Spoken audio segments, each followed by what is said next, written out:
Well, hello. This is Stream 165. I am working towards publishing, well, not publishing, starting the foundation of a game. It's going to be a multiplayer RPG. And by foundation, I mean just the basic server client framework on which I plan to build a game. No actual game dev has started yet. So this is my final checklist, and I'm working through it day by day.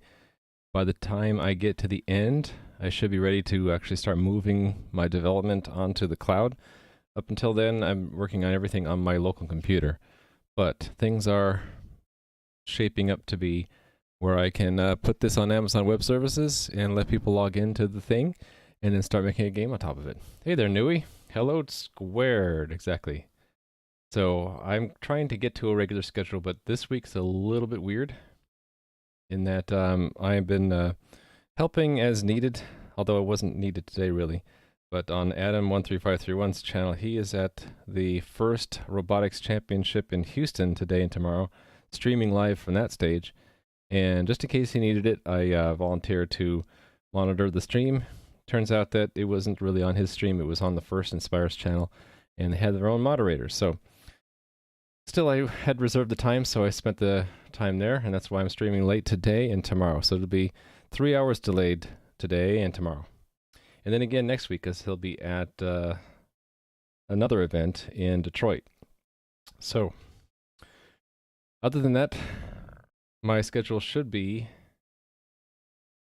10 a.m. Pacific or 1700 hours UTC. Oh, there was another couple days I have to take out for appointments. So yeah, to this week and next week are a little bit crazy. I'm trying to get back to a normal schedule which is predictable, and then I can maybe use the stream panel integration, the extension, to show my schedule there.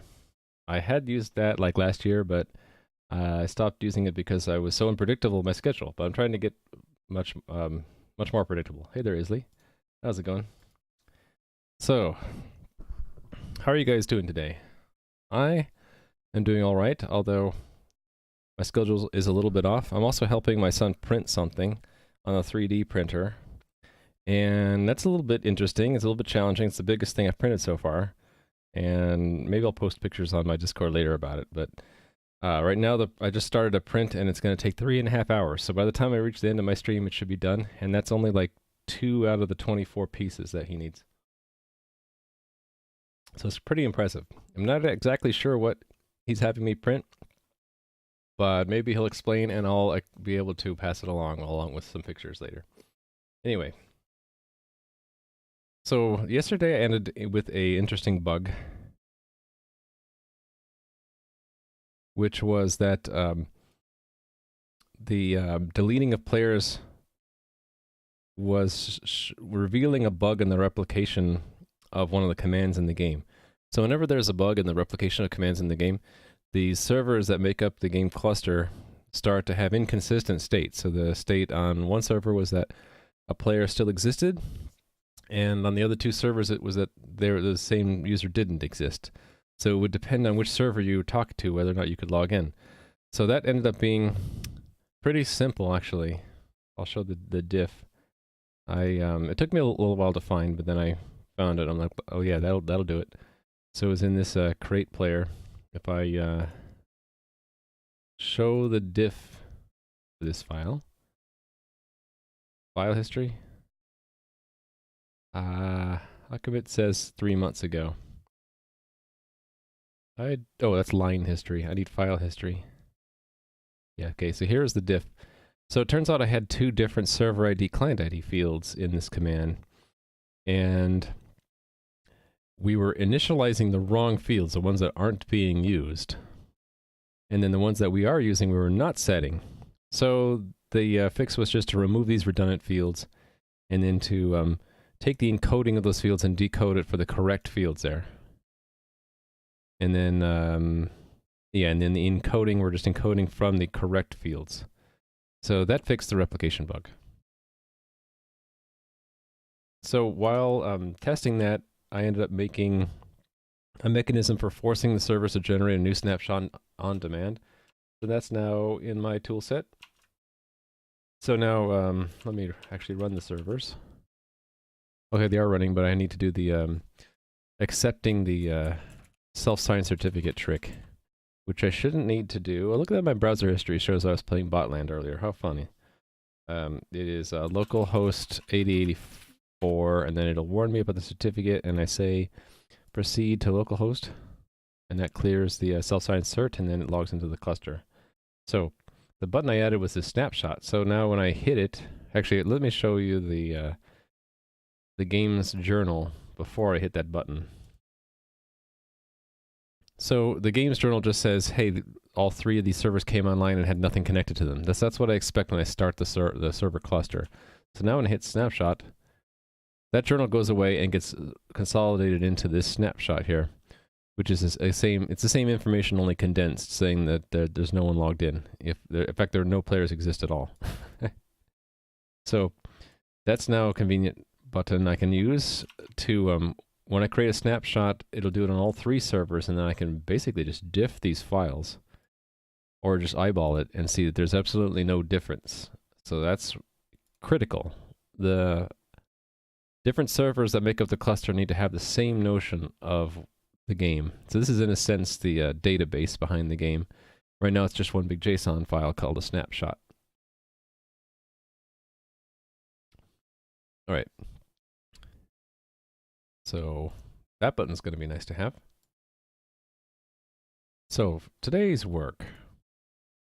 Next thing on the list, I think. I'm just going to basically go down this list until it's ready to put online. Next one is to add a control to mask and unmask a player name. So the idea is, let's say someone were to register a naughty word as their player name.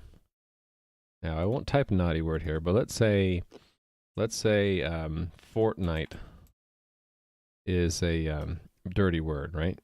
Let's just pretend. So it would actually allow me to register it because there's no profanity filter.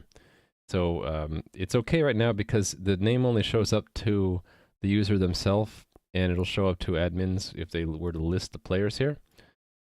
And let's say it was, I knew it was a known troll, I could just immediately delete or ban the account.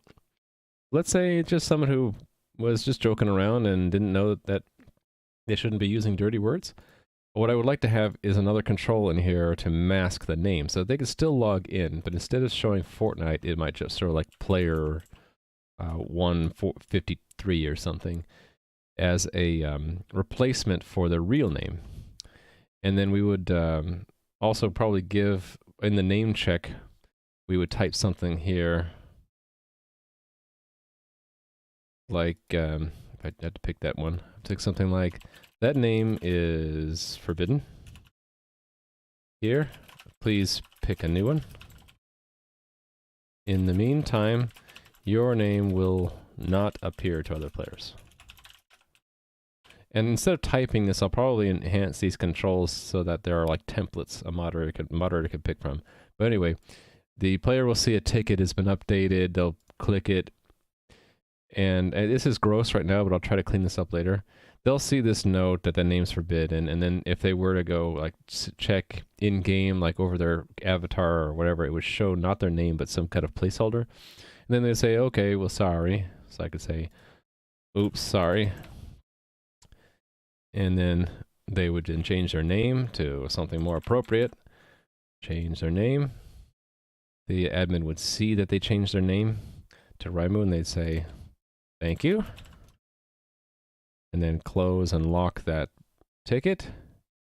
And then the player would see that and like, okay, we're good now. And it would be unmasked, and then other players would see it. So this entails adding a flag to the player record to indicate whether or not we should mask the player's name when it's shown to other players. And probably we'll have an indicator in the game client of the player themselves somewhere here, like maybe there'll be a banner here saying your name has currently been flagged as inappropriate. Please see ticket whatever. In the meantime, you will be known as player 153 or something.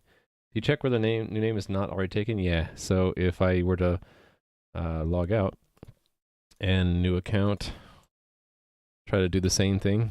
Doesn't really matter what I type here because it should say the name is Player name is already taken. Please choose another. So we already guard against that. Which means people can see which names exist by trying to create new accounts. And that's... I rate limit that so bots can't abuse it. And I also have that CAPTCHA thing there. Not too concerned about that being a security problem. Changing name? Yeah. For that I need to have 2 accounts. So let me open another one.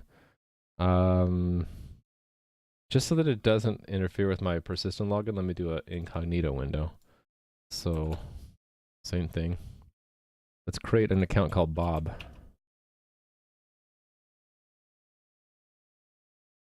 And sign in as Bob. So if I were to go here and try to use Bob, it would say that player name is taken, please choose another. I should probably have a control here called reset.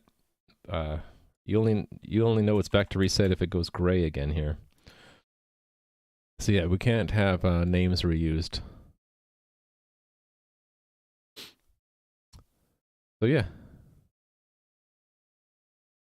Yeah, let's do the player flagging.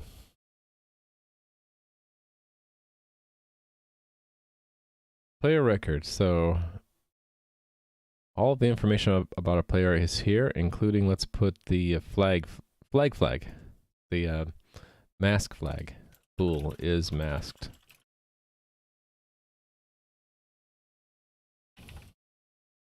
Alright, this indicates whether or not the player's name should appear to...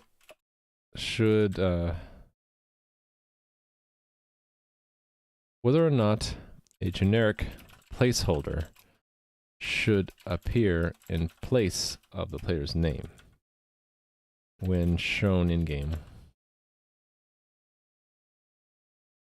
Reason why we might... there might be other reasons. A reason why we might want to do this is that a moderator determines the player's name is inappropriate. I guess that could mean that people could squat on dirty words, and I'm fine with that. They'll just never be used.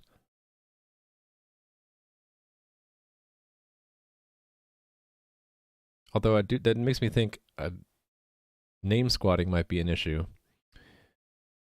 Although I do have a mechanism in the back end where a moderator can forcibly rename a player. There's a issue to solve where in order to log in, you have to kind of know your player name. You can, if you knew your address, you could type it in. So if an administrator went and changed my name to something else and I didn't know what it was, I could still log in with my email address and figure it out. And maybe that's good enough. So now I know what my name is. So if an administrator had changed it, I would see it there. The reason why I want to do this is that to turn the name is inappropriate. The player would be asked to change their name, and in the meantime, the inappropriate name would be hidden. Okay, so there's the flag. So test-driven development. We're going to make a test case for this. It will be... Actually, how would we test this, whether it's masked or not? I think what we'll do is we'll do it through the profile system. So the profile system is used to get your own information in the game, and right now I think the only thing that's returned is your email address. So let me look at that. Fetch profile. There we go. Okay, it actually also tells you your username. So in addition to this, we could return is masked, and it would be false. And now I can make another test case where sort of leveraging this one to test a system of masking and unmasking. So let me, that's more of a moderation thing. So I'm gonna move to moderation. Hey there, Rub-a-Dub. How's it going with you? It's going great with me. My schedule's a little bit different today because I was helping out with Adam13531's channel earlier today, and it'll be like that tomorrow. So other than the schedule chaos, everything's going well. So we're adding in a feature here where we can mask a player's name if they pick a dirty word or something, and we don't want that to show up in the game. And by default, these names will not be masked. Actually, hold on. Maybe it makes more sense to mask them by default. They would be masked by default until a moderator goes ahead and okays the name, because I have this system in place called the name check that is put there to by an administrator to check to make sure the name is appropriate, and maybe that'll be the mechanism through which we can auto unmask if they close this, right? No, might close. Yeah, it'd be independent. But anyway, we can have these are automatically opened whenever you change your name or you create your account. So it makes sense that we mask until, like, error on the side of it needing to be checked before it shows up in game, right? Yeah, so I didn't want to automate any kind of profanity filter because that's sort of a hopeless cause, because people are smarter than algorithms and can outthink any kind of profanity filter. So I just opted for let a ticket be automatically opened to check any name that's used in the game, and it's a quick and easy check for a moderator to make. They just go through all the accounts that were opened in the last hour or whatever, or the last day, and say, oh, yep, those are all good, all good, all good. And then until then, we don't want to show the name just in case it might be inappropriate. So it's quick and easy to do. For chat, in-game chat, it's impossible to, like, moderate everything people say. So I'm gonna govern that through a player reporting system. So if someone types a dirty word and a moderator isn't there, someone else in that channel or whatever can flag that player, and it'll capture their chat history, or just indicate the time it was made, and a mod could go in and look at the chat history and then take action based on that. So yeah, I was looking that up, and it's really hard to do that in a way that makes it difficult for people to get around it. It's just too easy to get around it. Even if, like, I could put in, like, just a blacklist of common dirty words, but it just, people can just replace one letter and the message still gets across. So yeah, I might put something in super simple, but ultimately I need humans to moderate the game, you know? For sure it's difficult, yeah. Okay, so I'm doing basically the low-hanging fruit. It's easy to check names, it's easy to put tickets in to flag players, so I'm going to do that. All right, so it's masked by default. And I was going to take this and add a test for a use case where a moderator okays the name change, basically removes the default mask. And I should also have another test for when they reapply the mask. Oh, and I should also have a fourth test for when the player changes their name, it should automatically remask them. Yeah, actually, let me do that last one first, because otherwise I'll forget. That's in this profile one. There's a test for changing your name. Username changed. Here we go. So let's first pretend that they were, after we create them, let's pretend that they were okayed. So it'll be, I have to make a new method here, so we'll invent it on the fly. We'll call it, actually no, it could be part of the profile change, right? Let me think about this.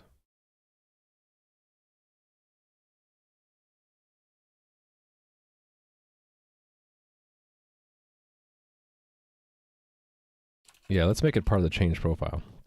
So we can say test user ID, and what we're going to change in the profile will be the mask, or is masked. Masked? Masked, false. Alright, because I want it to become masked again when we get their account, when we see it again.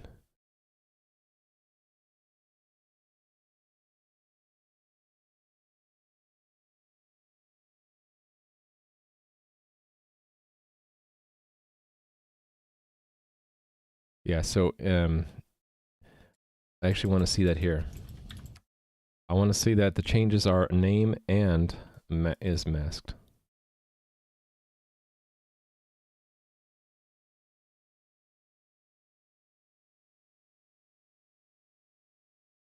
Oh, wait a minute. This is for... Okay, no, this is the wrong place. This is for the event history. Yeah,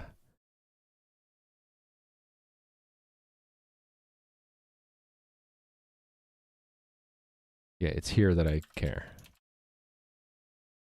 So this will be true.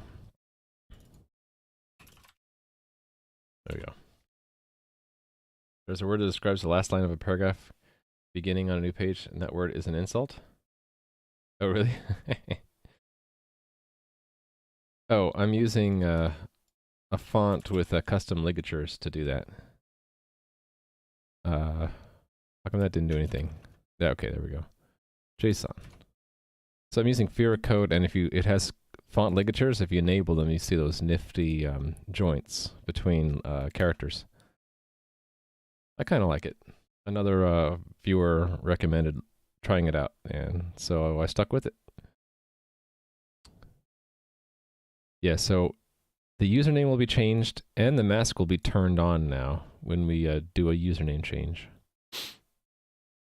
And to test that it is turned on, we'll turn it off explicitly before the test begins. So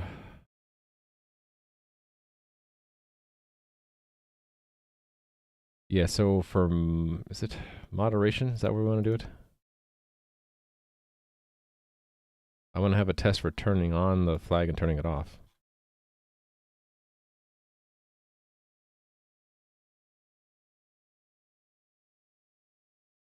Or maybe I don't need it if I'm just going to go through this system of change profile. Maybe I don't need that. What I should do though is test that players can't mask themselves, but admins can. So is that maybe a profile test that a set of tests here?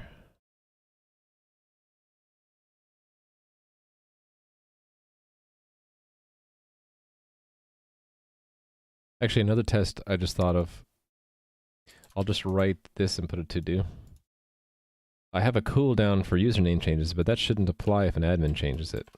So username change cooldown, let's say no cooldown.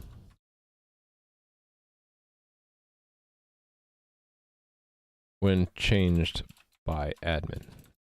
I'll just mark this to do. I'll do that in a little bit.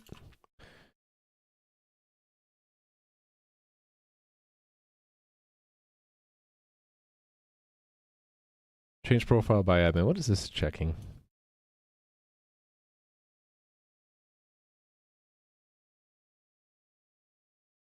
I think this is just checking that the client ID is 0, which means that a client didn't request it.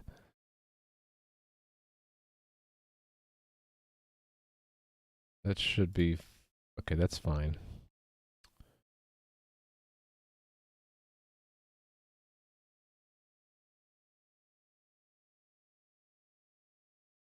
Wish it wouldn't collapse everything. Actually, does it collapse everything if I do K1? No, that's actually what no, but it doesn't collapse everything. Control K, Control 0 collapses everything, but to get to this amount of collapsing, I'm not sure if there's a keyboard shortcut for it.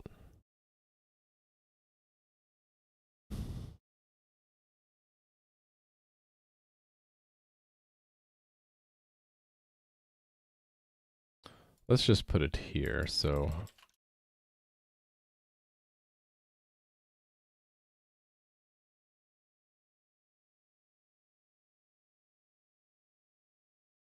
Hold on, let me put a bookmark here.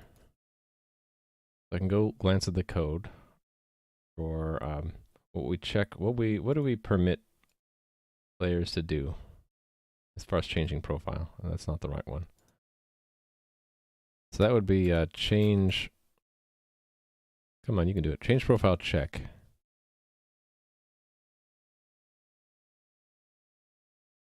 So we are doing the cooldown even if we don't have this check for admin for the cooldown. I need to fix that.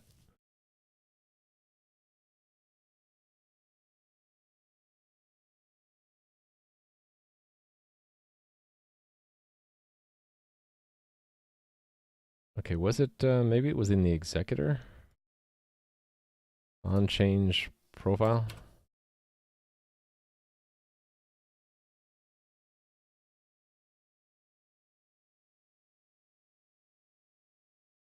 Well, that's where we check if names are taken or email addresses are already registered. All right. I think I'm ready to do this now. So we'll call it admin can unmask players. And then I'll have another one after that that's actually similar to this one. It'll be a kind of failure. It'll be actually no, it's not going to be like this. It'll be like username taken. Oh, no, not username taken. Bad name, right? Yeah, so it'll be like this one. I do have a blacklist of names, actually. I could do basic profanity checking there, too. They can just type in all the known dirty words. Okay, so this will be player cannot unmask themselves. Or players cannot unmask themselves. Maybe it would flow better. Okay, admin can unmask players, so he's going to start masked, so I don't need to do that. I don't know why I clicked on... What happened here? Did I have a misclick or something? Maybe. So there's no username. I don't really care about the server number anymore. How am I going to host the game? It's going to be on AWS, Amazon Web Services. So I'll put the server program on an EC2 instance, and right now I don't have a database per se. All of the game data is going to be stored in files, so if you think of these 3 files as the home directories on 3 different servers on the cloud, the database is a combination of the journal, which is live updates, and then the last snapshot of the game. So this is the closest I have so far to what constitutes a game, a database for the game. If this snapshot, the code behind it, changes from just storing on a files to a database, I'll probably just have each server have its own database instance. And I could put it anywhere. I could put it on the same machine, host it on the EC2 instance, or whatever I want. Yeah, but the plan right now is to start simple and to have it just programs and files that are stored on an EC2 instance in Amazon, on their cloud. Hey there, Bug Found. How are you doing? All right, so I don't care about the time. What web did I say? Amazon Web Services, AWS. And that's the both front end and the back end of the game. So the back end is going to run on what's it called? Elastic Compute Cloud? Elastic Compute something? I forget what EC2 stands for. And the front end of the game is just JavaScript, CSS, and HTML files, and I just put them in an S3 bucket and let CloudFront be the content distribution network for that. Hey there, Meridian. I might have an infrastructure or DevOps command. Let's see. Yeah. So there's not much specific to the cloud services right now. I'm trying to make things pretty generic. They're just programs they can run anywhere, and I'll just happen to run them on a cloud-based instance somewhere.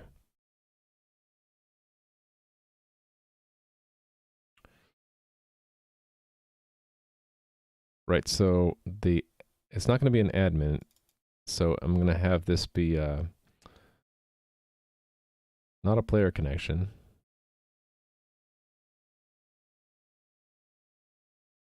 Right, I need this line, authenticate as admin. So instead of doing a login, that'll be an authenticate as admin, and that's an admin connection. So the admin will send a message, and for a change profile by an admin, it has to have a username. So that will be Alex, who is our test user. And we'll change the is masked to false. What do I expect to see? It should put in a command to the game to change the profile. I don't care what the server or client ID are. It should have that matching username. We should have a false. You know what I noticed? That's not a string, is it? It's a bool. And that means I copy-pasted it wrong. Shoot. Is masked. I copy-pasted that from somewhere. Yeah, there it is. Bool. And because it can show up as false even when it's not in the changes at all, I'm going to also do an expect true that the changes has an is masked field. And that's all I really care about, so I'm going to delete the rest of this.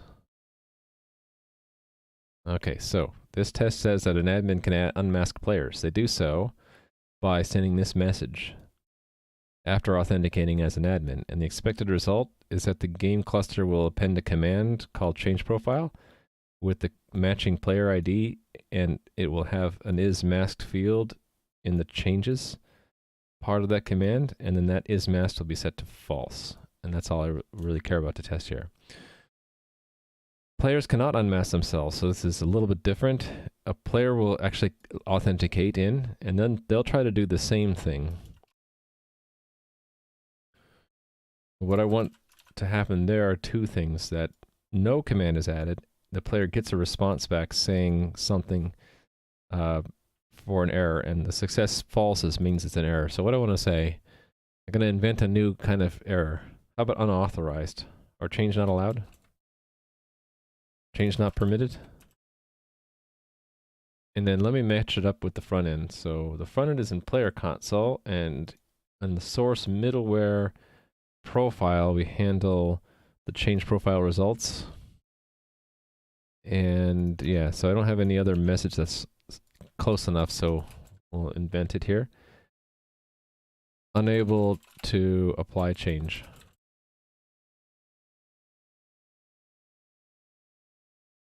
I'm unable to apply change. You, how do I say this? How about that change to your profile is not permitted. Now, I won't actually provide a UI to try to change the mask field, but I still need this, and I still want to show something if someone hacks the front-end client to try to do that, or if they write their own client. That's important because I should just expect the worst, that someone will try to troll the game, will, you know, either write their own front-end client or hack the existing one to try to do stuff they're not allowed to do, and I need to act appropriately. Even if the main game unchanged wouldn't ever try to do this right here, we'll still, there could be a bug. So we kind of want to see if there is a bug, we should see that. All right, and then I had one marked to do, right? User, yeah, so we should put this in while we're at it. So here what I'll do is I'll copy the previous test.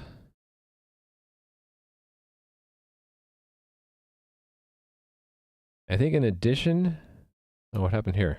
No space. In addition to having a player login,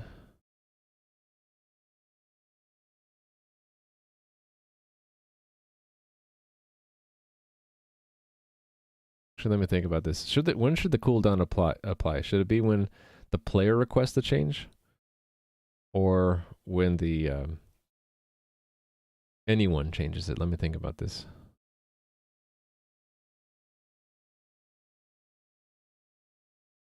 Because the way this is written, the player won't be permitted to change their name if any kind of change was made at the beginning. Oh, wait a minute, hold on. Oh, no, no, okay, no, I'm right. So this is, we don't know who made the change. So it could have been an admin. The player shouldn't be blocked, so let me think about this.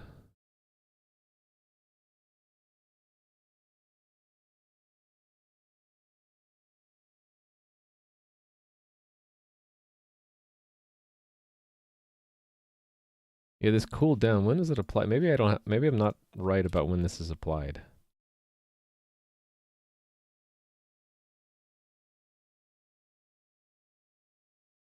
Oh, I can fix this because we have a who field.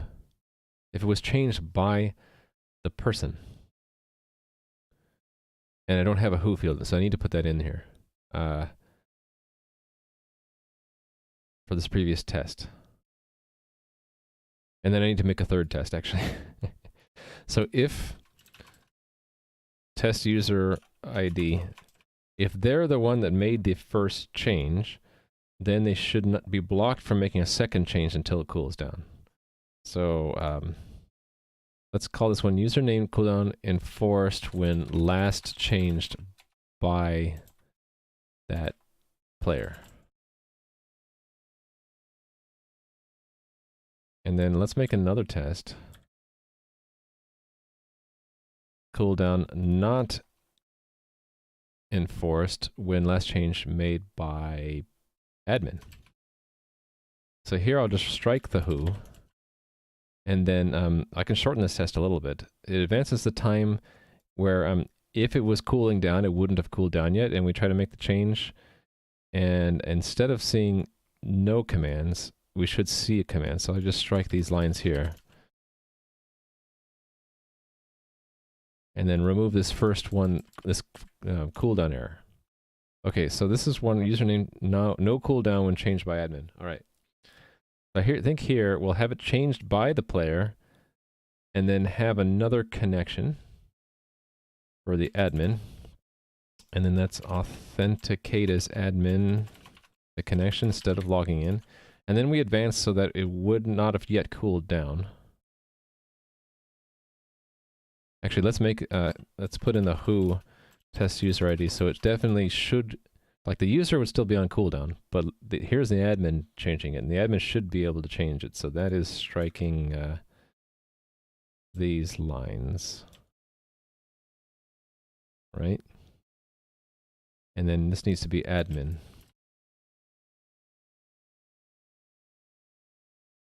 And does the admin get back a change profile result? I don't think, no, it's not possible. No. The admin doesn't get that message back. It just happens. So I don't need to, this assert is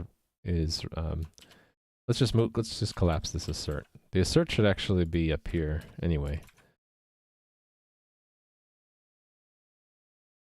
Which means I don't really need to do this part of it. Yeah, okay, there we go. So I got a bunch of new tests. I think they're done. I'm ready to build them and see if they see them fail.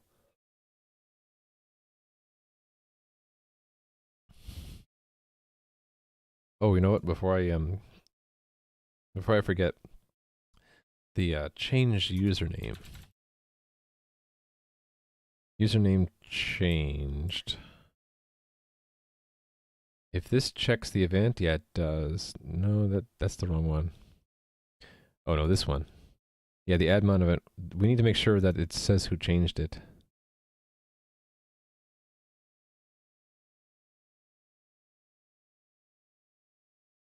Yeah. So there should be a who. That's probably not going to work either. That has to work for the other test to work too. And then we should also test a user change by admin. Did I made a change, I made a test for that, right?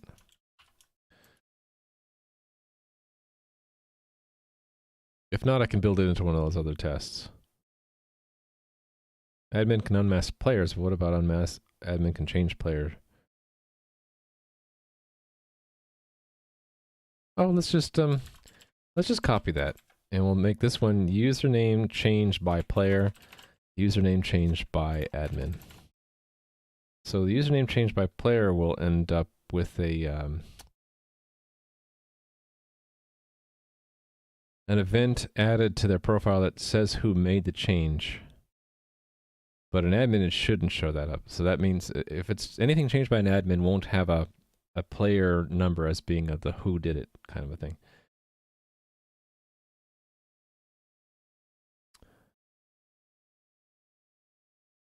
And also, if they change it, it shouldn't auto mask. So that's another thing we can check.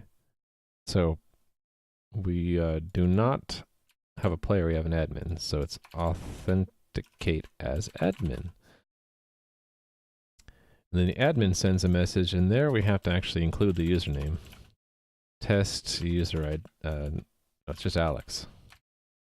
Alex changed the username. So there should be the same kind of check.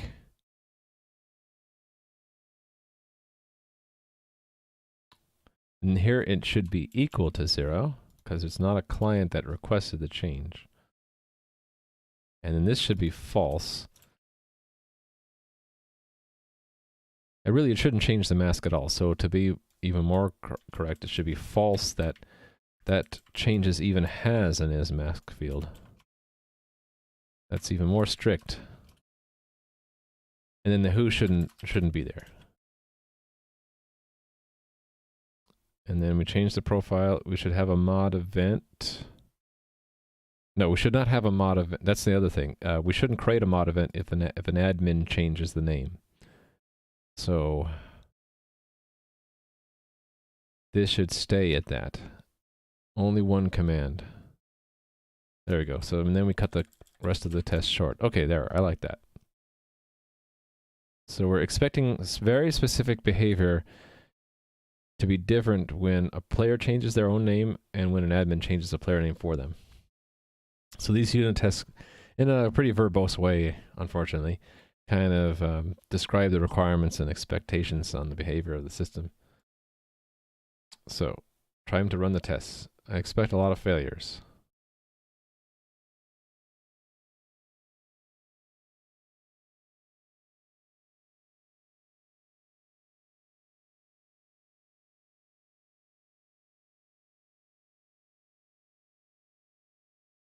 Takes about 15 seconds to run all my tests.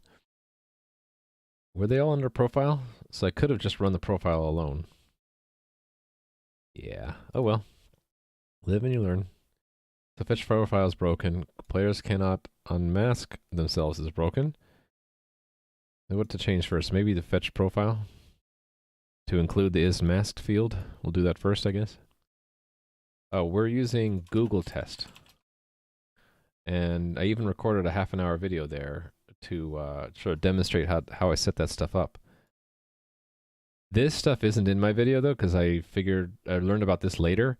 This is a combination of extensions in VS Code. They are, you need the Test Explorer UI, and then for your particular test framework, you need a plugin for that. And I use Google Test, so I end up using the Catch2 and Google Test Explorer. So those two together give you this tab, which has some kind of cool features. So I can say, show me the source code for it, and then I can either run or debug just that one test if I want, either from here or from here, and I can also show the log for that test. Pretty cool. So we're going to add this is masked true to the response that we send out when a user fetches their profile. That should be pretty easy. I just need to go to profile, and it's the on fetch or on get, something to do with profile. I don't remember which one it is. Fetch profile, check. Here we do it. So that calls another helper called send player profile. So here it is. Here's the message that we construct when the player asks for their profile. So let's should I alphabetize these, or is it better to have type first? I don't. Maybe I'll keep type out, because I can put a blank line there to emphasize, and then these are all. I'll keep these all alphabetized, maybe. I don't know. I'm just not worried about it. I'll just add the thing I want at the end. So that's is masked. Player is masked. So that should fix the first test. This one. So one thing that's sort of a bummer about this test explore stuff is every time you rebuild nowadays, it clears the previous results. It didn't used to do that. It Started doing that and it's a little bit frustrating. But the good news is that that test passes now. So let's go work on the second one that fails. Players cannot unmask themselves. So that test is here. It is failing first on this line.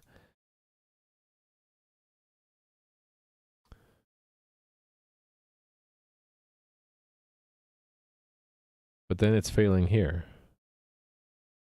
So the player didn't get a message back. So basically the change went through. So yeah, so that means we're not blocking it like we should. Let's go do that. We need to block the request to change profile. So that's change profile check. Needs to make sure that the player did not request an unauthorized field to be changed.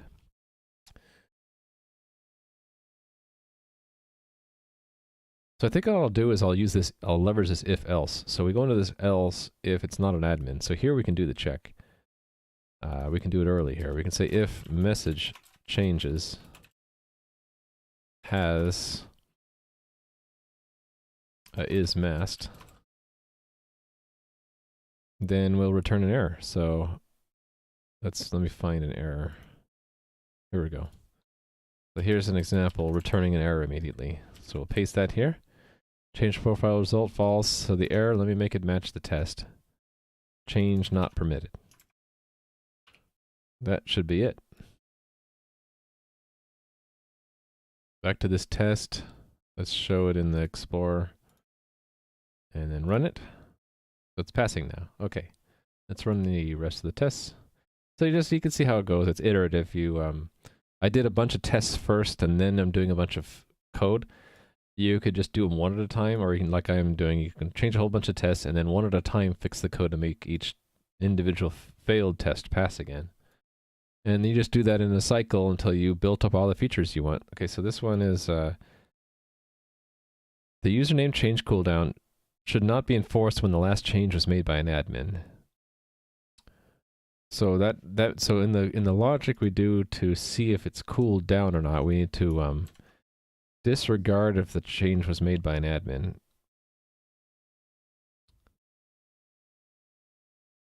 Here's where a change was requested, and here's where we check if it should be cooled down. So right now it's only, we just look at the time. But I think what we should do is we should also look to see if the last event was made by an admin. Or more specifically, if the last change was made by the player making the request, right? By the player themselves. So let's include, let's change this logic so it's two things have to be true in order to be timed, in order to not be timed out. In order for the requested operation to not yet be cooled down. That's the right way I should say it. So it's not yet cooled down if the person making the request is the same person as the one who made the last request. So if event who equals, and we need to interpret that as an integer, equals our own player ID. And that comes from where? Client.player ID, I believe.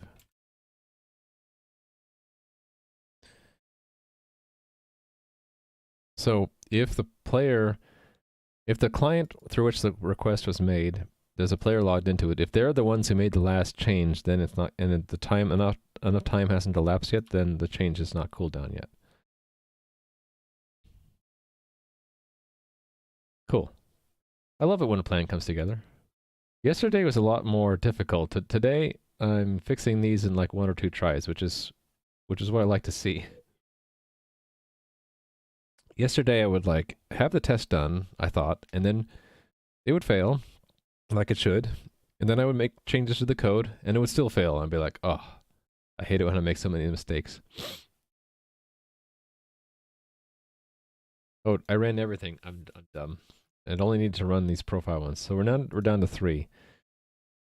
This one is to check to make sure a change can be made by an admin, and it is making sure that a change is actually posted. Well, it actually got down to here. Interesting.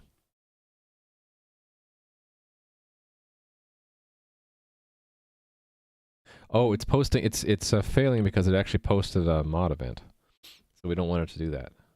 Hey there, Jug. How's it going? So this is, it's sort of obscure, but this is saying that we don't expect any more entries than this first one. So we expected one more entry, which is a change profile, but we don't expect any more. And this is saying, well, there was a third one. So that happens because right now we always open a moderator ticket for the name change, but I don't want to do that if an admin requested the change. So let's go to the logic where that's determined. That's in, I believe, profile again. It's on the callback when the change name on, it would be on. I'm in the wrong file. What am I doing? That's the one that's failing, right? So it's here. Change, is it on change? On change profile executed. Right, here it is. So this is if a change profile command was executed. If the change included changing the username, and we're the leader server of the cluster, and we haven't yet applied this kind of event, it will apply it. So I need to add another condition here. So it has to check to make sure that the change wasn't requested by an admin. So what goes into that change that I could check that with? From admin, there we go. So let's do that. We'll say and not command from admin. There we go. Hopefully that will fix this test now. No. It still did it. So let's debug. So we should get down to here when we run this test in the debugger. Okay, we're there, and let's look at the change. Command. Okay, from admin is false. That's a problem. Because it should have been made by an admin, right? That's the whole test. So yeah, that's a bug. Let's fix that. So that's when the command is made. We're not setting that field right. Either that or I'm not replicating the command correctly. So one of the not replicating the command would be a more serious problem. But if I'm just simply not setting in the first place, that's less serious. So let's look at, it would be change profile make command.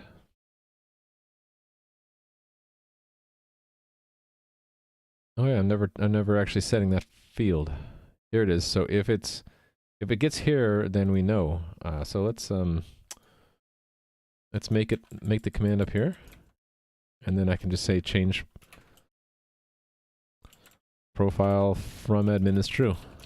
It defaults to false. Ooh, hit the wrong key there. It defaults to false, so I don't need to set it to false in any kind of else. Which is kind of a cool thing you can do. You can zero or false initialize everything and just worry about when it needs to be set to true. All right, let's try again. Yay, it works.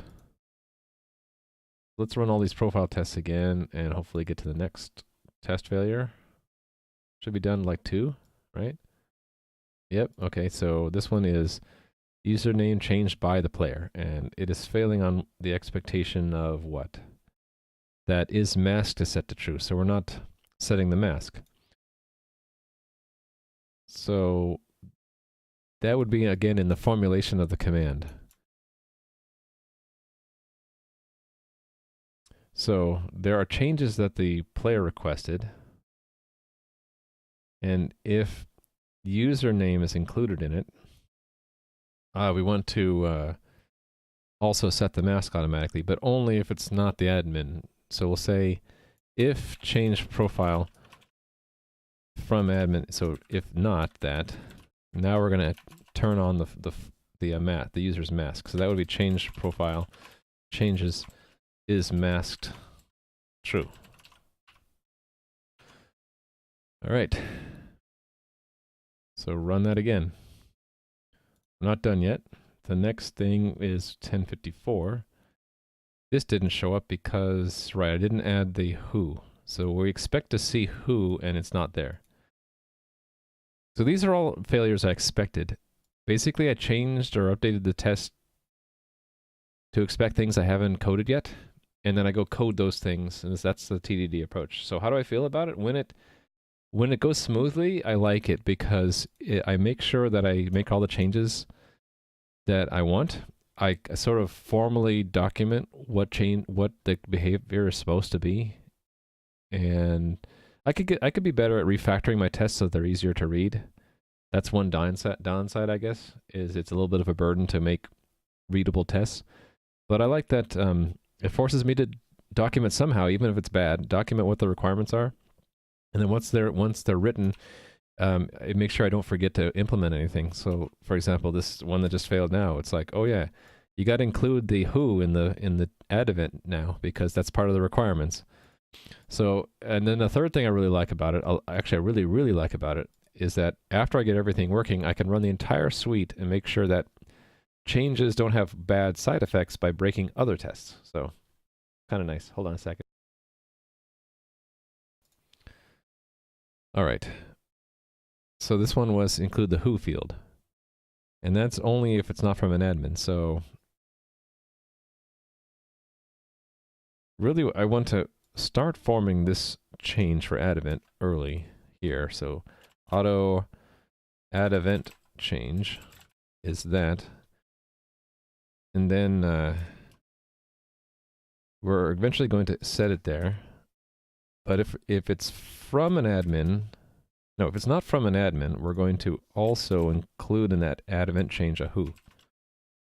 And that will be the same player, so player ID. There we go.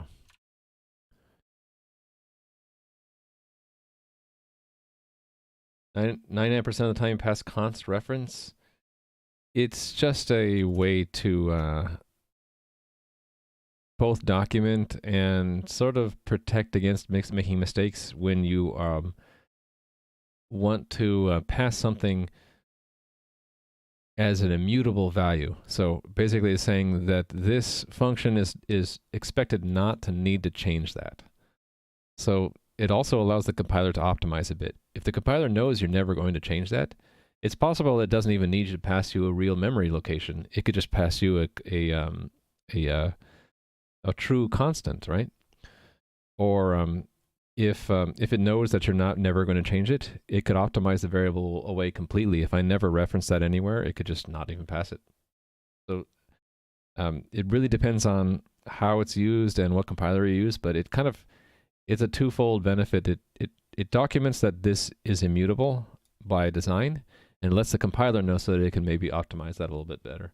But 99% of the time, yeah, for non-simple integers, for example, so string is really an object with its own memory allocation and everything. Usually I don't change them when they're passed to functions. I'm just like showing the value to a function, and the function, if it wants to have its own string, it'll just make a copy locally. It's just and a lot of that is just a habit I've formed. And, you know, it may or may not be right depending on the context. By default, it's passed by value for everything. So if you want to make sure it's not copied, you would use a const reference. Actually, a reference is all you need. Const is just reinforcing that it's not going to be changed by the function. So even if I did that, it's still passed by reference. It's just you would then be able to change it.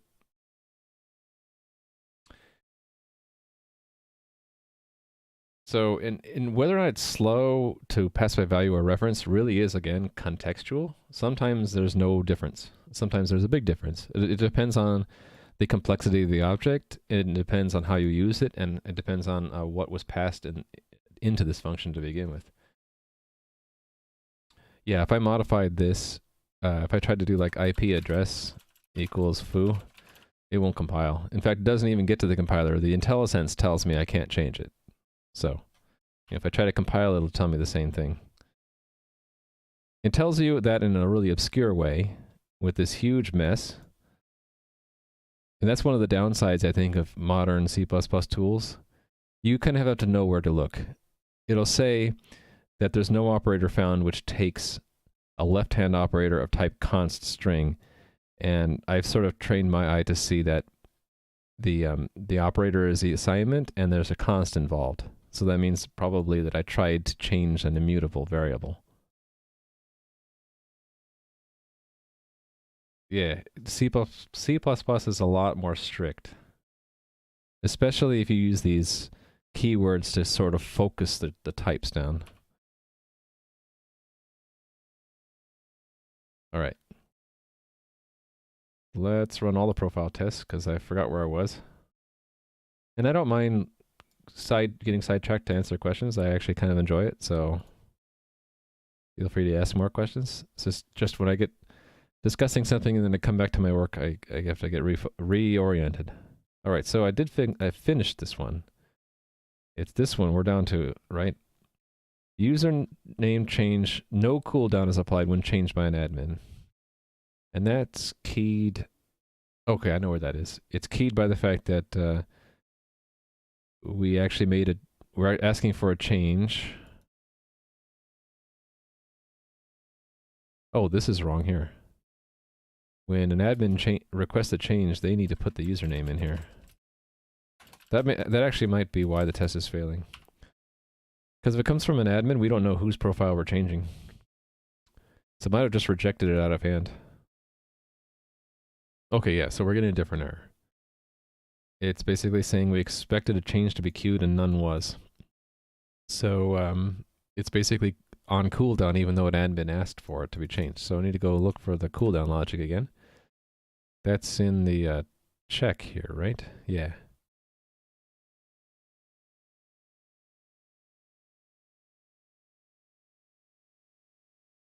Right, so this is not a good enough check because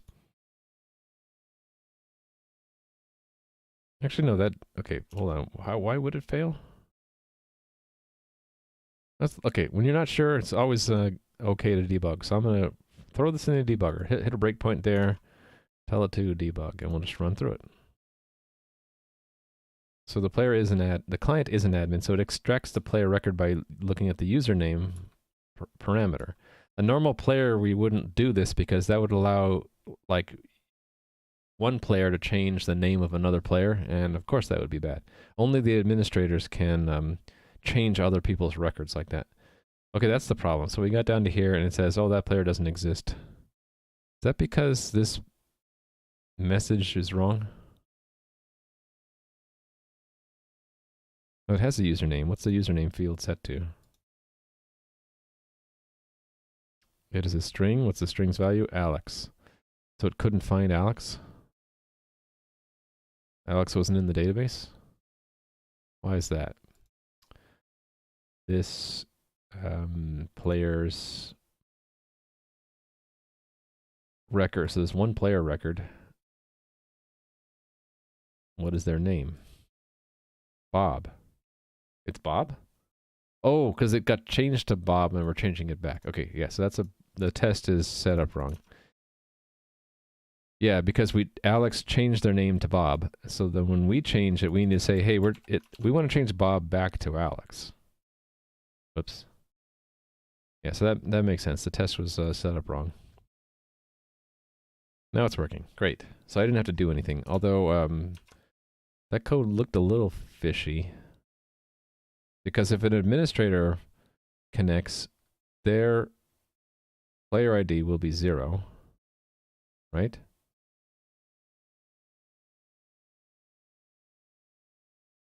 Hold on. Where is that done? Down here I do it? Okay, that's their client ID of 0 means it's the administrator. But what was this?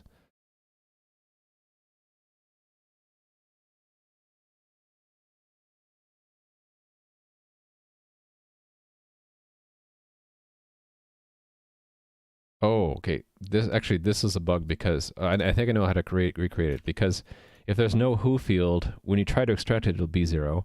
And if the client is an administrator, they won't have a player ID, so that'll also be 0. So that'll trigger a cooldown if the administrator tries to change the name twice. So let's make a test for that. It'll be username changed by administrator twice in a row without, cooldown. So it's a variation of this test, really. So this will be username change not enforced when changed by admin twice in a row. And the variation here is that I will put in here, wait a minute, this already hadn't no who field, did it? So,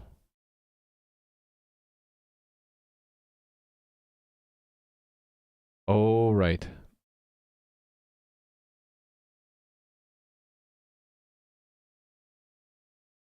Hold on a second. Last changed by admin, but this doesn't, oh, because it doesn't have a who. Okay, got it. So this is a similar thing, only instead of a player connecting, it's an admin. And we don't log in as admin, we authenticate as admin. Okay, so again, if it's coming from an admin, it has to have username here. I need to make sure that's Bob and not Alex. So the admin changes it from Alex to Bob and then tries to change it back within the cooldown period, and I expect it to go through. So that would be this.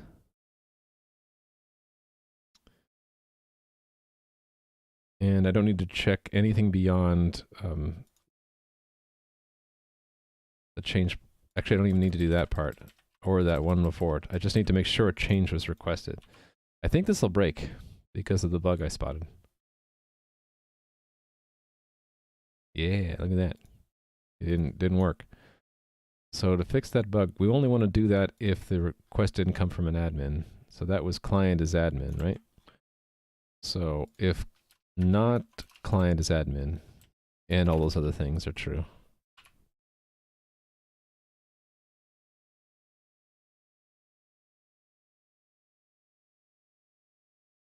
Yay.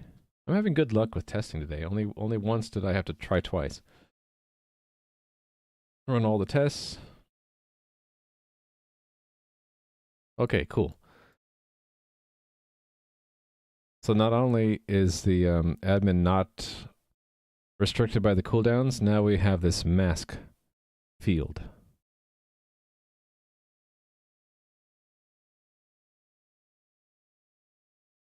At least from the coordinator's perspective. I need to follow the stack down though, because there are multiple components in the system, and right now I've only been testing the coordinator. So the executor is also involved in taking commands and applying them to the player's database. So we have to test that he does his role correctly. Also, the players internally has to convert that changes JSON object into actual assignments. So let's do the. I think actually the executor passes through the change JSON as is. So I don't need to actually modify the executor. Let me see. That would be on change profile. Okay, it checks to make sure that there's no confusion about username and email, but otherwise, yeah, it forwards the change as is. So that means the only other thing I need to work on is the players. So players tests. So what kind of test do I have for the players? Okay, so I have changed username, change it. Let's do change mask, or is masked. So it'll be is masked true, because no, false, because it starts out true, right? I suppose we should have an initial expectation that it's true.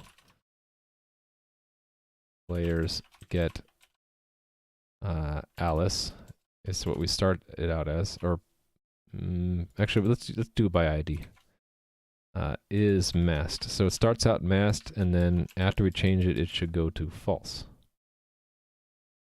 And let's also test the opposite direction. After we change it back to true, it should go to true. There we go. So pretty simple test. It's basically saying it should start out true. When we tell it this profile change is needed, it should now be false, and we do that, it should be true. And it doesn't work, of course, because I haven't written the code yet, and it's breaking on this line. So it never so this doesn't actually clear the flag like it should. So that's all done inside of the change profile. And yeah, it looks like this. So it's pretty easy actually. I just need to add one at the end. If it has an is masked, then player is masked equals changes is masked. And I'll do a cast to bool, and I do these casts because this changes is a type that I made called JSON value, and I haven't really figured out how to have multiple cast operators from JSON value to bool and double without having casts in front. Some compilers complain that it's an ambiguous cast. But anyway, hopefully that fixes it. And then if that's true, I can add the front end stuff and move on to the next feature. So let's run all of the tests. I think they're all going to pass, so let's be optimistic and look at what changes I need to make on the front end. So let's add a button to mask or unmask a player in the admin tool. And this admin tool is temporary. It's kind of ugly, so apologies for the mess, but it's just something quick and dirty I made. I'm going to eventually probably integrate these into the main player front-end app. Hey, Jitspo. How are you doing? You should check out Jitspo's stream sometime. He's a fellow streamer here on Twitch. He does a lot of stuff. He's got his own game he's working on, Fist of the Forgotten. And I like watching his stream. Cool guy. So, I am working on today adding the final checklist of features that I want to have before I establish the foundation of a game. So that means that there's no game yet, but since it's a multiplayer cloud-based game, I want to have a minimum set of basic framework upon which to build the game. So that's what I've been working on since November. And almost done. I'm close enough to where I can now list in one or two pages what I need to do to finish it up, and I'm whittling this list down. In the next week or two, when the list is empty, I should have this launched. In the meantime, you can check out the ideas for the game I'm trying to make there, and there's also a highlighted clip where I showed a mock-up, a small-scale model of this, that took me about a week, and it'll give you a flavor of what you'll see. But I'm not an artist. I'm not nowhere near as good as Jitspo, for example, so my art is pretty simplistic. I'm going to try to focus more on the mechanics of the game, the multiplayer aspect, the community aspect, and then maybe get better at art as we go along.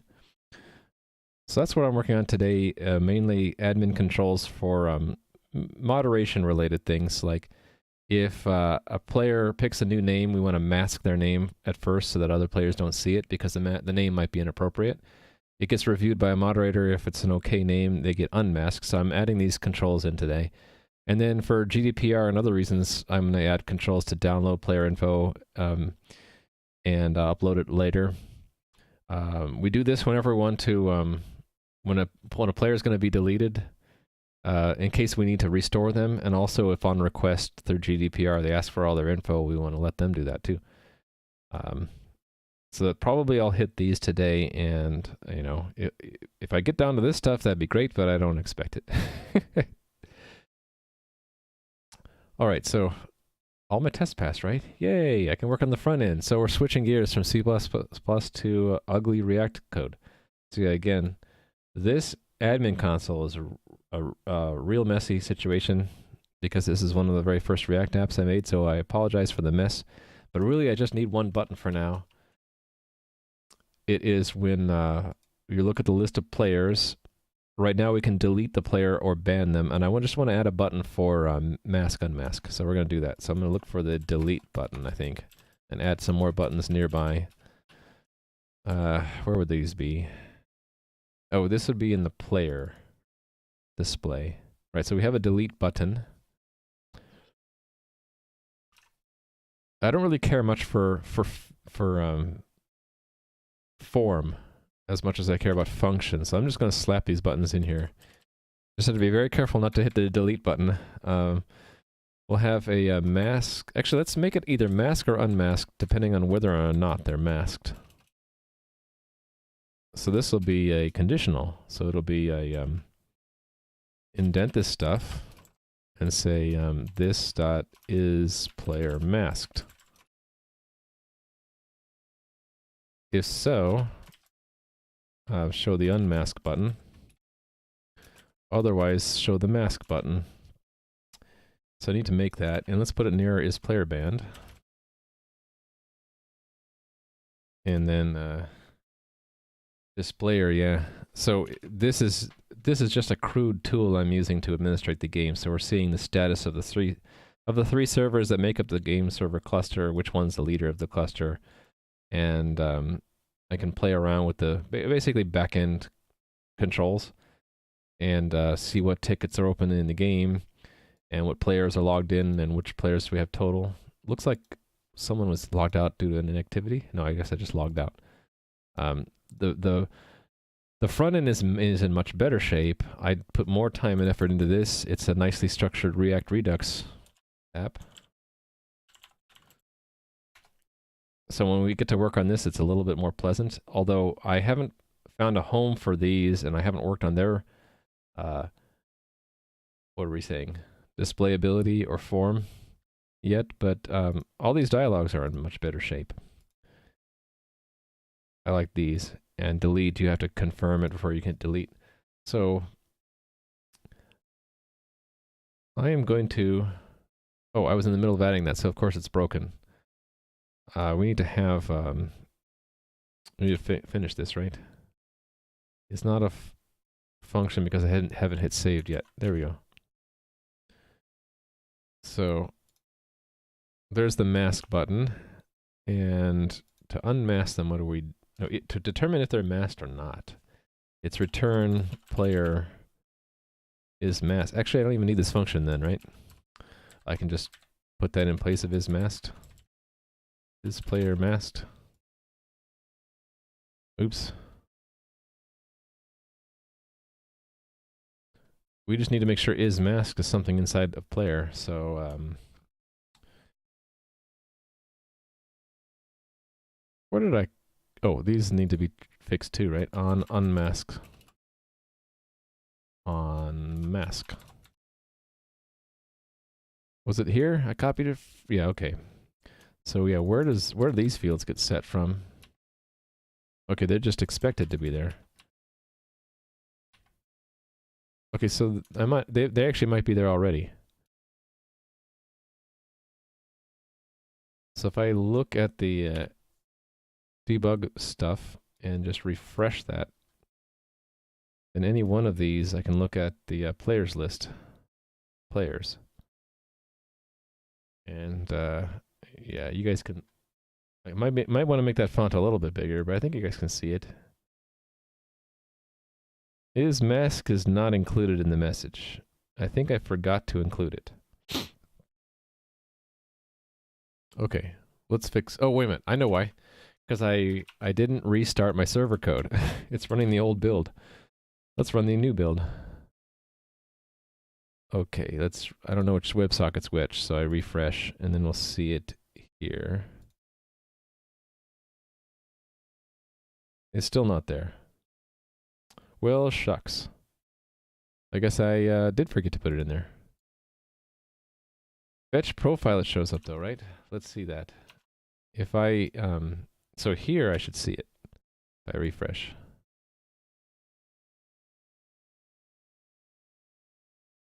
Profile, no, it's tickets. Okay, so it's here if you request your own profile. It's not in the admin's player list though. We need to add it there. So back to the back end we go. That I believe is in admin player controls. So there's a test for that. Admin player controls, here we go. Download player list, here we go. So here's where I want to change it. Get players. Okay, this is only checking that the username is present. Maybe did I want to have special tests for each kind of field? Is that why I did that? Yeah, okay. So I had different field. I had different tests. So let's copy a similar one and rename it. So this is is masked indicated in player list. So added 3 different players. Actually, I don't need 3. Let's just have 2, and we'll just turn off the mask for player 2. So that's is masked becomes is this the right format? I think it is. True. False.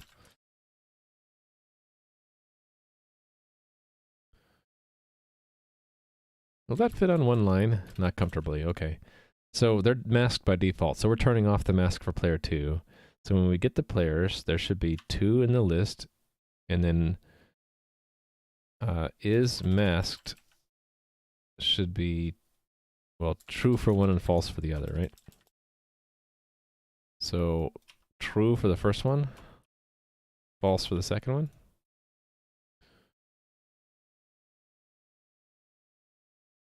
Okay, so run that. And fails like it should. So it's not true for the first player, so let's fix it. So the code that goes with that test is admin player controls, and it's not much there yet. We just have get players, so that's part of the subscription system, send players. That makes a player message, which fills in here, and here's where the thing is missing. I'm tempted to make this alphabetically sorted. But then again, some of these fields I want front and center, so to speak. So I think I'm not going to sort it. I'll just tack on to the end. Is masked. Player is masked. There we go. All right. So back to the test we go. Cool. So I'm going to assume nothing else broke and just restart this so I should see it in the admin console now. I reload. All right. Players. Is masked true? Okay, good. So if I look here, and I pick that, it should say unmask. Okay, great. So I should be able to put in those functions to do the unmasking now. There exists VS plugin for sorting? Interesting.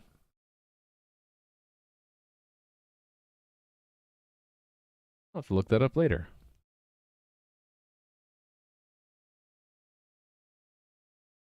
Would it be smart enough to sort within something complicated like what we were seeing there? Like sort by not... I guess it's okay if it sorts... These characters are all the same, so it's fine. But like, what if I wanted to sort by the right hand? That's where it gets complicated, right? All right, the player.js in the admin console. So I had these on, unmask. I did not add those yet. Let's add them. Let's try to keep these in alphabetical order, shall we? Not that it matters too much, because this is a throwaway tool. So they're going to be similar to this delete, right? We're going to get a socket of some kind. Doesn't matter which one. And then we'll say, well, let's just say masking. And instead of delete account, we will do the... is it change profile? Change profile, yes.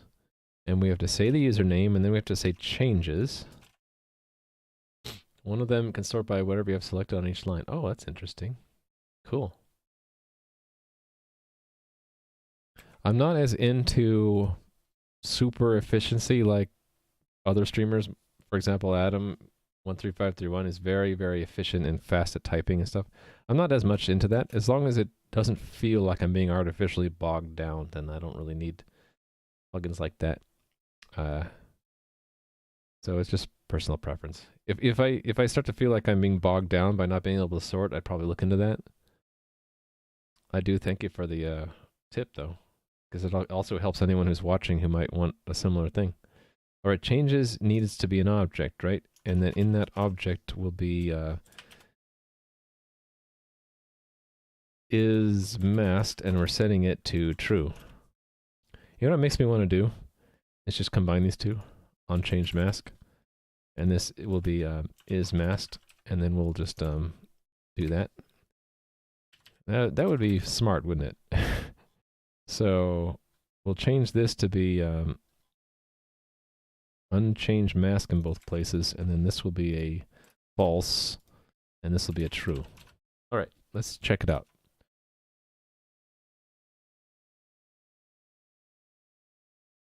There's one more place I have to change here, isn't there? There's like some complicated merge logic that happens. And didn't I have like I marked it with hack or something. That's when they're added, but it's on update, I think. Right, so this doesn't show up right now.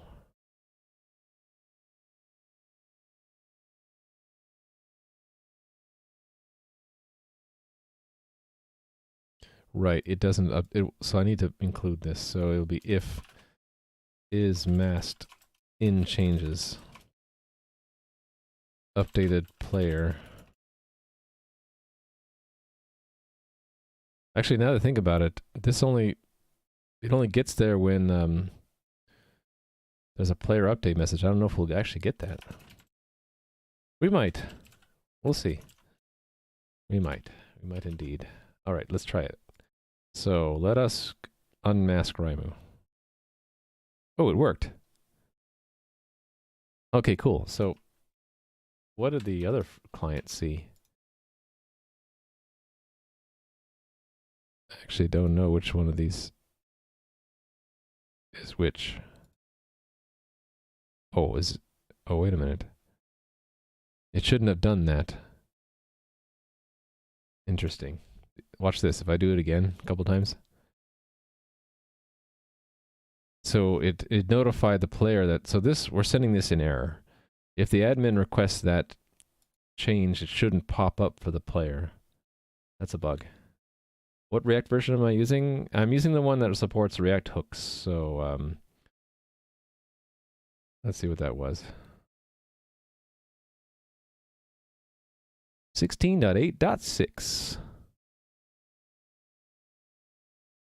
All right, so this is working except for that bug. So let's fix the bug. Actually, let me check this in first. I have not been checking in my code regularly enough today.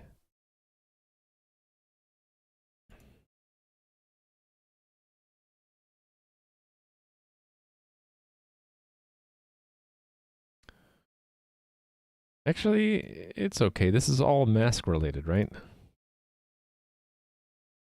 Yeah, let's check this all in, saying we are enabling the masking and unmasking of players. So, enable masking, unmasking of player names.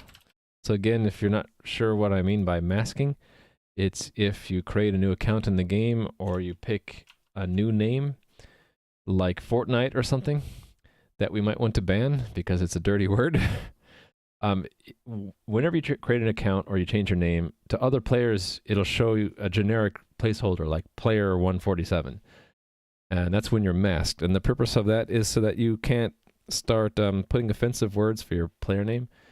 And every time you change your name, a name check ticket is opened, and then a moderator will go in and say whether or not that name is okay. If they say it's okay, they'll just close the ticket and they'll unmask you so that you show up. If they don't like the name, they'll tell you so in the ticket here somewhere. It'll say like, that's not an appropriate name, please change it. And then you'll change it again. And actually, now that I think about it, when a moderator asks you to change it again, we should cool down the name change thing, shouldn't we? Anyway, the player would change their name again to something more appropriate, and then we would unmask them. Hey there, victory video. Wait a minute. Wait a minute, that's a VVP. Okay, let's fix that. You're a victory. Another word for video. Image. You're a victory image presentation today. And Perry, how are you doing?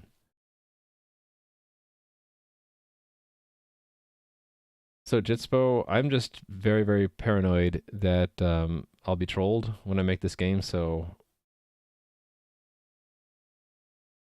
just in case that they pick a dirty word for a name, I want to double check it's okay before I let it show up to other people. So that's why I'm doing this. In reality, I don't know if anyone would do it. If they don't, then I'll just basically be just constantly like hit rubber stamping every name check, and as long as it's not too much of a burden, I just rubber stamp like close every name check thing and unmask them. Then that's fine. There's not much overhead. Hey there, Kobayashi Maru. How are you doing? Interesting emote there. Well, Jitspo, I've seen people just pick. You know where I've seen it? On Obother's stream. If you haven't seen that, shout out to Obother. He's got a laser that burns the names of subscribers to his channel into a wooden board. And just to troll him, people were like creating throwaway accounts with just the most awful dirty words in it, just to get his laser to burn them into his board. And he was a good sport about it, but I think that's what I was seeing, and it made me think, you know, I'm going to get trolled, so just so I don't offend anyone else, people control me, and I'll see their dirty words in my moderation system, but to other players, they won't show up, and I'll just say, ha ha ha, nice one, and then either say, change it if you want to show up, or I'll ban you, that kind of thing. I don't know if if I'm not being trolled, maybe it'll never happen, and I'll just rubber stamp everyone. That's fine. Okay, I wanted to fix the bug I was seeing where if the admin unmasks you right now, it shows that. And also, well, that's a result of seeing that message. That change profile result shouldn't go back to you if you did not ask for it. So I need to fix that. Your name is on the board? Yeah, my name was too, but so are a bunch of other questionable names. He's such a good sport about it too. He's a nice guy. All right, so let me find the bug first. It's probably easy to see. It'll be when the command comes back as being executed, right? So that would be in this profile code. On change profile executed. Oh, I still have breakpoints set. Let me clear them. All right. Announce the player change. That's fine. Add the moderation event if it's a name change. If the change was to ban them, then boot them out. I think this is it. We just blindly always send them a result. We don't want to do that unless they're the ones who actually asked for the change. So I need to put a check around this, I think. It will be something like if the commands client ID matches. I must have done this for other commands, didn't I?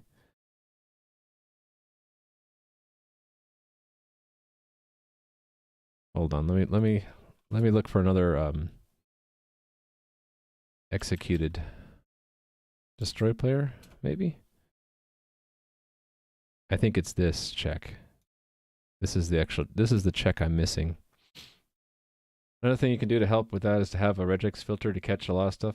Yeah, I guess I'm on the fence with that. I was doing research on profanity filters, and a lot of people just say, well, people find ways around your regex eventually, and so it's a cat and mouse game, and I'm like, I don't want to play that game. I'll just you know, be really conservative and just have everything's got to pass through a human filter at first, at least for easy to check things that don't change much, like names, because I'm not going to allow people to change names more than like once every 60 days or whatever, and I have safeguards in place like CAPTCHA and other things to prevent bots from just making tons of throwaway accounts. So it's not going to happen too much. For stuff like chat in-game, I might put a regex filter of some kind, just because it's just too much to moderate chat constantly. But I also plan to have a flag player mechanism. So if someone starts, just like in Twitch chat, if a moderator's there, they could purge their message right away. If not, then you could flag a player for inappropriate text, and then we can ban them after the fact. But yeah, I might there have a regex filter to sort of auto-moderate a little bit. But yeah, people are gonna get around any system you put in place for profanity filters. Okay, I need that check in the on change profile executed. I need that around.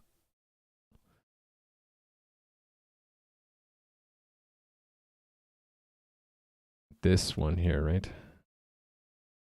Do I still do this stuff? Yeah, I still do that because they could be banned by it. So it's specifically sending the result back that I care about. And actually it's done in 2 places, so maybe I should break this out.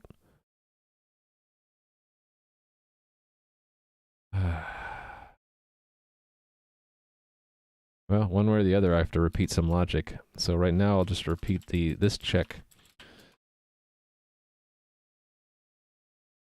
And again here.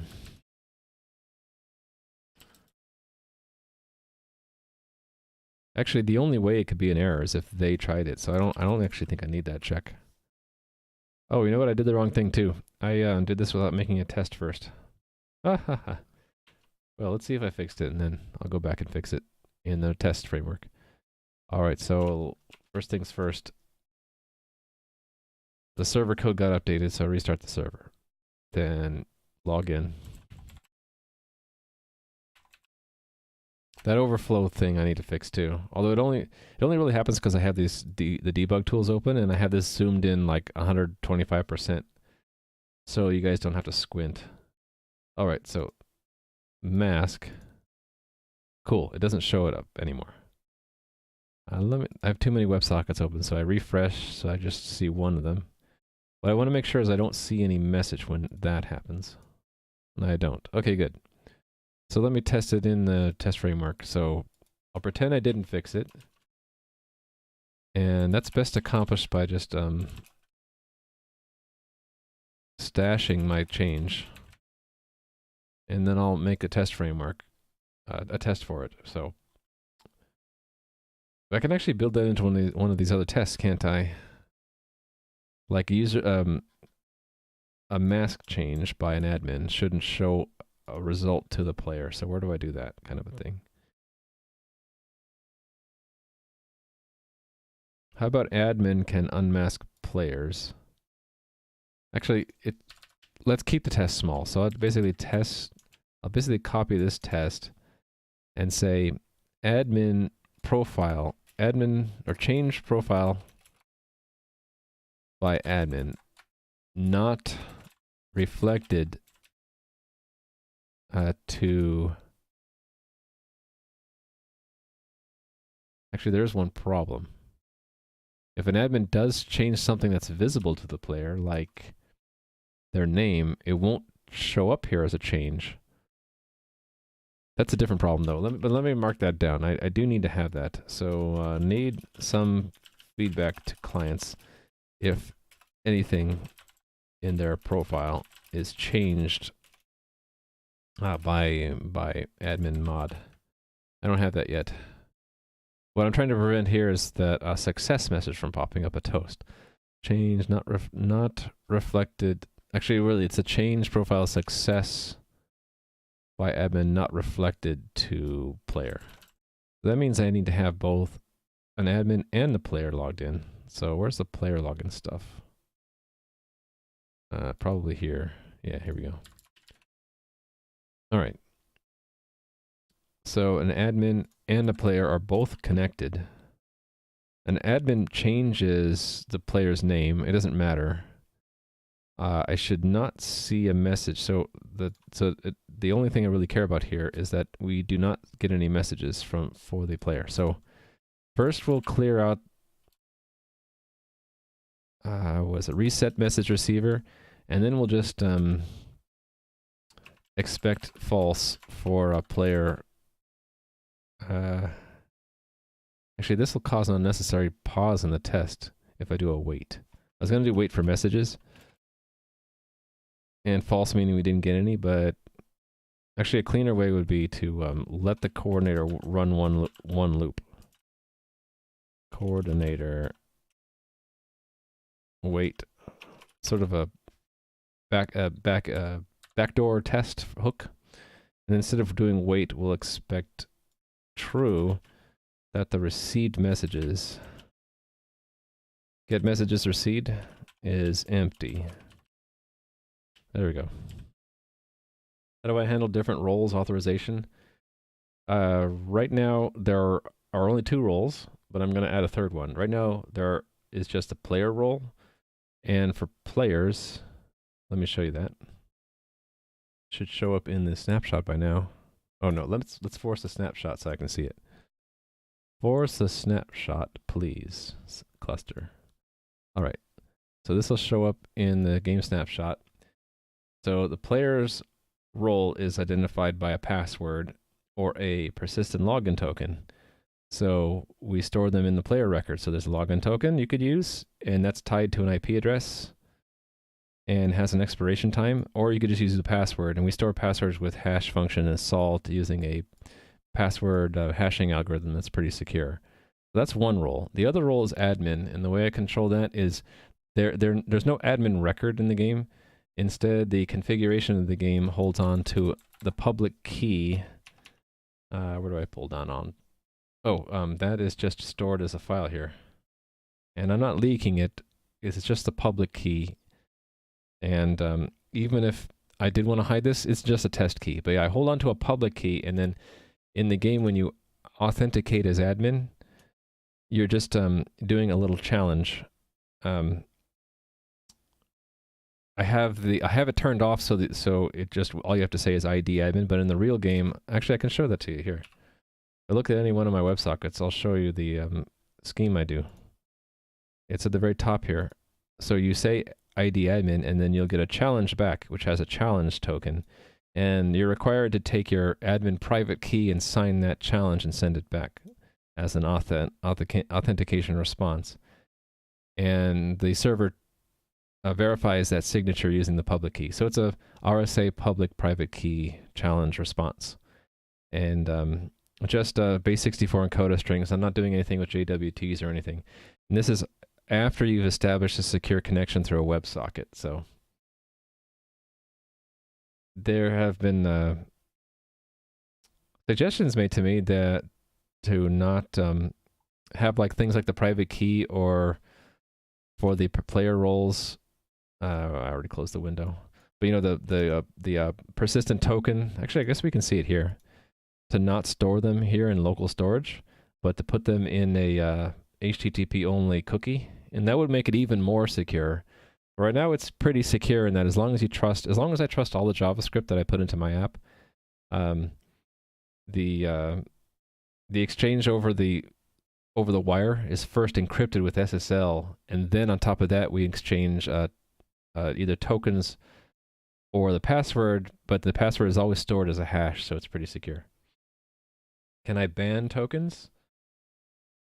Well, the token is really limited use. It's only for use if you hit refresh, or like you get temporarily disconnected from the server, and it only works with the IP address you use to log in. So I don't really think I need to ban them, but if I did, to ban them, I would just remove them.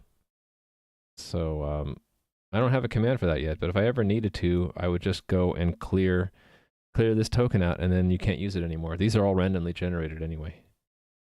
Yeah, they're associated with an IP. So if you tried the same token from a different IP, it won't work. And Perry, Hideo told me that the HTTPS only cookie was a lot more secure than local storage, because JavaScript wouldn't be able to access it at all.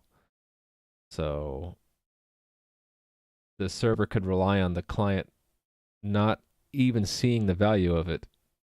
So even if there was bad JavaScript injected into my app, they still wouldn't be able to get to the token. Hey there, Kangaroo. You can use login token expiry. Oh yeah, I could also do that. I can just set that value to the current time, and then it'll have expired. Do you have a test for the IP token verification? I think I do.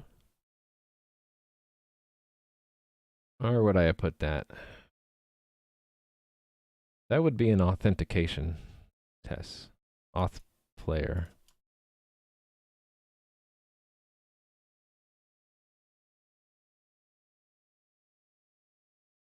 It's probably here somewhere.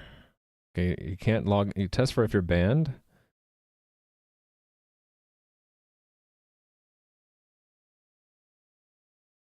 Oh, maybe I don't have it. Well, there's login error. Oh, because the coordinator doesn't do the check, it's the executor. It'd be here. Here we go. So I have expired token, incorrect token IP address, incorrect token, correct token, unregistered player. So yeah, I have all these covered, I think.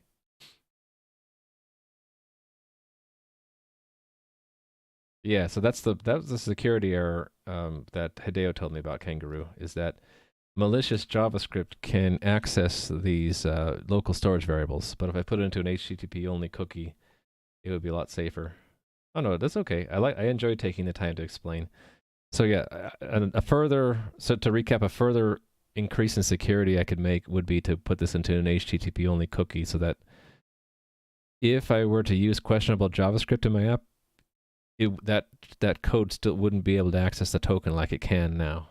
Right now, I'm okay with it so far because, really, to tell you the truth, I don't execute anything in JavaScript except for the stuff I made, and then standard frameworks like React and Redux.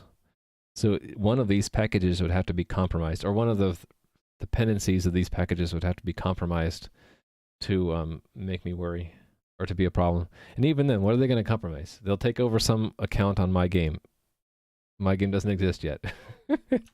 Maybe if my game becomes popular and the value of these accounts goes from 0 to something else, then I would care. Security is pretty hard, which is one of the reasons I do not do it from scratch. Like most of the stuff I do on my stream is from scratch, but I did not do the SSL stuff. I'm using LibreSSL because it's just something you have to take seriously. Don't try to do your own crypto. Use established, well-tested crypto. And then watch for security advisories on that software that you use. All right. Close some of this stuff. Okay, yeah. We want to make sure that this doesn't happen. So this right now should fail, right? It passes. Not supposed to pass. Oh, because I didn't simulate the execution. I need to do that part. So where is the success simulated?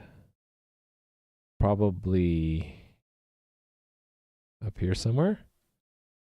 Change profile success somewhere. Here. So I need to so this is the simulation of it, this stuff here. So we need to copy that. Whoa. I guess the last change wasn't where I thought it was. Okay, Anyway, it is part of this here. So we need to get, so this will have caused a journal entry to be appended. Really, I should take that as the index. And let's put an assert here to be extra safe, so that we expect there to be one more entry now when that message is received. And then we will get that command out, and then we're going to just apply that same change. So actually, you know what I can do is I can take that and say changes, and then const auto changes equals that, and then just reuse that down here, changes, and then publish that entry number. And this is 1 based, so it has to be that plus 1. Blame the Raft consensus algorithm for that. They use 1 based indices, and then a special response from that. And it's that publishing of the execution of the message that we're mocking that will cause the message to be sent back to the player incorrectly. Yeah. So yeah, it did get a message. So we need to suppress the message.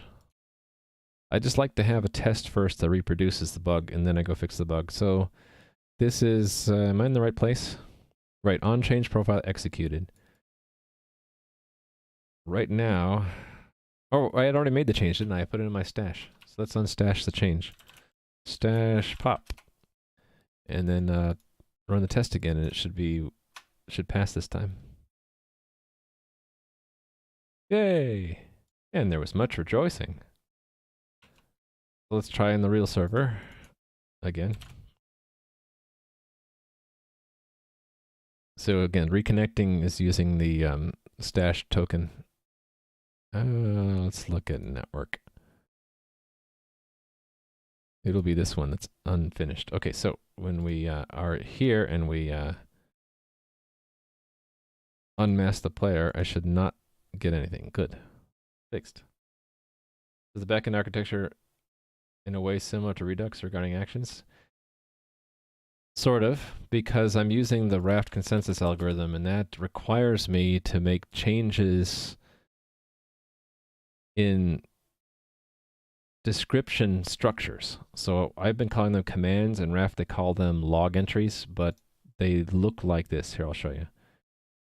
They look like this. I'm using JSON format for convenience, but let's just isolate one of these and then interpret it as JSON and then format.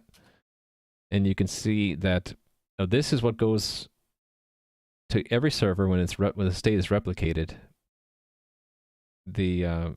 Once a majority of the servers of the cluster have acknowledged that they've received this command, then they all apply it. And it's the application of this command that changes the data on the server. So it's kind of like that. The same thing in Redux. You first describe what you want done in these actions. So for me, it's I'm trying to keep it simple. So it's just a keyword on what you want done, and then you might have stashed arguments to that action in an object. So I just take that object, unfold it, and add the type to it. So that's the Redux equivalent to what I'm doing here in the back end. And what's different, I guess, is in Redux, you either reduce it to state changes through a reducer, which is a pure function, or you might have middleware that does side effects like dispatching other actions. I don't do that on the server side. On the server side, it's very cut and dry. Every single action like that goes to the executor, and it executes it by basically it's like it's a reducer that can fail. So there is an error path. For example, here, if a changed profile command gets executed, but that player no longer exists because they might have gotten deleted in the middle of doing a profile change, it can fail, and then that can percolate back up to the admin, for example, who could say, oh, try to change the profile of a player that doesn't exist anymore. So it's not the same as Redux, but it's sort of similar. Yeah, so the concept of packaging up a description of what you want changed in any moment is the same between my backend's code and Redux. So I need to undo that before, and it's very important that I not actually change that file. All right. It's very sensitive in the sense that these journals and snapshots need to all be identical. Otherwise, the state gets corrupted, because we go through great lengths to replicate the data so that we can have fault tolerance. If the data were to be different on any one server, then you can have incoherence, and that would be bad. And I've made that mistake before on stream, where I just hack the journal state on one server, and then the whole cluster collapses. Could be the same as errors, just because, yeah, so I could take an error and then dispatch it back as another command, and I actually considered doing that, but it's pretty complicated. So I'm just doing it very simple now. And I could change this later, but I'm making my own backend from scratch, whereas with Redux, I'm leveraging all of the nice design that's already been put into it. So hopefully I'm using Redux appropriately, and it's going to be more advanced than what I do on the backend server, just because I didn't write Redux. It's already been written for me. Okay. Yeah. Now all of my tests pass, right? And that means we're moving on to the next thing. Oh, I forgot to check it into Git. This is fixing a bug in that the player is notified when the player inappropriately gets a success message when they didn't request a change. So fix bug in reporting change profile results. If an admin or someone else changes a player's profile, that player was getting a success notification by mistake. fix this by checking to make sure that the client IDs of the change and the player match before sending the success message. I'm in a very verbose commit mood right now. Oh, you're a bit drunk? That's okay. No, I actually like these discussions. Even if there's some, what do you call it?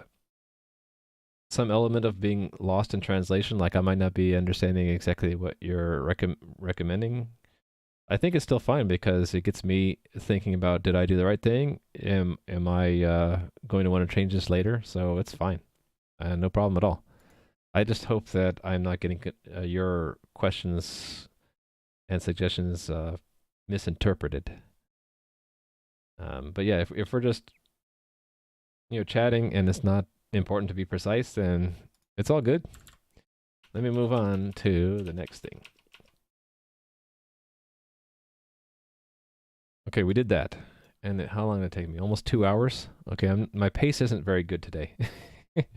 Okay, have a good night, Nui. Yeah, it's difficult to discuss in Twitch chat, but it helps at least get me to think about it. Because if I don't think about it, then I won't even detect any problem in the design, right? Until much later, and that would be bad. Okay, downloading player info.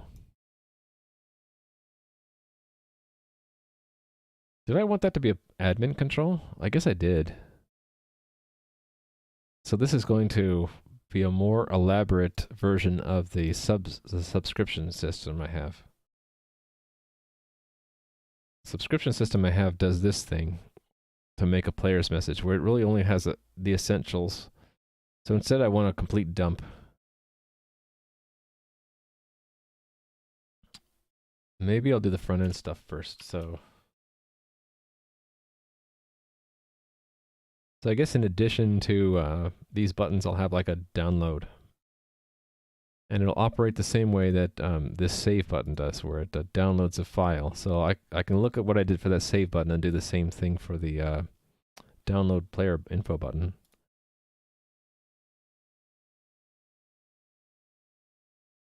Oh, the design flaw on the server? I fixed that. I'm sorry.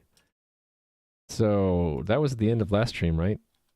So that bug turned out to be that I had a mistake in the create player command, how it was replicated, the replication of that command. That caused the other servers to think that, oh yeah, we created that player, but they're not logged in. And because they weren't logged in, it was then rejecting the destroy player command from that player because it's like, well, they're not logged in there. They can't delete the player when they're not logged in. So that was the root cause. So that change, it was actually, once I figured out where it was not that hard to fix. I'll show you. That makes it reinforces the fact that these little classes, even though they're simple, it's very critical. That's not the right one. It was create player. Even though these are relatively simple, they're very critical. So the mistake was this.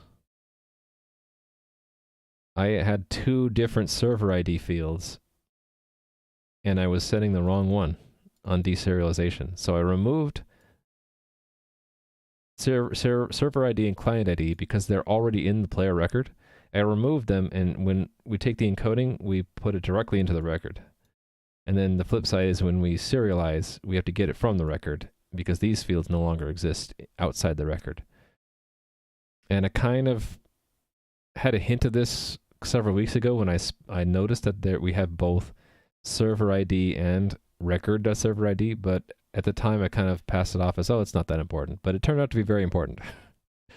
So, but fixing that, making that change fixed everything. So I have a test for it now. Yeah, simple bug, but leading to catastrophic data collapse on the server. Fun stuff. Yeah, so I actually fixed that before the stream started. It got me really worried, so I worked on that after the stream yesterday till I fixed it. And to help see that happen, I also added an easy but useful feature in that I can at any point hit this button, snapshot, and now all the servers have started a new journal with a fresh, up-to-date snapshot, which I can show you here. The journals are now empty, or nearly empty. That must have happened after the snapshot because I got a timeout, right? That's what I'm going to guess. Yeah, look at that.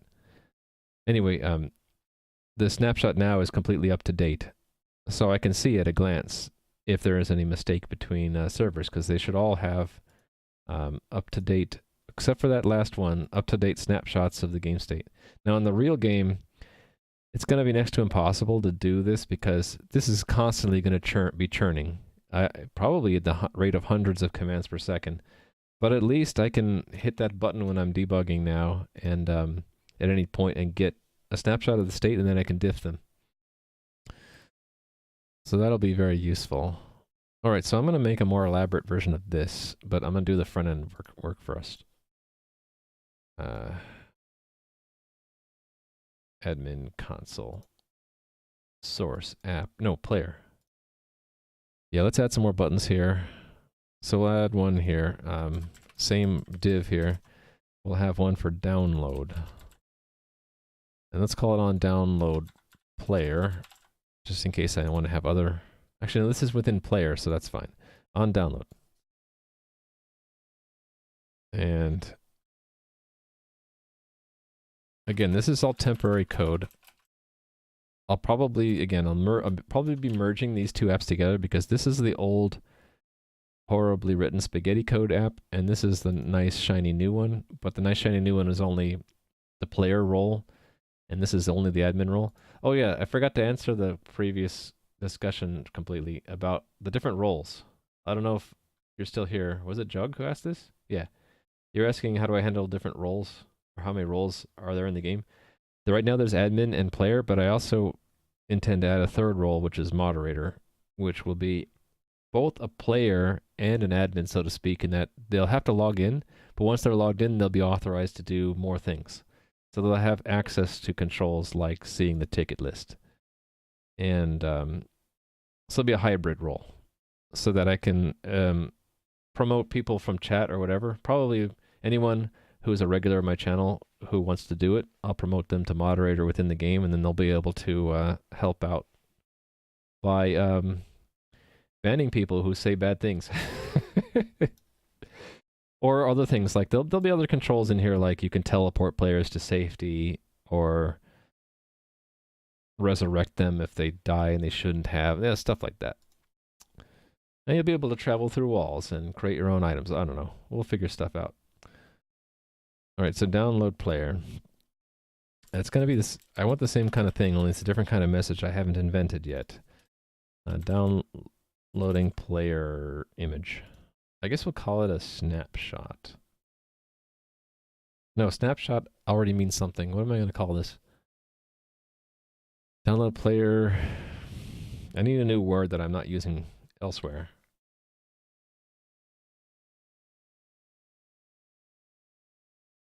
I don't know. Download player splooge. Splooge. Chungus.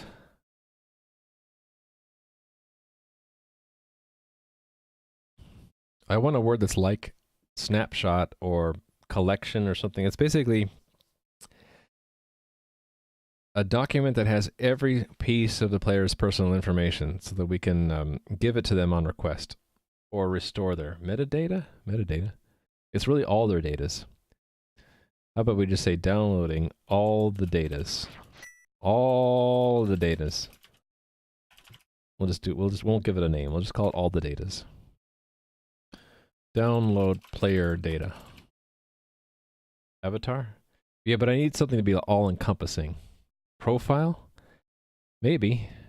Because, well, but profile, yeah, profile might work. Let's keep it like that because I feel whimsical. Thanks for the follow, Oscar. I hope that's how you say part of your name. Okay, that is good. So that should show up now. Did I get logged out from inactivity again? That overflow thing I need to fix. Anyway. So I should be able to click on that and did I not save it? I didn't save it. Download. Doesn't do anything yet. Let's make it do something. Actually, it does do something. It will have sent a message to the server, and the server will have been like, I don't know what you mean. That would show up here somewhere, right? I haven't used this in a while. Here we go. Received unrecognized download player data message. So that means we've got to move to do backend stuff. So that would be let's put it under admin player controls for now. Can I copy this download player list? Let's include that. Copy from that. Download player data. So the same word, player data. And then I'll need a username. So Alex, for example, is test user Alex. And Bob is test user too. Alright, so what do we expect? I don't need Bob. What do I expect when I get that? There should be a player data, I guess. And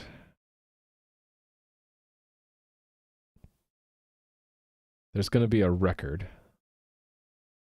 And I want the record to exactly match what's in the player database. So let's get the record. That's actually, I can compare it directly here, right? I can say this is equal, the record is equal to what I get if I ask the players get by the test user ID. That should be identical. I want the exact same, I want all the datas.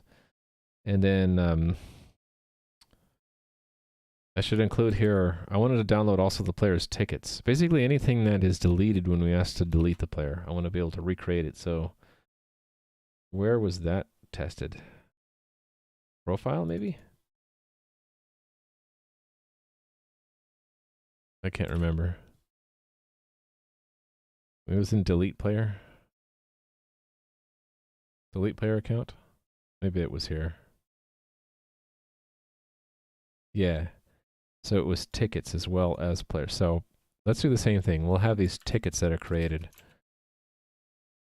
In addition to creating the user, we'll create tickets about that user, and then we'll expect to get tickets back. So we will right. So we'll say const auto tickets is messages 0 tickets, and then we'll expect there to be 2 things in that array. And I guess we'll just make these are all already JSON objects, right? What's in this ticket? Content and an ID. There's no ID.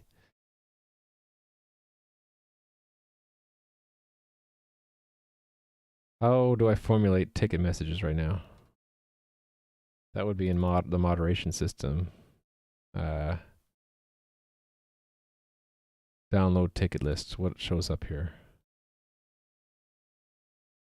Okay, so do it this way. Let's just do it that way. That's what I'll expect for here.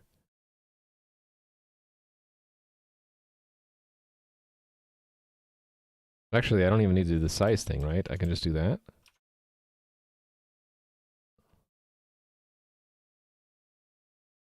And then that's ticket ID, ticket1 dot content, and ticket2 dot content.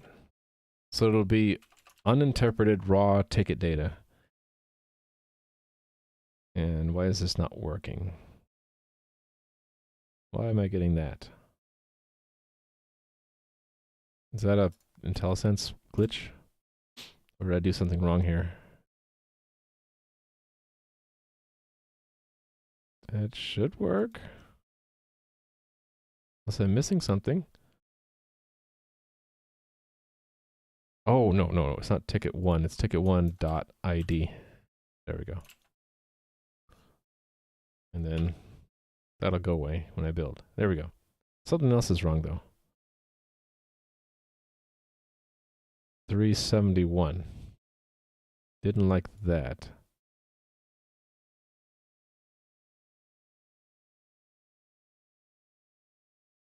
Oh. Oh, wait a minute. I can't. It'll just. I need the JSON version of the player record, right?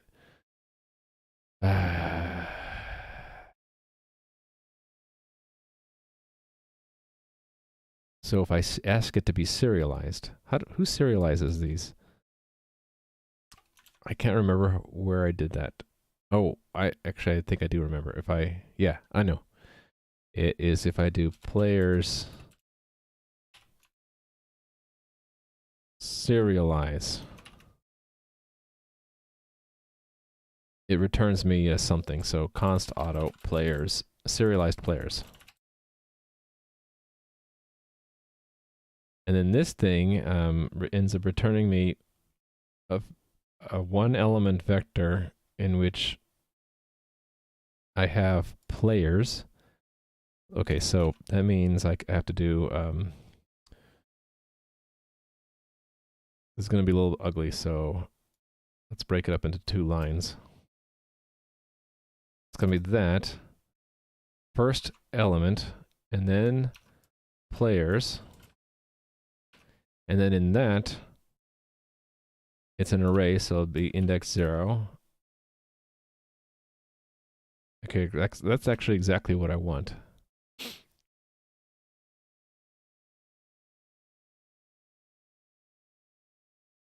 I'm going to end up taking this code and sharing it with something else because I probably want to just have players have a method called to serialize one player and just have it do that. But actually, let's do it now. So this will be serialized player. So we'll just ask it to serialize by name or by ID would be better. So that would be test user ID. And then actually that simplifies this down quite a bit. So I can just say that, comma. There we go. Cool. So this doesn't exist yet. I need to add that. So let's make that a test. There's already a serialized test. So let's add one for serialize single player. So serialize player. And we don't need a player 2. Just a player 1's fine.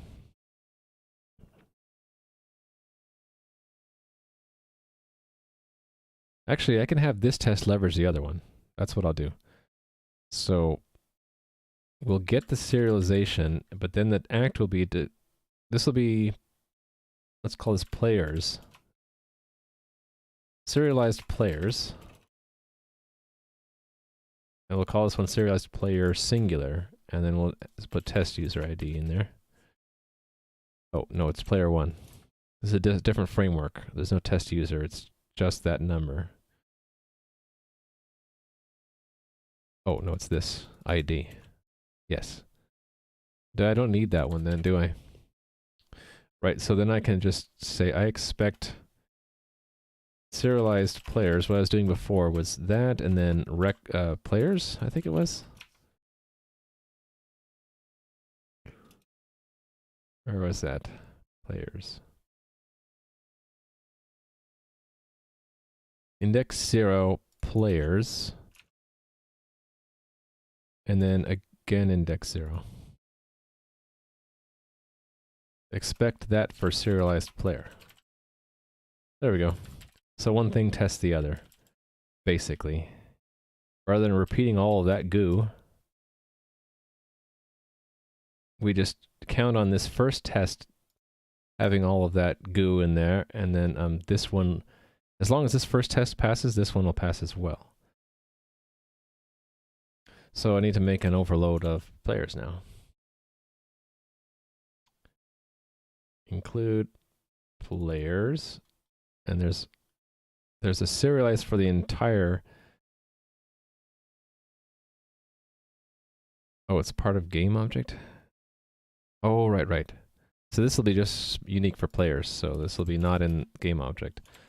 Serialize int ID, and that's we get back a JSON value. All right. Just copying this boilerplate and then changing it. This is the identifier of the player we are returning. I want to reuse that. Or is it game object, right?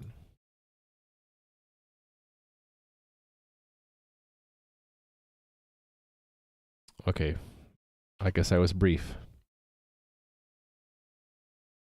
The serialization of the player with the, or of the player.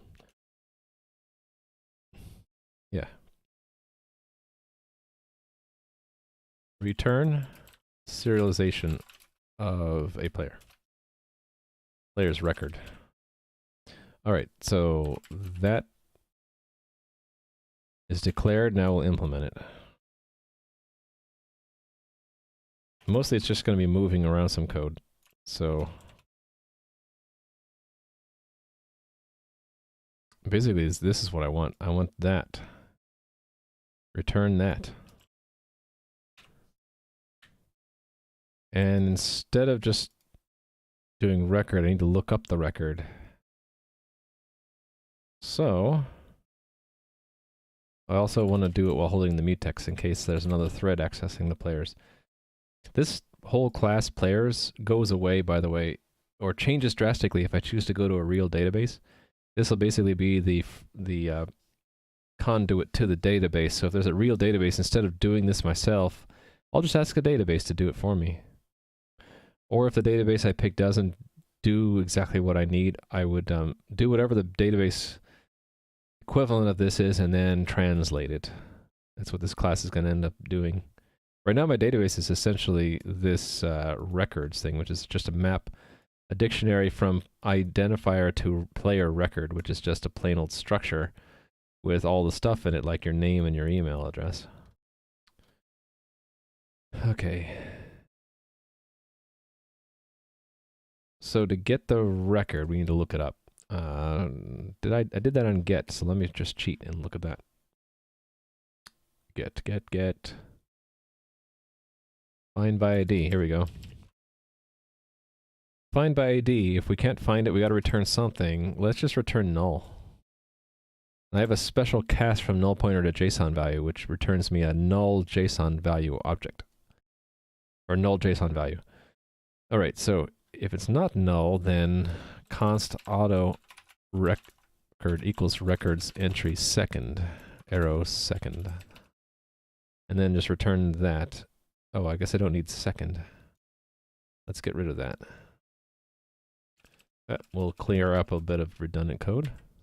And then this down here really, it's going to look it up. Well,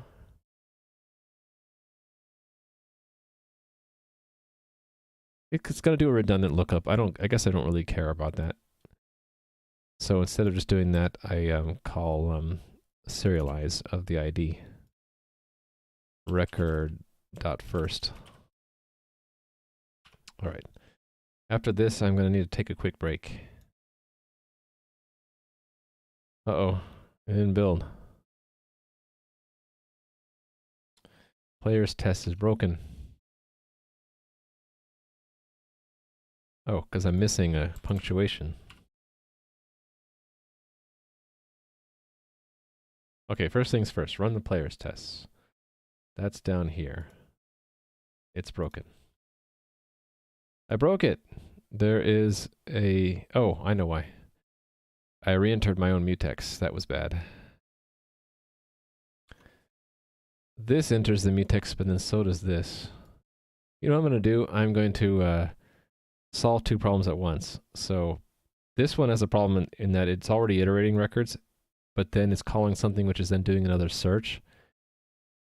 If I took this part out and called it from both places, then I wouldn't need to have one call the other. I wouldn't have to worry about re-entering the mutex, right? So let me take this part out and make it an internal function in impl here. So this will be something that returns a JSON value. Actually, it doesn't even need to be here. It can be just a private function in an anonymous namespace. So it's just something that changes a player record into a JSON value. So serialize player record, a const player record. That needs to be in realm server. Record. and just does that. And let's comment it. Let's just steal the comment from here. The reason I comment is mostly because out of habit, I always have a comment doxygen style for every function. You don't have to do this, it's just something I do. Return the serialization of the given player record. Thanks for the follow, Dowdle. And there's no ID, it's just a record. This is the player record to serialize. Okay, so we're going to use that from two places now. Down here, we're just going to say that, and then we're going to say that dot second. And then this, after it does a lookup, it'll return that record. In fact, I can remove this and just say that, right? Much cleaner, and then this doesn't re-enter the mutex. Not that one, this one. This one won't re-enter the mutex. Yay. Yeah, hello, how's it going? So I was using that from where? From the admin player controls, right? For download player data. So it's time to run this test. This will fail because that message doesn't even exist yet. So I'm going to implement the handling of this message right after I take a quick break. I need to use the restroom. I will be right back. Be right back.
I'm back.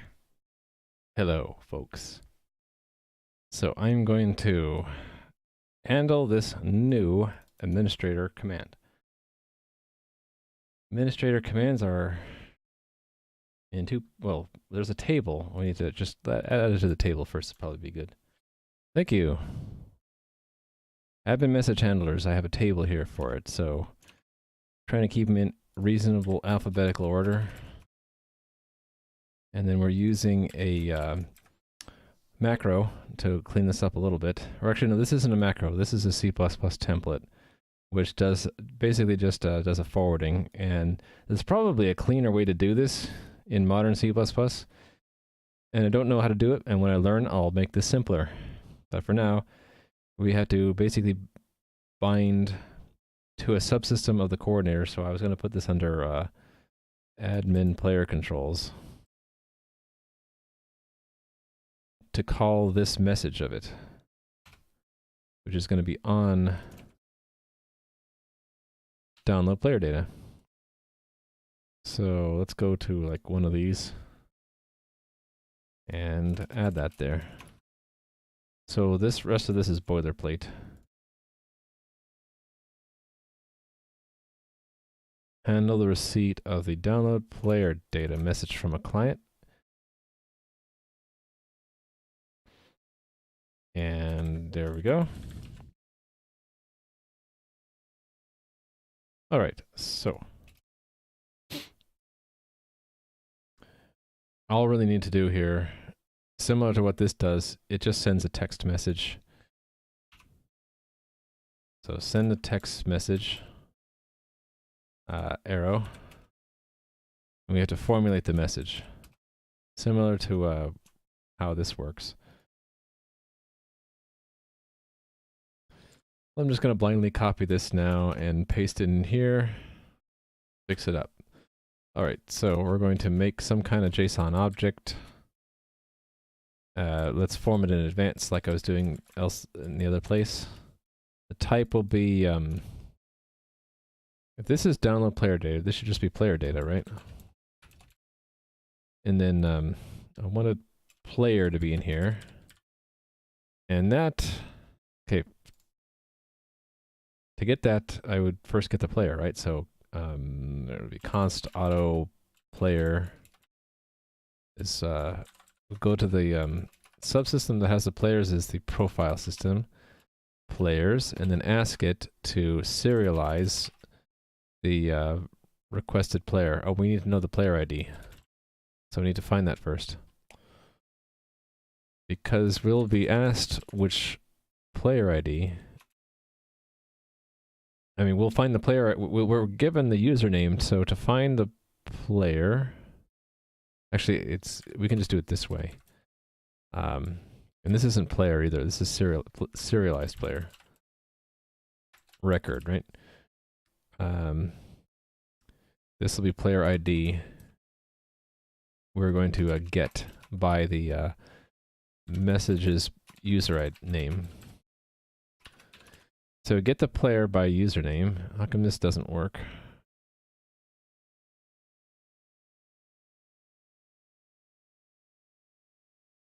Oh, because it doesn't know to interpret this as a string. There we go. So get the player record, and then, actually, if it's 0, it doesn't exist, right? So we'll just ignore the message if the player doesn't exist.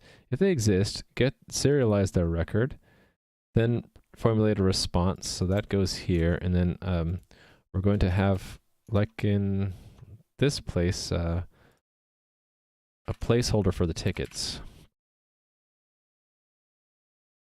And then at the end, we're going to end up just taking that response and encoding it and sending that as a text message. But in the meantime, something similar to this. We're going to loop through all the ticket and the tickets. Actually, you know what I want to do is go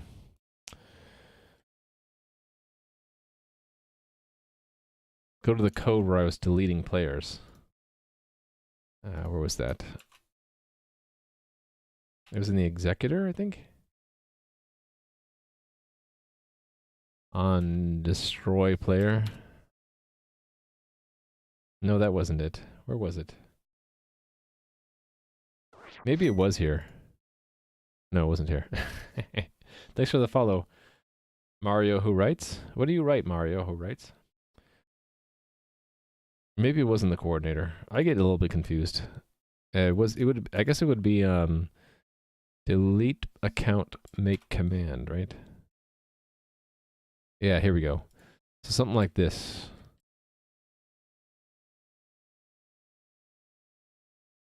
Right, so we go to the moderation system, holds on to all the tickets in the game. We get all the tickets, and then if the reporter or the target is that same player, we're going to include that entire ticket in the player data we send back. So So I need to get a reference to the tickets. So serialized tickets equals response tickets. It gives me a reference into this empty array, and so then I can just add to that a JSON object. And how did this... Oh, the ticket is a JSON object, right? Oh, wait a minute. What am I doing? That should go in here to replace that. There we go. That ticket second is a JSON value, right? So I can just add ticket second. I think that'll work. And then send it. Let's ship it. In other words, let's run the test again, hoping that I fixed it. No. Okay, we might be close though. It's going to be a... This is what we expected, all that junk. So that is... Wait a minute. That's not at the correct level of indirection.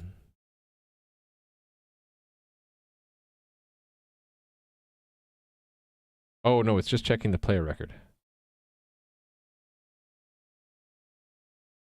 Oh, I have it. It's record. That's the problem, not player. Yeah. Record. Whoops. Try again. Are we closer this time? Okay, go out past the record. Now it's looking at the tickets. There's ticket 1 and ticket 2, and what do we get back out? Tickets, which is... Oh, it doesn't have the level of indirection of ticket. So I need ID and ticket. That's right, because the ID isn't in the ticket. So that means instead of just adding it, I have to... Another level of indirection. It's a JSON object which has inside of it ID, which is ticket first, and then ticket, which is ticket second. All right, and do that.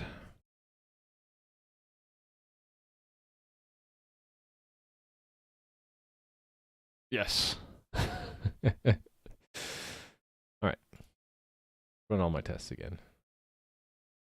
And then I can, while that's running, I can actually restart this, and then I should see that message now in the admin tool. So when I go to players and I hit that, I pick the button for me and I hit download. Okay, let's try again. Players, pick me and do download. Then I should have seen a message. Oh, it depends on which server we asked from. So it'll pick a random server. Oh, here it is. Download player data. Record. Here we go. So we have the player record and then the tickets.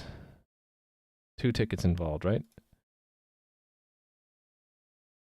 Yep, 2 and 3. ID 2, ID 3. So it worked. So that's all the information about a player. So then I think all I really need to do is save that as a file in the front end. I passed all my tests, right? Okay, so let's do the saving. So in the admin tool already, there's like a save feature. I just wanted to see how did I do that? File saver, okay. So let's do the same kind of thing. This will arrive for a special message, right? So let's just input it here.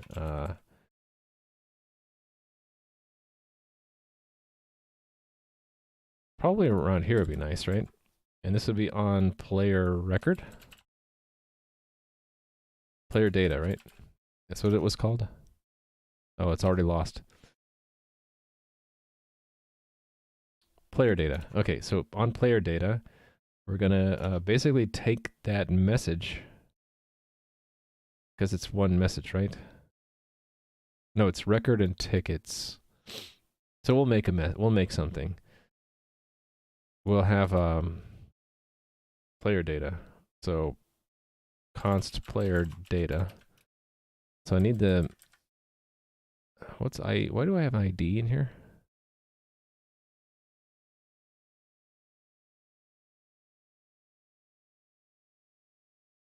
I don't remember.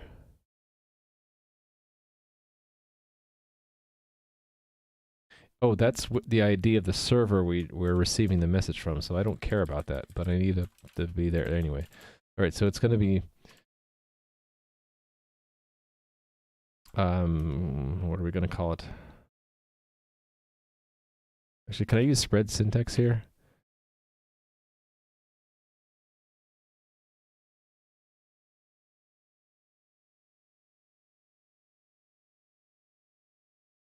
I think I can. I can just strip off the type, right?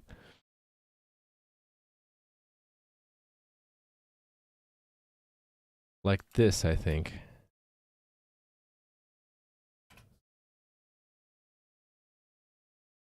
I think I can do that, right? And then it'll take the rest of message and put it in player data, and then so I can just take player data and stringify it and save it as, I don't know, player.json. And then that will be one of the message handlers. So where do I have those message handlers? I apologize for the mess. This app is really messy. I don't even remember where I put it.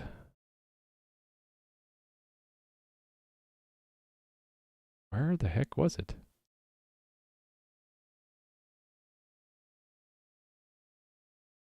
Here it is. Server message handlers. Player data. All right, let's try it out. So if I go to a player and I click download, oh, look at that. I got a message. Let's open it. Oh, look at that. I got all their personal infos, all their datas. Nice.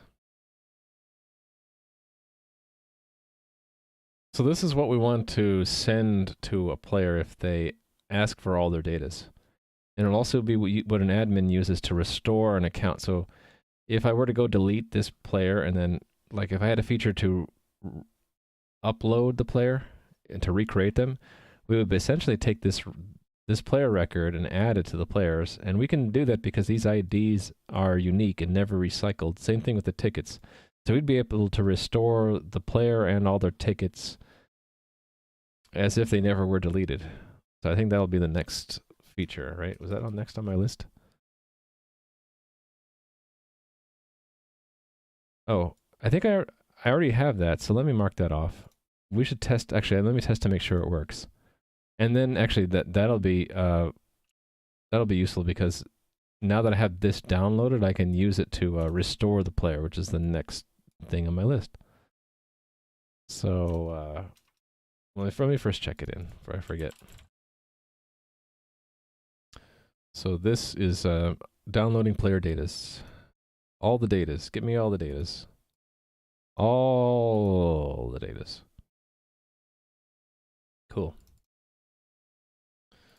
Add feature to download all of the player's records. All the player's datas.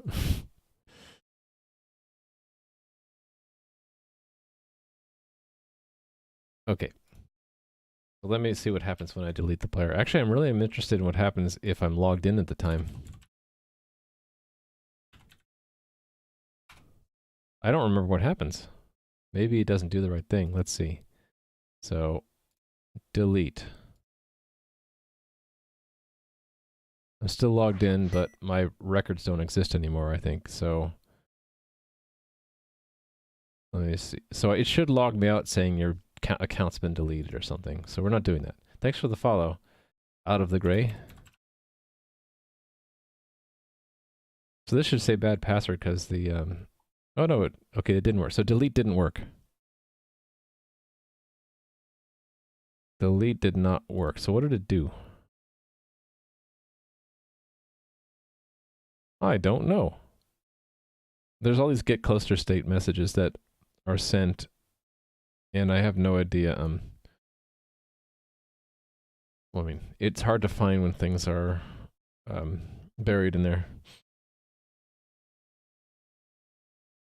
So I should be watching this as it's going, or maybe it shows up in. No, I just looked at it. It's not here. For programming, yeah. We're doing programming, that's right. Let me watch one of these sockets as I hit the delete button. All right, here we go. Delete. Didn't actually do anything, I don't think. Oh, it disconnected me. Why did it disconnect me?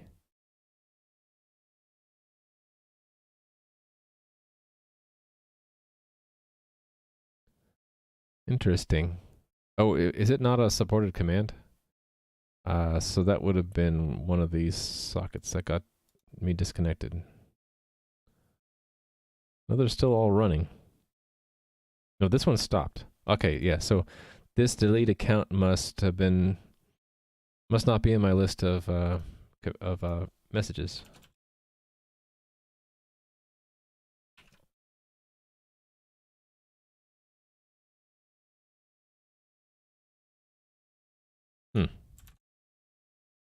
It is there. Oh, but a player does that when they want to delete their own account. Okay, so I don't have a test for this, so I never implemented this in the back end. No better time than now, right? So what do we want to put this under? Profile, but delete account by admin? Yeah, why not? So we'll call this one delete player account by player, and we'll have another one for delete player account by admin. Delete player account by admin.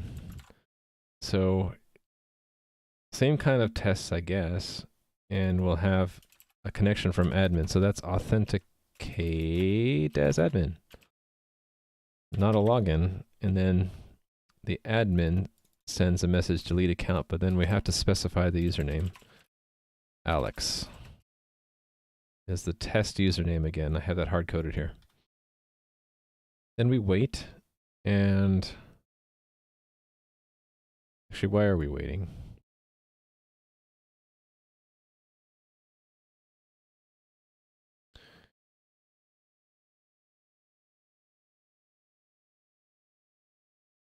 I don't think this line is needed.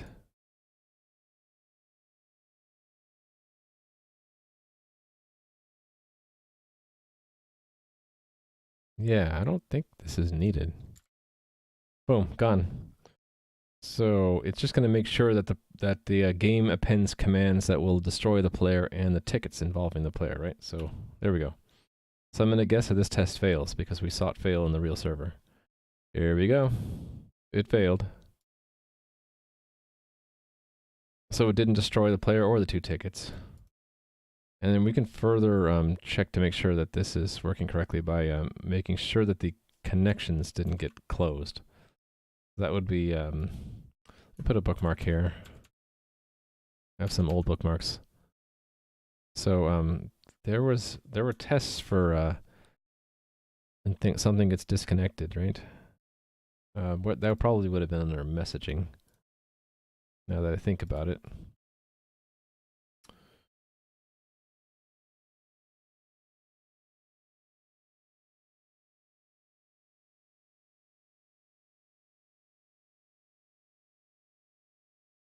Something like this, right? Right, get clients connections should go to 0. So we should expect that it's still 1. And I bet you'll see it's 0 because it's probably coming across as, oh, we need to hang up on that client because it's misbehaving. I bet you that's what we'll see. Yep, got hung up and didn't delete anything. All right, so let's fix the bug. Profile.cpp and the code is where I want to go. And that will be here, actually. There we go. Oh, yeah, so we're not checking if the admin is making the request.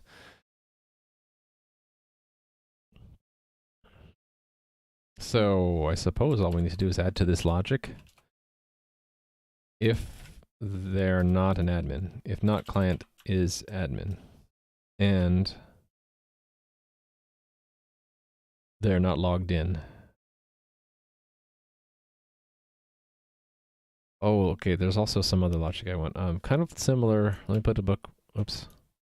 Put a bookmark here and then go to change profile. That was, yeah. Change profile check. Right, we would get the player by username, otherwise we use their player ID.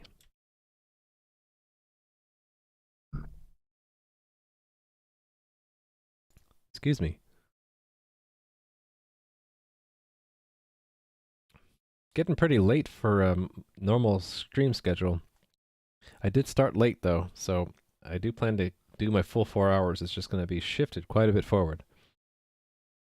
So probably the people that usually watch my stream will, well, we'll have a different set of people, I think, right? So we're going to go back and paste the code there. Hold on a second.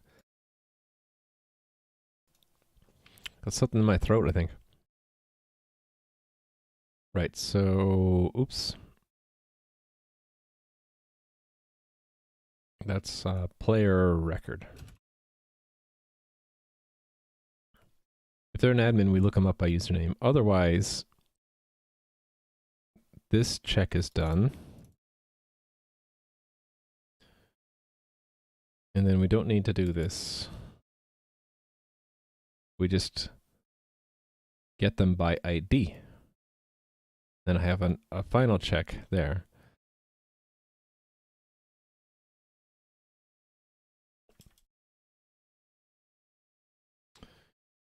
And that replaces that check. Is that all I need?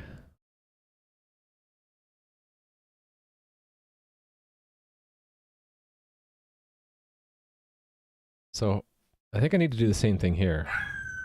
Oh, dog is barking. Someone's coming home apparently. And that's coming through my mic, so I'm gonna have to mute for a bit.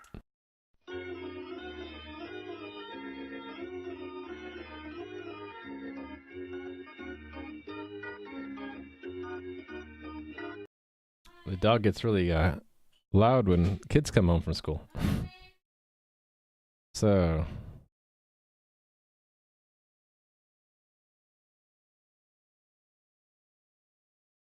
hold on a second.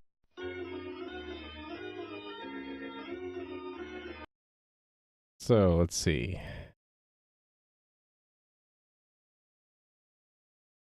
Oh, I'm in the wrong place.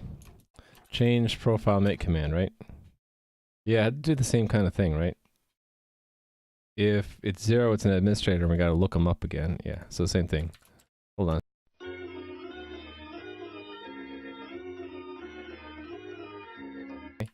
Sorry about that.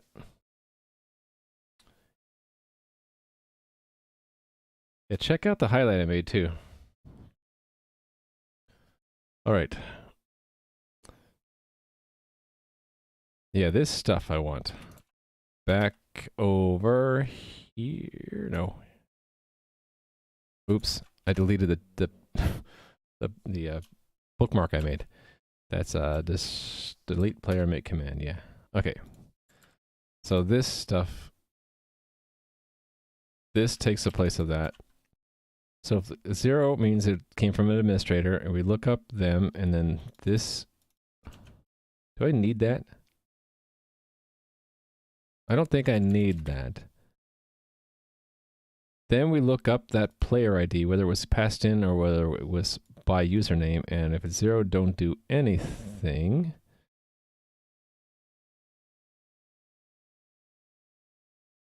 But if we're going to do something, then we make those commands return. I think that's fine.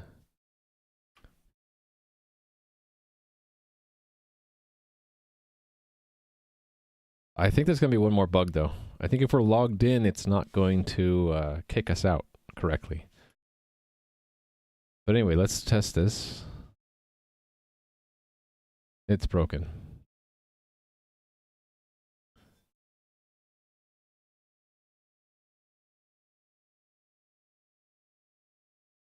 Oh, did I have I had a check with client ID, I guess.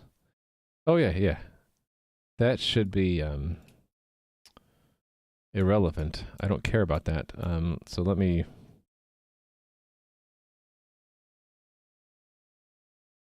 Yeah, we're just going to remove that. It doesn't matter who asked for it if it was an admin who asked for it. All right, so one more time. Success. And oh, thanks for the follow. Canner? I hope that's how you say your name. All right, so all the tests are passing. Time to try it again. Destroy my player account. Again, I'm going to do it while I'm logged in to see that it's probably going to have a problem here, right? Apologies for the overflow issue. Okay, so we're logged in. Now I'm going to delete the account.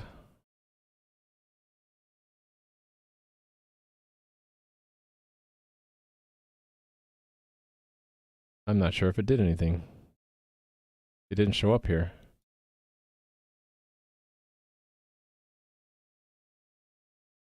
Okay, let me do fetch. No, they still exist. Okay, I'm confused by too many of these, so let me try this again. Right, they're online. We delete them.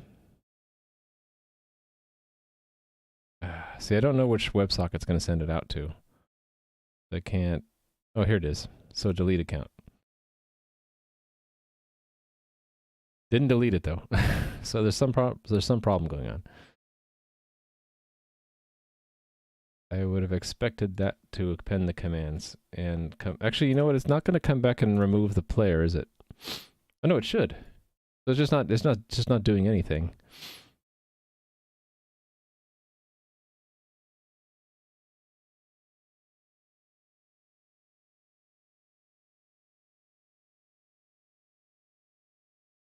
Delete account, username Ramu, and then it did not.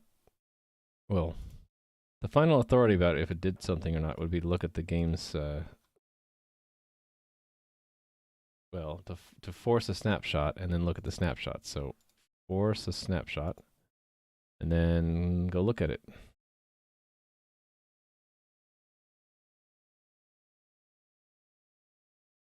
Nope, I'm still in there, so it didn't work.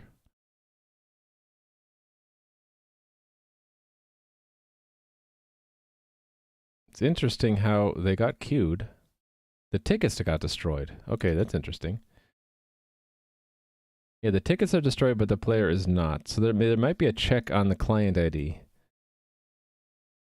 Right? Let me go look. In that case, that'd be an executor bug. So let's look at the executor. It's on destroy player. Oh yeah, look, there's a check there. So how do we bypass the check? Oh, the from admin thing. That's what I use it for.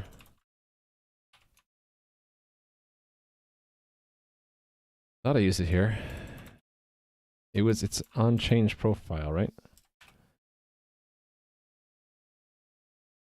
It's the 0 client ID. That's what it was. That only happens if it's an admin.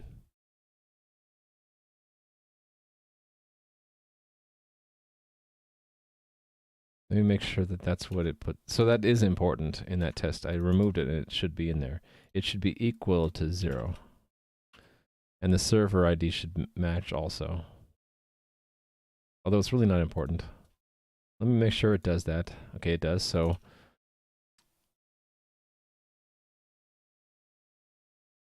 just to double check. Right. So if it's stored here. Okay, good. So it's a problem with the executor. It doesn't have this kind of a thing attached to it. So let's fix that with a unit test first. Okay.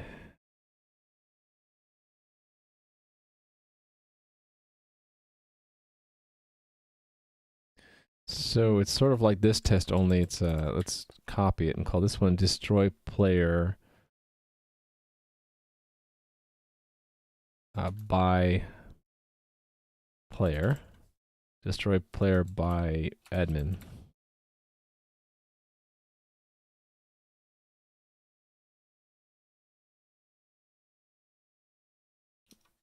Okay, hold on. Do I not pin executor? All right.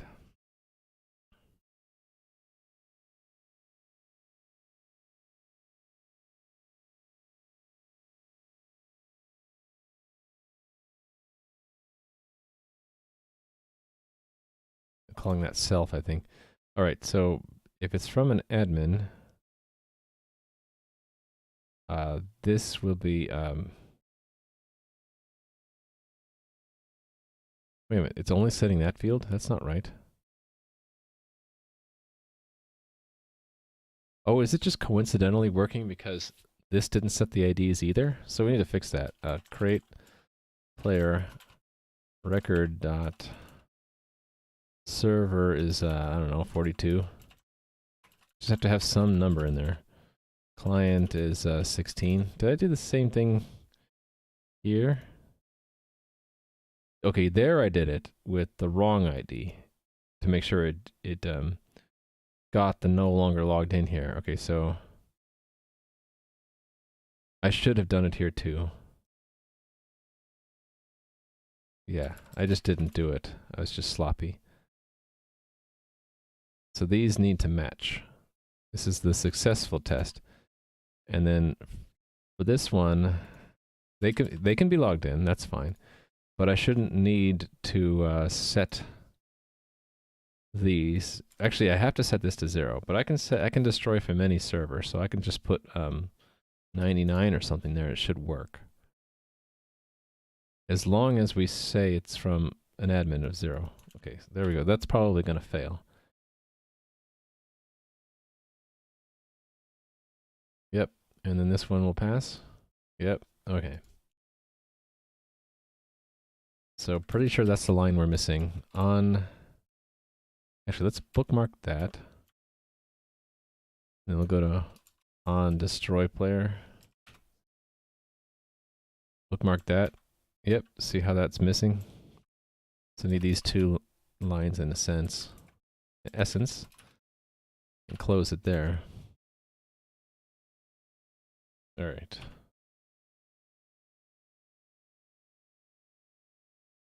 Then this will pass now, right? Great. Let's run them all, and then try the real server again.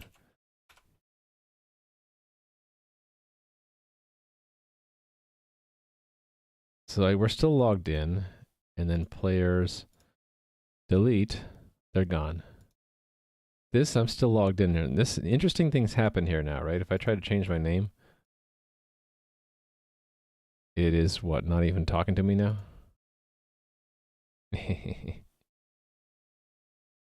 Which socket do we think? Here we go. So it's just completely ignoring me. Look at that. I'm surprised it didn't disconnect me. Because if I hit refresh, it's going to say bad password or something. What happens if I try to change my password? It says bad password.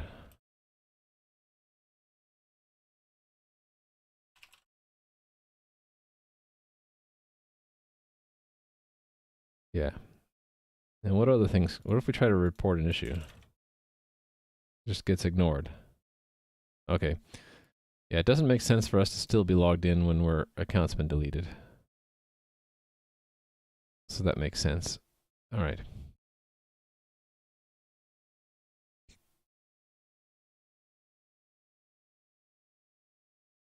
So that's another test, I think. I guess it would go under profile. Or actually, we can build it into this. Hold on, no, let's make it simpler. Let's make another test that starts out like that. So this will be delete player count. Let's just call it player logged out when account deleted by admin, or when account deleted by anyone. Right? Add the test user. I don't care about tickets. I don't care about the ID of the server.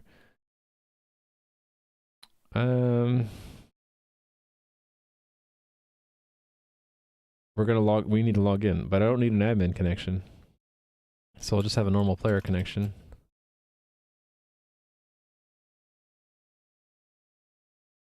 You know what I'm going to do is I'm just going to append the delete directly.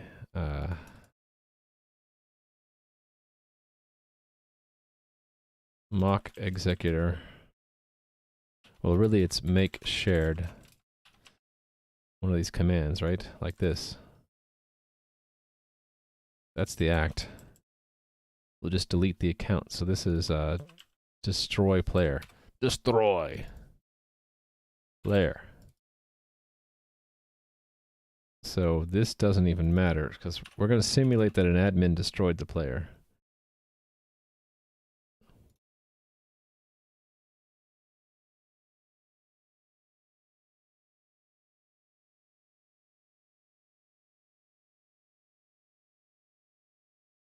Right.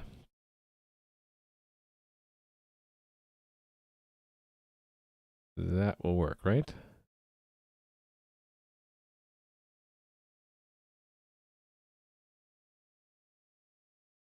Yeah, okay.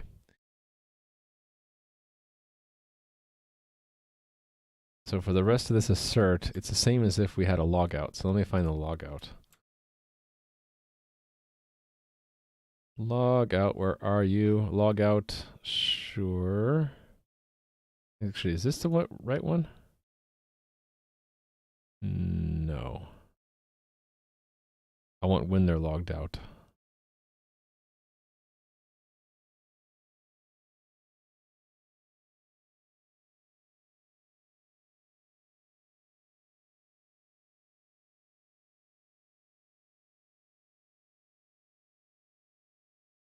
Was that an auth that I put this stuff? I can't remember where I put tests sometimes.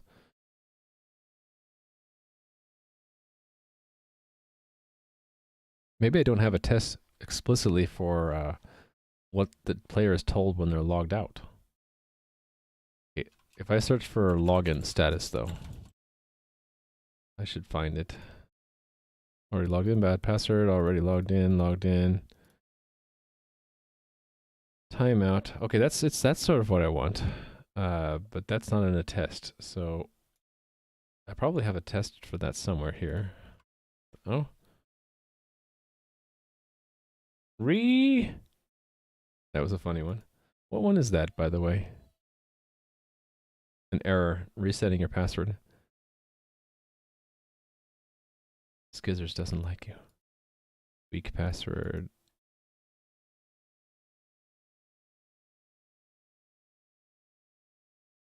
Actually, that's close enough. That's close enough.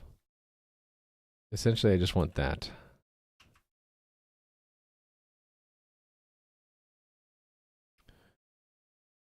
And that's going to be our assert.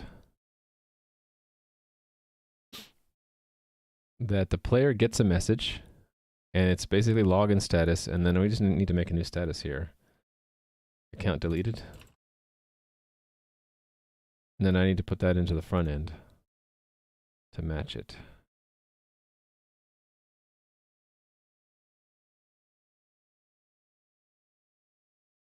Middleware. Authentication, I think, is where I put login status. Yeah, login status. And then here we go. So account deleted. Your account has been deleted.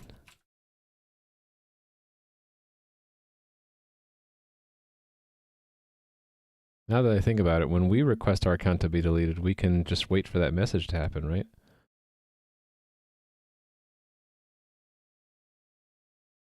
I think so.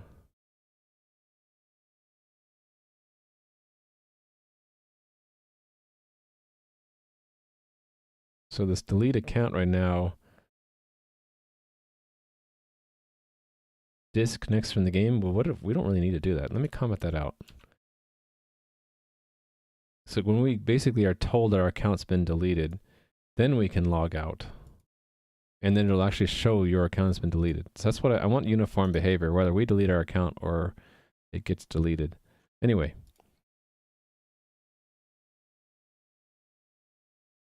I don't think this test will pass.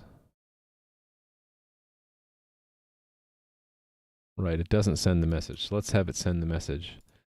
So that would be in the, again, coordinator, because it deals with messages. So what is that, profile? It'll be on destroy player executed. Here we go. Oh, we had delete account result. Why do I have that? I don't even think I need that.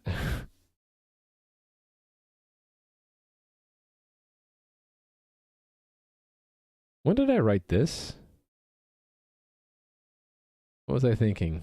I must have written this a while ago. Let me see. Less than a week ago? Really? Hold on. This line. When did I change this line?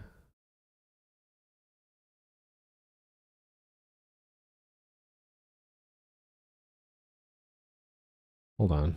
I'm not seeing what I expected to see. Yeah, that's not the right... Oh, up here. No, that's not the right... What the heck? Line... Does this line history just not work?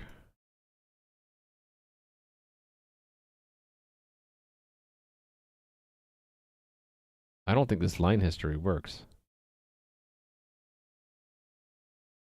It might. I might be. I might just be confused. 1059.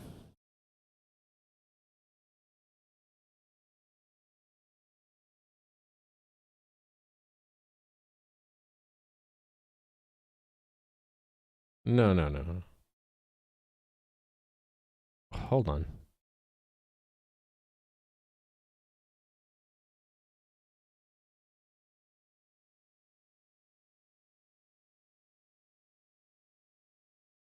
This is totally the wrong difference, isn't it?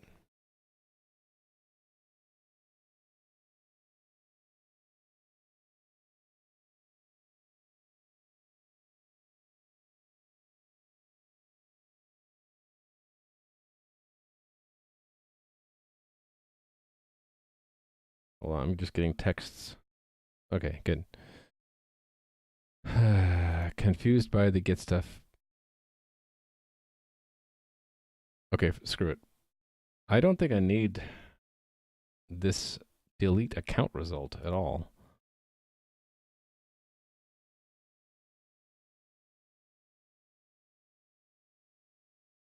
And especially because I think it's always succeeds, right? The executor. So what does the executor do? Delete account. Right, these shouldn't happen. But in case they do, we're only gonna log this for diagnostics, so we're never going to actually return them. So I don't think I need any of this stuff. So I'm just gonna remove it.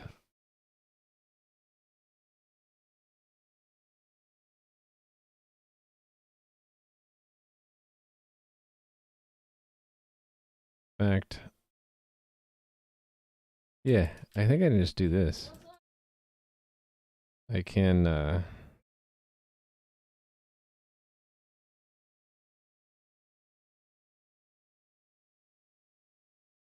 yeah, this just sees they're still connected, but they are no longer logged in. Okay, that's good. So then I can remove these. There's, I guess we still should check. It would be easier to just, if there was an error, just return. There's no error, they were removed. And then we're, okay, this we don't want to return right away. We need to include that in here. Because if they're logged in, we need to tell them their account no longer exists. So if the, this is backwards.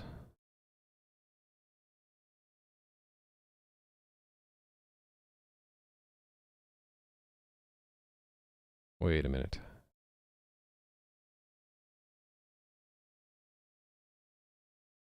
Oh no, this, this we can do an early return. Okay, this is just wrong here.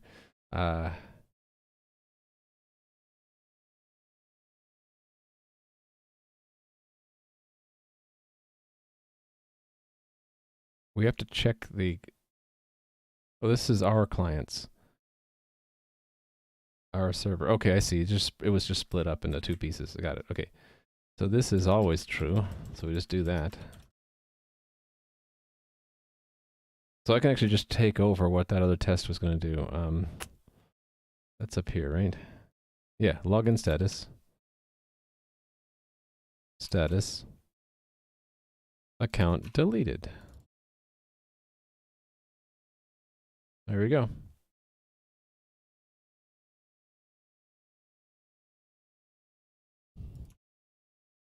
Run the test again. It fails. It never got a message. Oh, because the client ID is not right.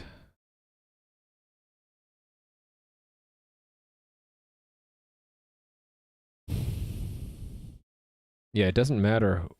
Okay, this doesn't matter. It is, it's not that the ID matches. It's that the player ID matches. Right?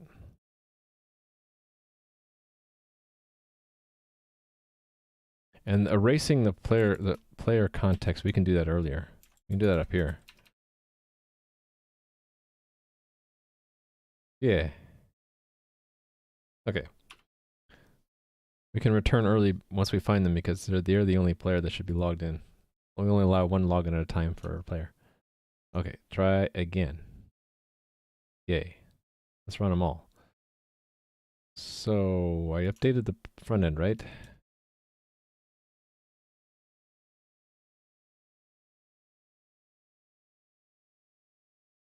So we should see that, and it should log out. Let's try it. So unfortunately, I got to create the player again. So from here, we got to do new account. Bob. Really don't need to type this in, but... All right, create account. Our account exists. We have a new name check, and our name is masked for now.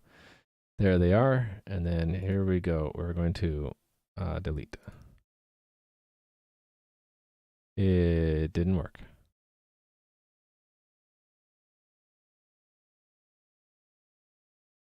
So why not? I should probably watch the network to see what happened.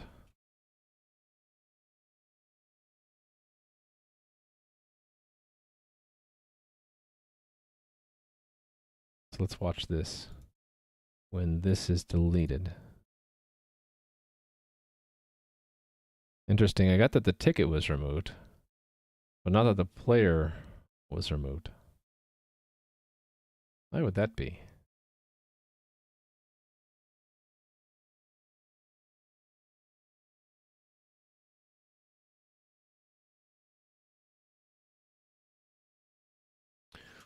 Don't know. I did restart this thing, didn't I? Yeah. One more time. Sanity check.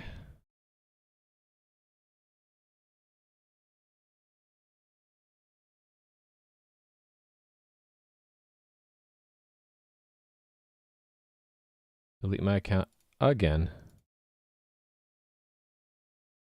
The ticket was removed. Oh, that's the old. This is the latest one. Okay, anyway. Not working. Why not? This is getting through because that's why this list gets updated right away. Is it because it's not going into that, maybe?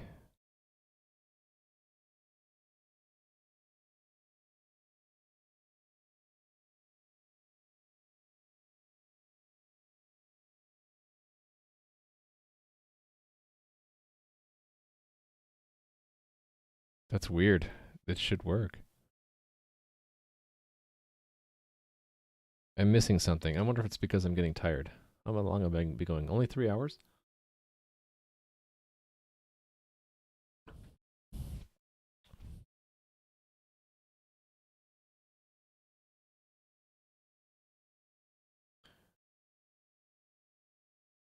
this says, go through all clients connected to this server. And by the way, so it's got to be somewhere in here.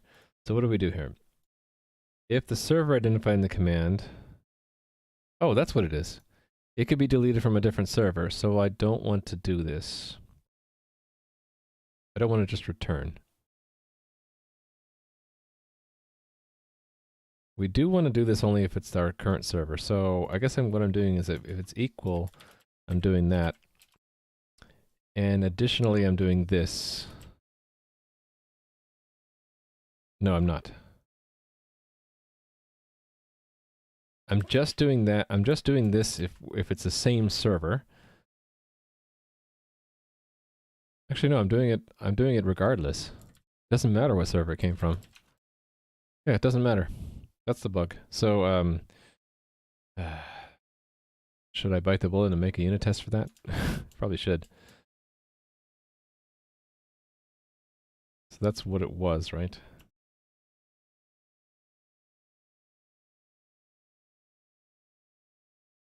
Let me ensure that that passes the test. And then what I'll do is I'll make another test where it's deleted from a different server. Yeah, the problem is I think the default is 85. Actually, let me just break the test in a way that should not break it. So that should not break the test, but it's going to break it because of that ID number being different. And then I can fix it by just applying the changes I was going to make there. That'll be good enough.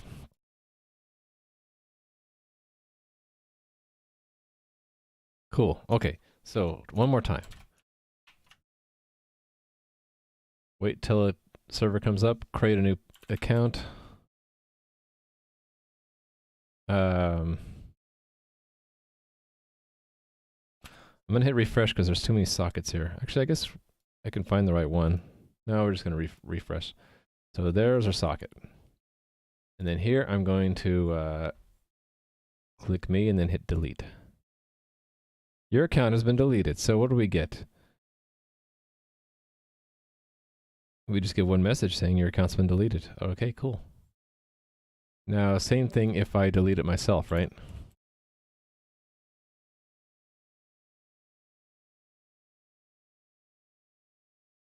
If I go here, okay, so this shows up there. If I go here and I say delete my account and then I confirm and all that good stuff, it also says your account's deleted. Let me look at the Redux replay to make sure there's no glitch there.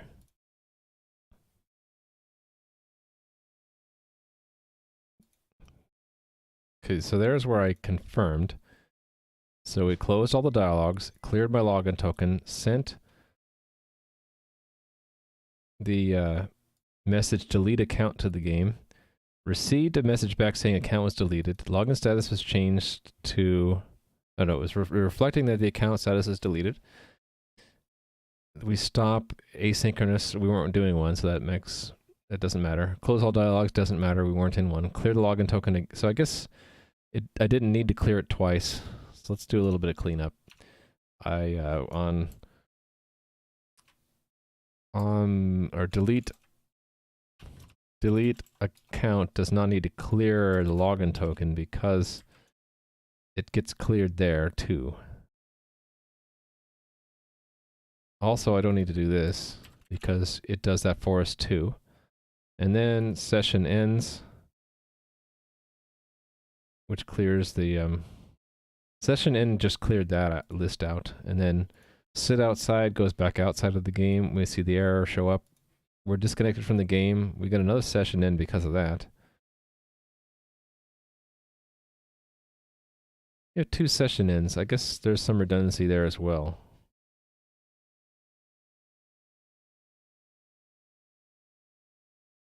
Let me mark that down. I don't think that's going to be a big issue, but that might be a... If I was really nitpicky, I might want to do that. Look into why we see session end action twice when an account is deleted. I might be seeing it twice also when we log out. But anyway, reflect disconnected, and we're done. All right, good.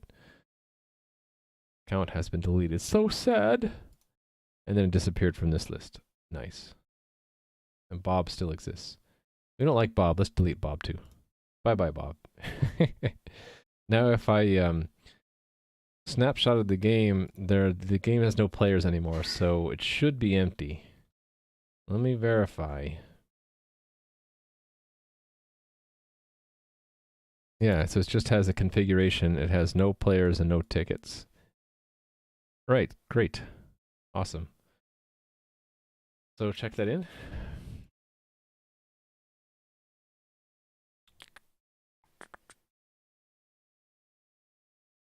So this was what? Right. So this is all in oh, I can remove that too. Authentication. So we didn't need those. Authentication JS, don't need to do these things. So that's all we need to do to delete our account. And then we just, when the account is deleted, it just logs us out naturally. Hey there, Ribka.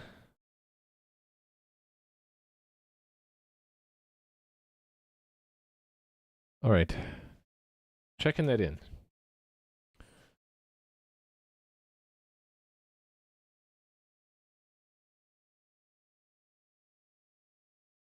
Okay, actually there are two things. We're automatically logged out when our account's deleted, and the admin can delete accounts. So let's put that in both. So players are automatically logged out when their accounts are deleted. Add ability for admin to delete player accounts. Or really it was a fix. Because it was there, but it was just broken. Alright, so improve account deletion mechanisms. Alright, commit that.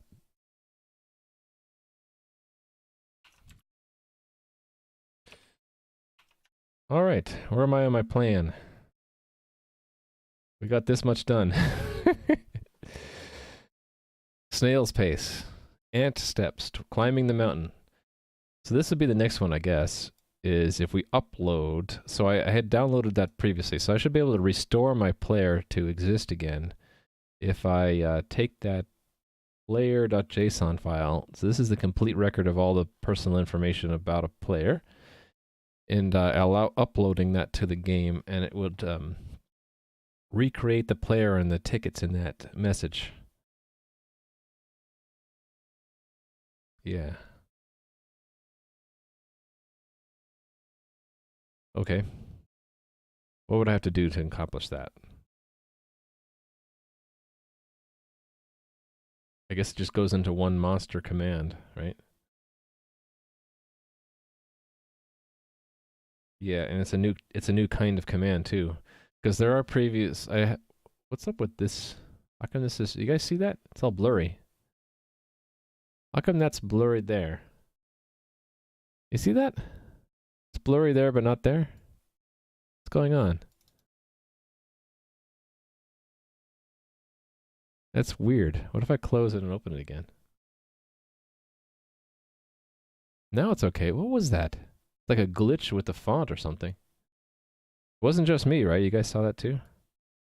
Like this was blurry for some reason, and now it's good again. Weird. Anyway, what was I saying? There exist commands in the game already to create a player, but they have side effects I don't want. Like creating a player logs that player in. Where are my commands? Here we go. So we have a create player, but create player implies a login. And then I have add mod event, and that has the unfortunate side effect of it just has the content and not the ID. So I'm going to need two different. Do we need two different commands or just one? Maybe just one called restore player. I bet, yeah, we'll do a restore player. Yeah, I like that idea. Unit test first. Command tests. Here we go.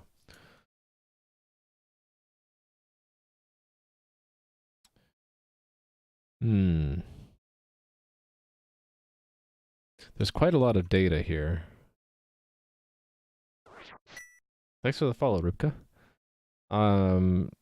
I could put this whole data set into the unit test, right? But maybe chop this down a bit.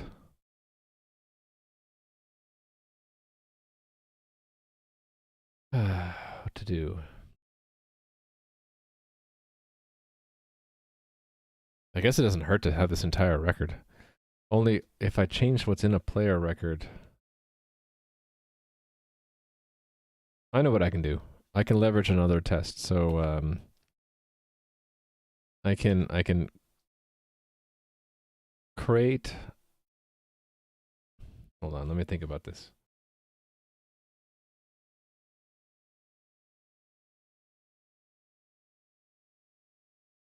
The commands actually don't produce this at all, so... No, but the command doesn't care, does it? Yeah, the command doesn't care. It just needs to hold what... It just needs to hold stuff. So essentially it's just going to hold... yeah, hold two JSON values. One is the player record and the other one's the player's tickets, right? Yeah, okay, so not that bad.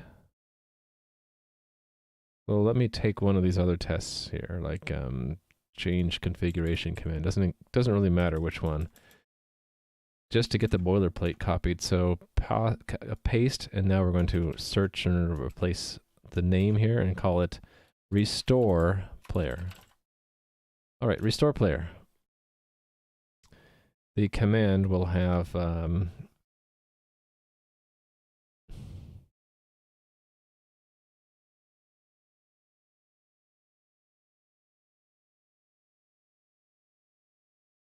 two JSON. Yeah. Okay. So it'll be yeah, record and tickets, right? Record. And I can put anything I want in that as long as it's a JSON object. Object. Actually, let's I'm having typing issues here.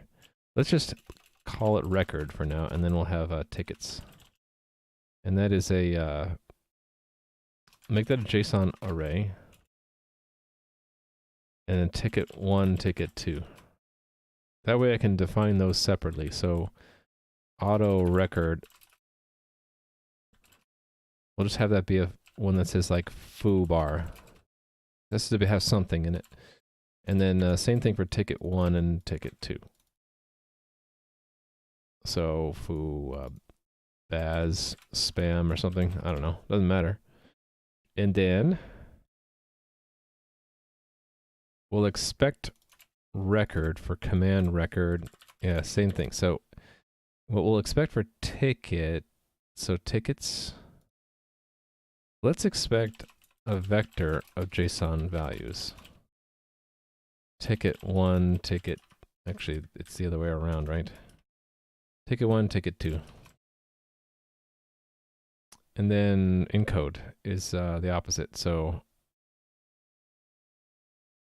we'll have the same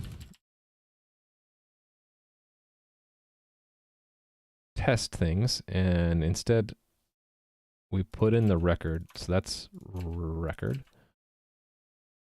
And then command tickets, we say ticket 1, ticket 2. And when what we expect to see out would be a JSON object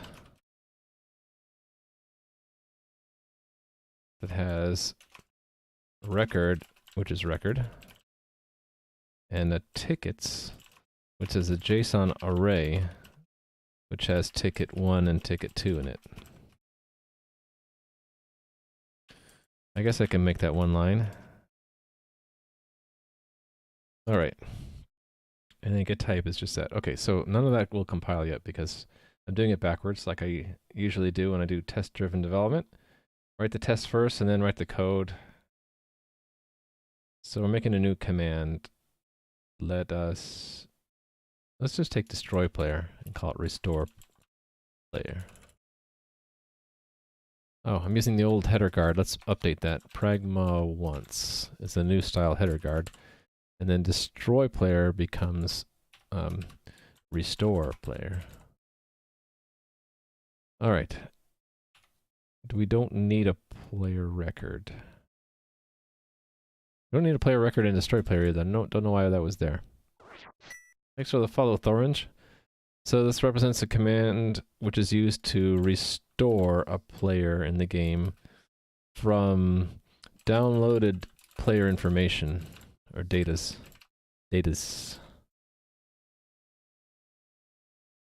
All right. This is okay. I don't have to store this, so we're just say that this holds information serialized from the player's original record. So that's JSON value record. And then the other one, okay, I need vector. I could use JSON array, but I'm like, why not just make it a vector here? For ease of use. So this will be tickets. This holds information serialized from any tickets linked to the player.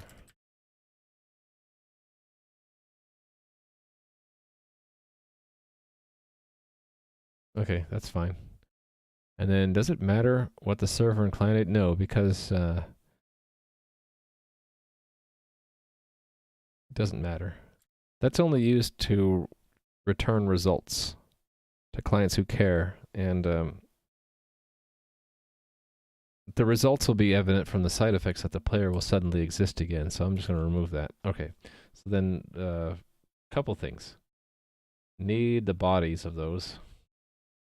So under commands, I'm going to just duplicate destroy player again. Call it restore player.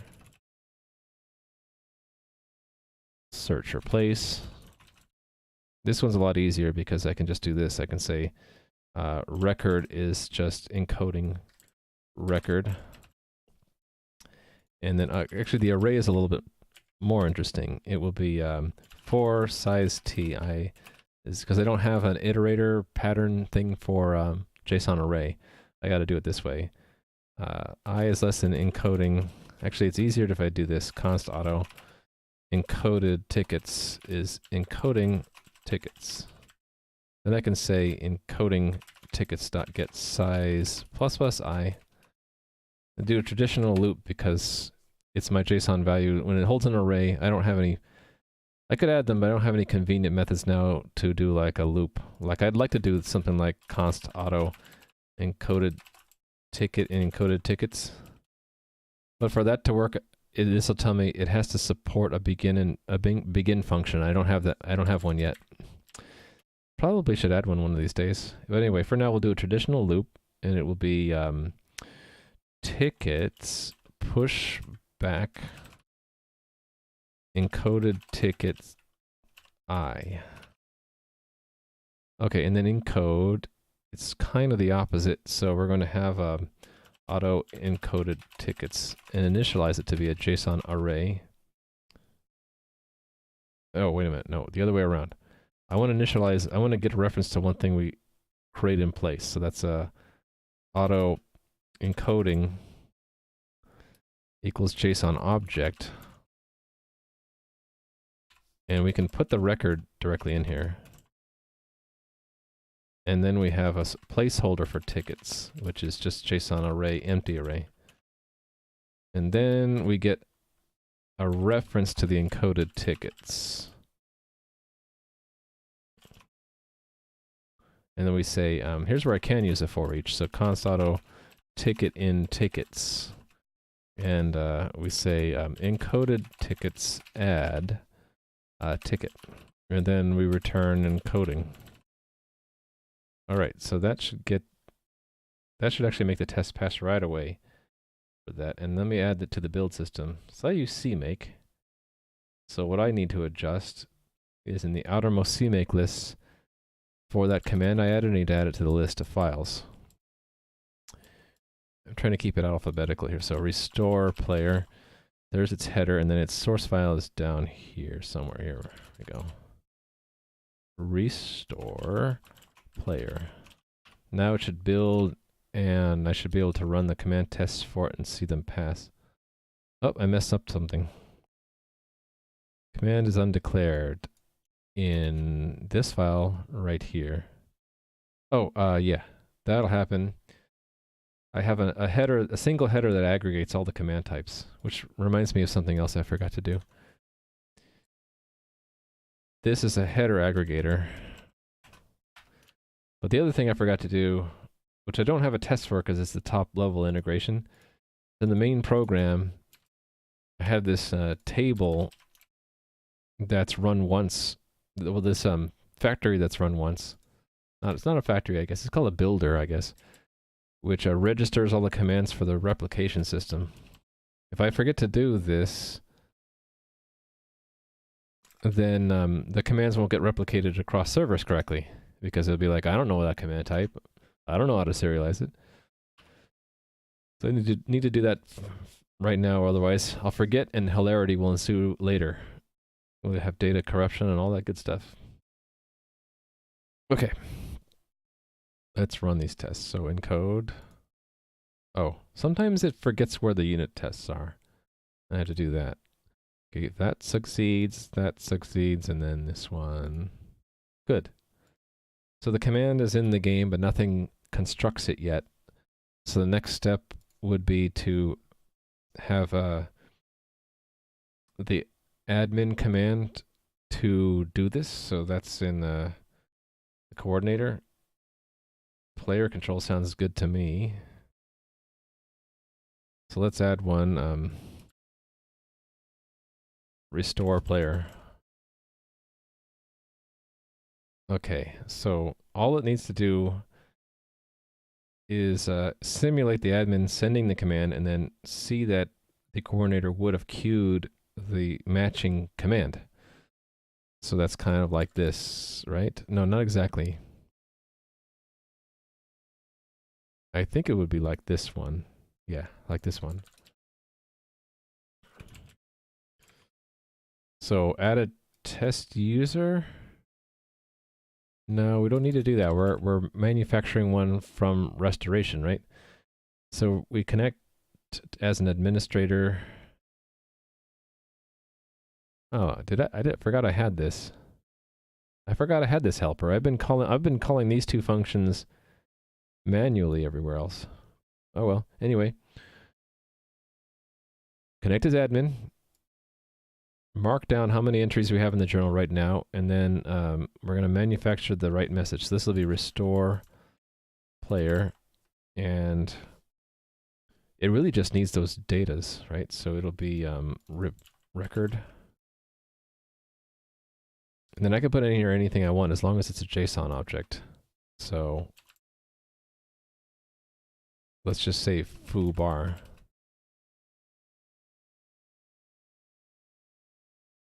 And then the changes, no, not changes, tickets, is a JSON array.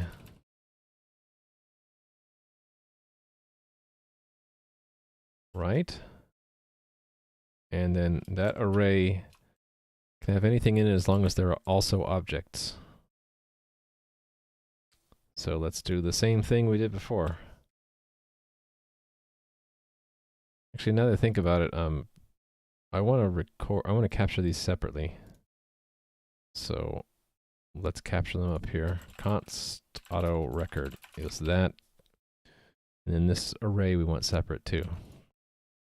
Tickets. Okay, so that's record. This one is tickets.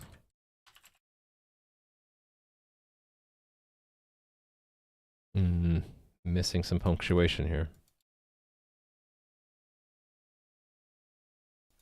All right. Don't need this one. Okay, so we set up what we're going to restore, and we tell them to restore it. What do I assert? That a command gets concatenated, that the type of the command is restore player. And then when we get access to that command, we should make sure that the record matches and the tickets match. Although this, okay, that made that a vector. So I think what I want to do here is make that like ticket 1 and ticket 2. And then have this say ticket 1, ticket 2. so that down here I can just put that in right there manually, because this is a vector of JSON values. Ticket 1, ticket 2. There we go. Done. Run that. Did not append an entry, so now we're going to make the command. So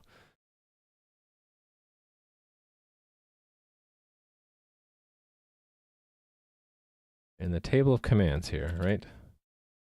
We're going to be making a restore player on restore player, and I decided to put that in admin player controls. So there's the entry for it, and then let's first declare the method. So they all have the same boilerplate body. Handling commands that come from connections from clients, so this one just happens to handle a different kind of message.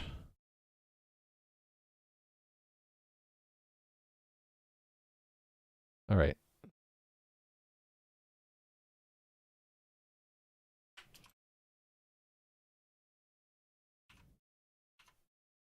All right, so how do we handle it?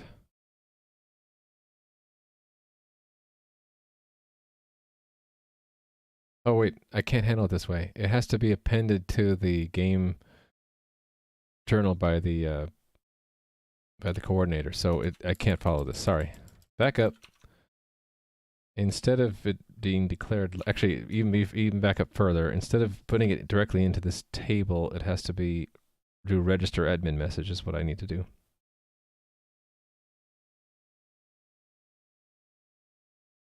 Right.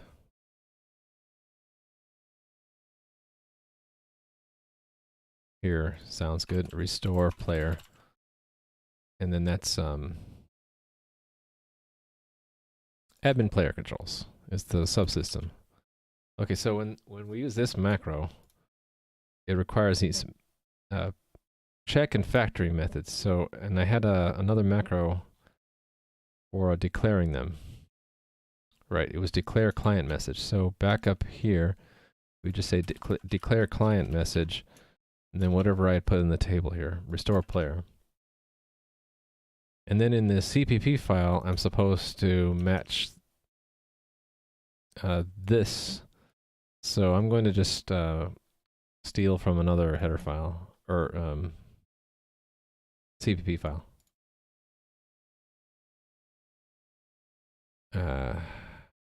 You're right, this kind of stuff. So we need a make command. And put it in the correct subsystem. And it's going to, oh, I'm being rated. Hey there, Mike. How was your stream?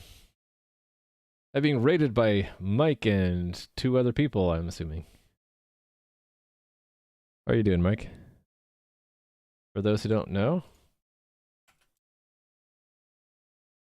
Mike in Principle is another streamer here on Twitch. He makes games in Unity. And most recently, he made a game called Thrusty Ship. You should check it out. It's available on Steam now. And he also has a free demo. So it's a challenging platformer for perfectionists is one way I like to think of it. Okay, see you playing with Skizzers. Oh yeah, by the way, I don't know if everyone knows this, but I guess this one version of Assassin's Creed is now available for free. There's some kind of special marketing thing going on, so look it up. If you haven't gotten the Assassin's Creed games, apparently one of them is free right now. Okay, I'm needed to make this one has to match the contents here. Restore player make command. Okay, I need the other signature. Log in. Check. That's it.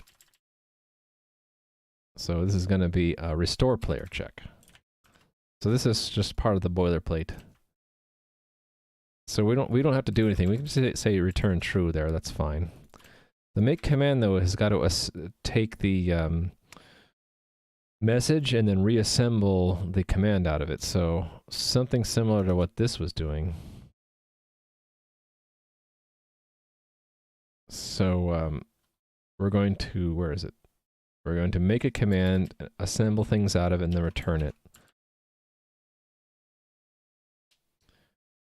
Oh, is that why? Well, that's kind of cool. So it's like a charitable thing. They're giving away copies of the game in honor of Notre Dame or Notre Dame. That's cool. Okay, see you, Mike. Mike is in, and then Mike is out again. All right, so this is the restore player, and let's give it a name here. Not all these places, but it doesn't care. Okay, so what do we need in restore player? We need a record. So we're going to pull that record from the message. And then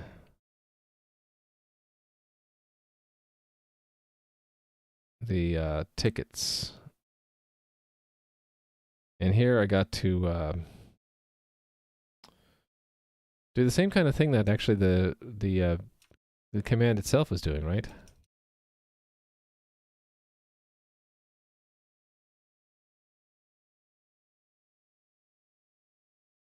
Right, so kind of like this. Only it's message tickets, and it's restore player tickets pushback. Yeah, and then return the command. That should be it to make the test pass. A lot easier to add a back-end game command now that I have those evil macros. Evil.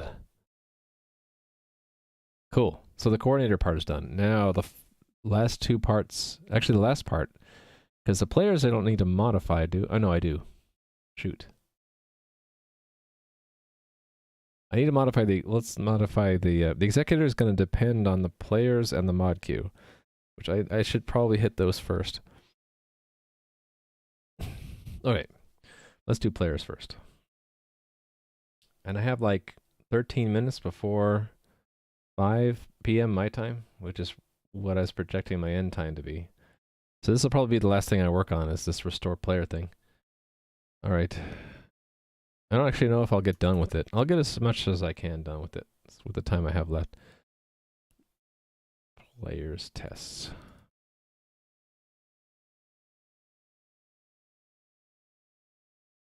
All right, I guess we'll just add it anywhere. So this will be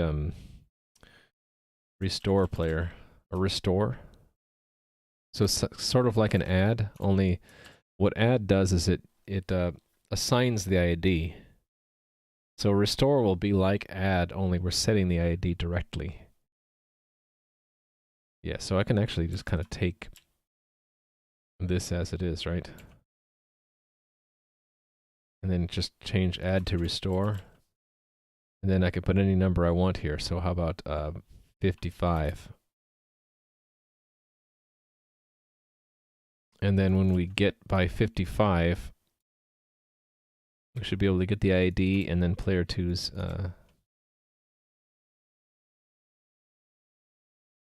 email and name. There we go. So there's a test. And now we need to add that method. Players.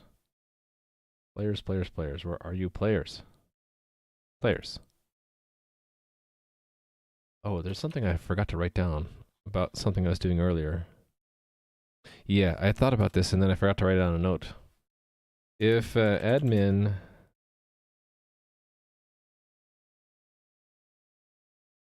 makes a name change, the player should be able to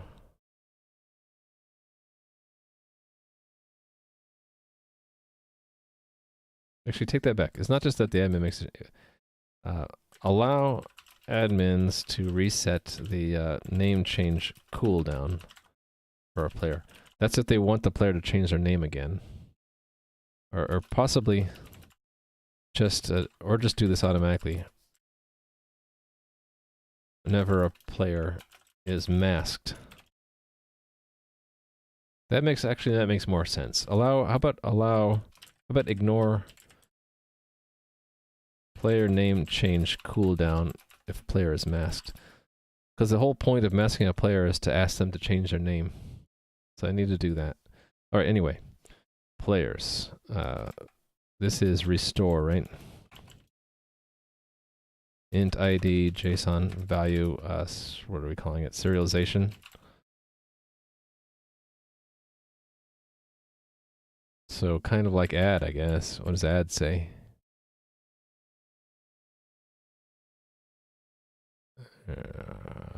Well, okay, let me steal this part. Whoops, that didn't paste so well. Okay, there we go. Serialization.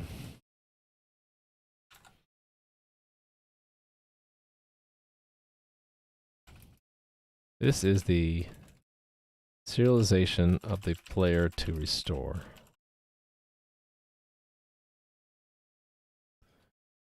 Add back a player to the game that was previously removed.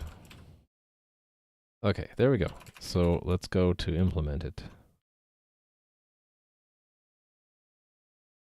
Go to that definition. Okay, and then we'll just paste that. So we're going to get a lock. This is actually ridiculously simple. All I really need to do is say impl records ID, whatever deserialize does. Oh, it does a lot.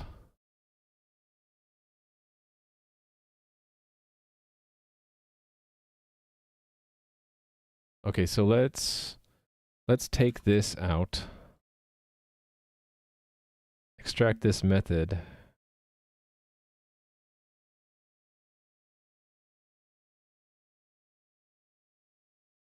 This whole thing, actually. This whole thing will extract that method and call it, yeah, we'll make it a method. So there aren't any methods of players yet, but now we're going to add one. So these are properties, and now there's going to be a method called something. It's going to have this in it. So what are we going to call it? It's not going to return anything. What are we going to call it? This is going to be deserialize. No, I'm not talking to you, Siri. That's funny. ID and then serialized record, right? So const JSON value serialized record. All right. So add a player to the game with the given identifier and details reconstructed from the given serialization. And I'm going to just steal the comments from here and just change the wording. So it's not restore, it's to add. All right. So then deserialize is this much of it, right? How much of it? This much. It's serialized record ID and then serialized record. And then all this goes away, right? And that is inside of impl now. And let's clean that up a little bit. Oh, thanks for the follow, Frizo. So now we can call that from the other place now too. So this is impl deserialize ID serialization. There we go. Done and done. So this should work now. Oh, wait a minute. No, it doesn't work because that's not a serialization.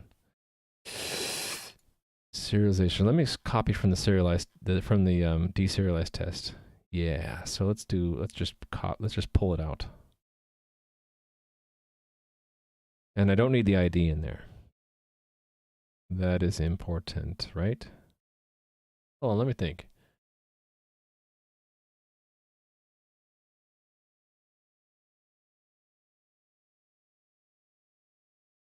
The ID is embedded in there, right? Because that didn't store. Okay, yeah. Yeah, so let me change this a little bit.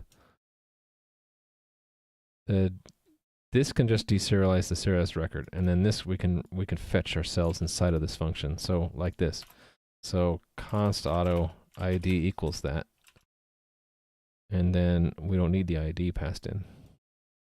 And I don't need this. Add a player to the game with the add a player to the game reconstructed from the given serialization. There we go.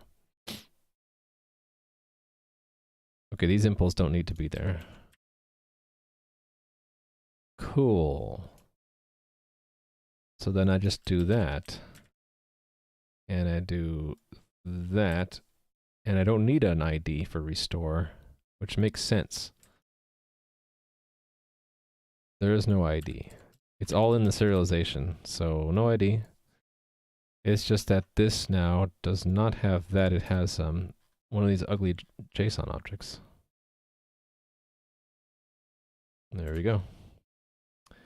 Boom. Fix that indentation. Oh, I need to make sure that's player 2, not 1. Oh, I can just put 1 here. Oh, but no, player 1 already, the setup for this creates player 1. So it's really, let's do player 2. Player 2, here we go. What are we working on here? We're working on adding a feature to a game that I'm trying to set up, where you can restore a deleted player to the game by having the administrator re-upload the archived records of a player. So just for anyone who doesn't know, I keep all my plans in OneNote. So today's plan talks about how I'm setting up the foundation for a game. I haven't done game dev yet, but I'm setting up the basic server client framework. And so right now I'm working on the mechanism to restore or upload player back to the game. So this will complement right now. Before this, I had added features to download a player's information, which we need to satisfy requirements for GDPR and other things, like backing up, and deleting a player. So once you deleted a player, if you've downloaded the player information before, I thought it would be useful to be able to re-upload to restore a player. Also, if a player deletes their account by accident, and we happen to have this backed up somewhere, we could re-upload it to restore the player. Or the player could even restore their information themselves, as long as they trust them. I suppose what I do is, all right, someone was telling me this the other day, that maybe when someone deletes their account, we automatically download it internally and keep it for like 7 days. And so if they change their mind, they could hit a button that says, oh, restore my player from backup, and then we could be able to do that. So that's what I'm working on right now, is the re-upload thing. So restoring a player in our database based off of a serialization of it, which looks like that. And that, does that not compile? If it compiles, then you might have come in just in time to see it work, but looks like, oh no, sometimes I run into that, and that's a tooling issue. If I just rebuild, it goes away. All right, let's see it work. It didn't work. Oh, the ID is wrong. All right, it's not 55, it's 2. So what if I make it 55? That should fix it, right? Yay! Okay, so at the player database level, we can restore players. And a little bit ago, I had added the command for it here. Well, this translates the request into a command. So then the final piece of the puzzle is the executor, which is supposed to call this function in response to this command. So that's the final piece of the puzzle. Executor tests we go. Almost 5 o'clock. All right, so restore player. What pattern is that? What pattern is, I'm not sure what you mean by pattern. Pattern. It's all right, Rubadub. I'm not sure what the context of that is. Oh, the command pattern. I don't think I'm following any particular pattern. This is just a namespace in which I put a bunch of related classes. So these classes, well, I guess they're, I guess it is sort of the command pattern because this just holds information on what to do, and the executor is the one that does things with them. So I guess it is the command pattern. I really didn't stop to think about it at the time I did it, that if it was a pattern or not, but I guess it is, yeah. So it's the same thing as what Redux does, right, for the front end. It uses the command pattern because your actions in Redux are really just describing what to do, and you dispatch that, and your reducers apply that command pattern by looking at the type and then doing something with it, right?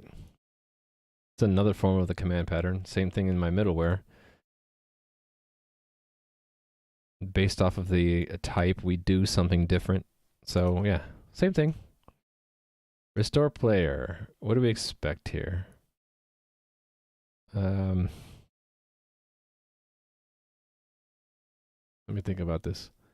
We have to manufacture a command that restores a player, and we'll when we execute it. So we have to restore a real user. So how am I going to get a real user?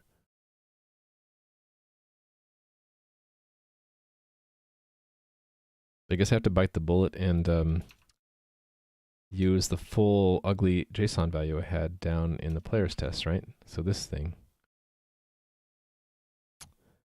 And oh, wait a minute. No. I was thinking of using I had downloaded some test data. Here it was. And I was going to use that, I think. Look at that. I was named Fortnite for a while. Yeah, I was going to use this and strip it down. So let's do that. Although this is going to require a lot of reformatting. Maybe it's easier to do this. Oh, wait a minute. There's a cheat I can do. I know what I can do. The executor has a setup, right? And in that setup, don't I create some mock users? No, I don't. Oh, shoot. But I made some test users in the other tests, so maybe I'll just lift them. Let me look for create player. Okay, I did do that. I have I have an add test user. Do I have an add test ticket though? No, but I can lift that. Add test ticket. Don't I have that? No. Where would I put it?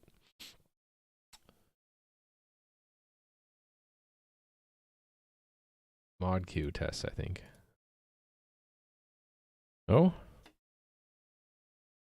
Oh, maybe this subset here. Yeah, no? I don't remember. What if I just search for it? Add test ticket. Not whole word. No. Grr.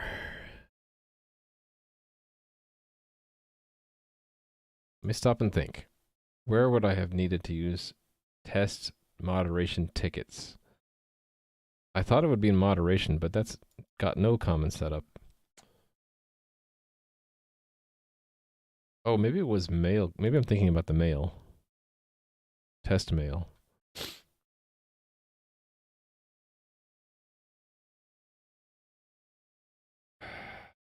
No. Profile? It's one of these. I just can't remember which one. No. No. Would it be listed here?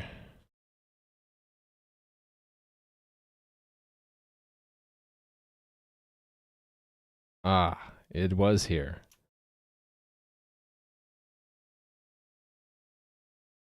Yeah. Let's lift from here. So here's...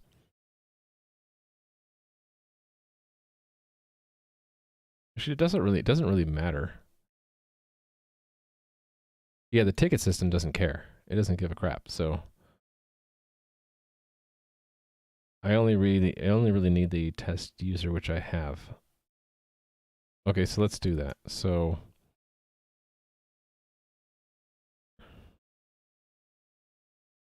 yeah, so I just do that. So, oh, I added that right, I added that recently, but I never used it. That's why I'm not seeing it. Okay, so the arrange is to add a test user, and then we'll add a test ticket, which is kind of similar. We did it here. Let me just lift this. Lifting it, copy, and paste. And I think I'll do the same thing. We're going to return the command that did it, and we'll call it add test ticket, and it will just make, I mean, I guess that's fine.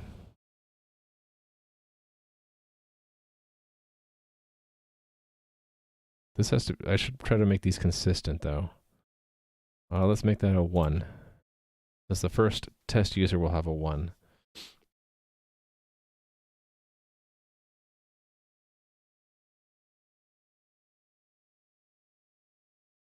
Actually, I don't even need it to add it to the system. Let's just call it a... Yeah, I don't need this. What am I thinking? I don't need this. I don't need this at all.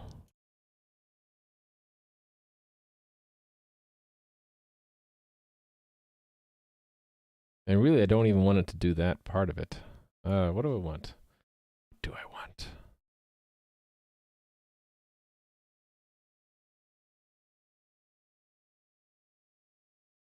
Add test user. Actually, I literally need this. I just need to add it to the players, and then I'll pull out the serialization from the players, and then remove it, and then add it back through the restore. That's what I'll do. So the arrange makes Alex, and this doesn't need, I don't actually care about any of this stuff. What does that initialize to? 0? Yeah, that's fine. Who cares? Actually, I don't really care about any of this stuff. I just want some player record with something in it, and then ask the players to add it. So that's const auto player ID, and then we'll immediately remove it. But before that happens, we're going to ask it to serialize and assign that to serialized players. Actually, let me just pull out the thing exactly I need. I need within that player 0. So serialized player is that, and then players 0. All right. Wait a minute. What does that return? Oh, okay. So that's another 0 because it's an array, right? Okay. So that's what I want to restore, and then let's do the same thing with tickets. So that's a little bit easier. All I need to do is oh no, it's already JSON. I don't even need to simulate this. I just say so it's act and then assert. The act is going to be where we're going to make something and publish it. That's exactly what we're going to do. So this is going to be a restore player. Okay. So store player. And then we need to put in the record.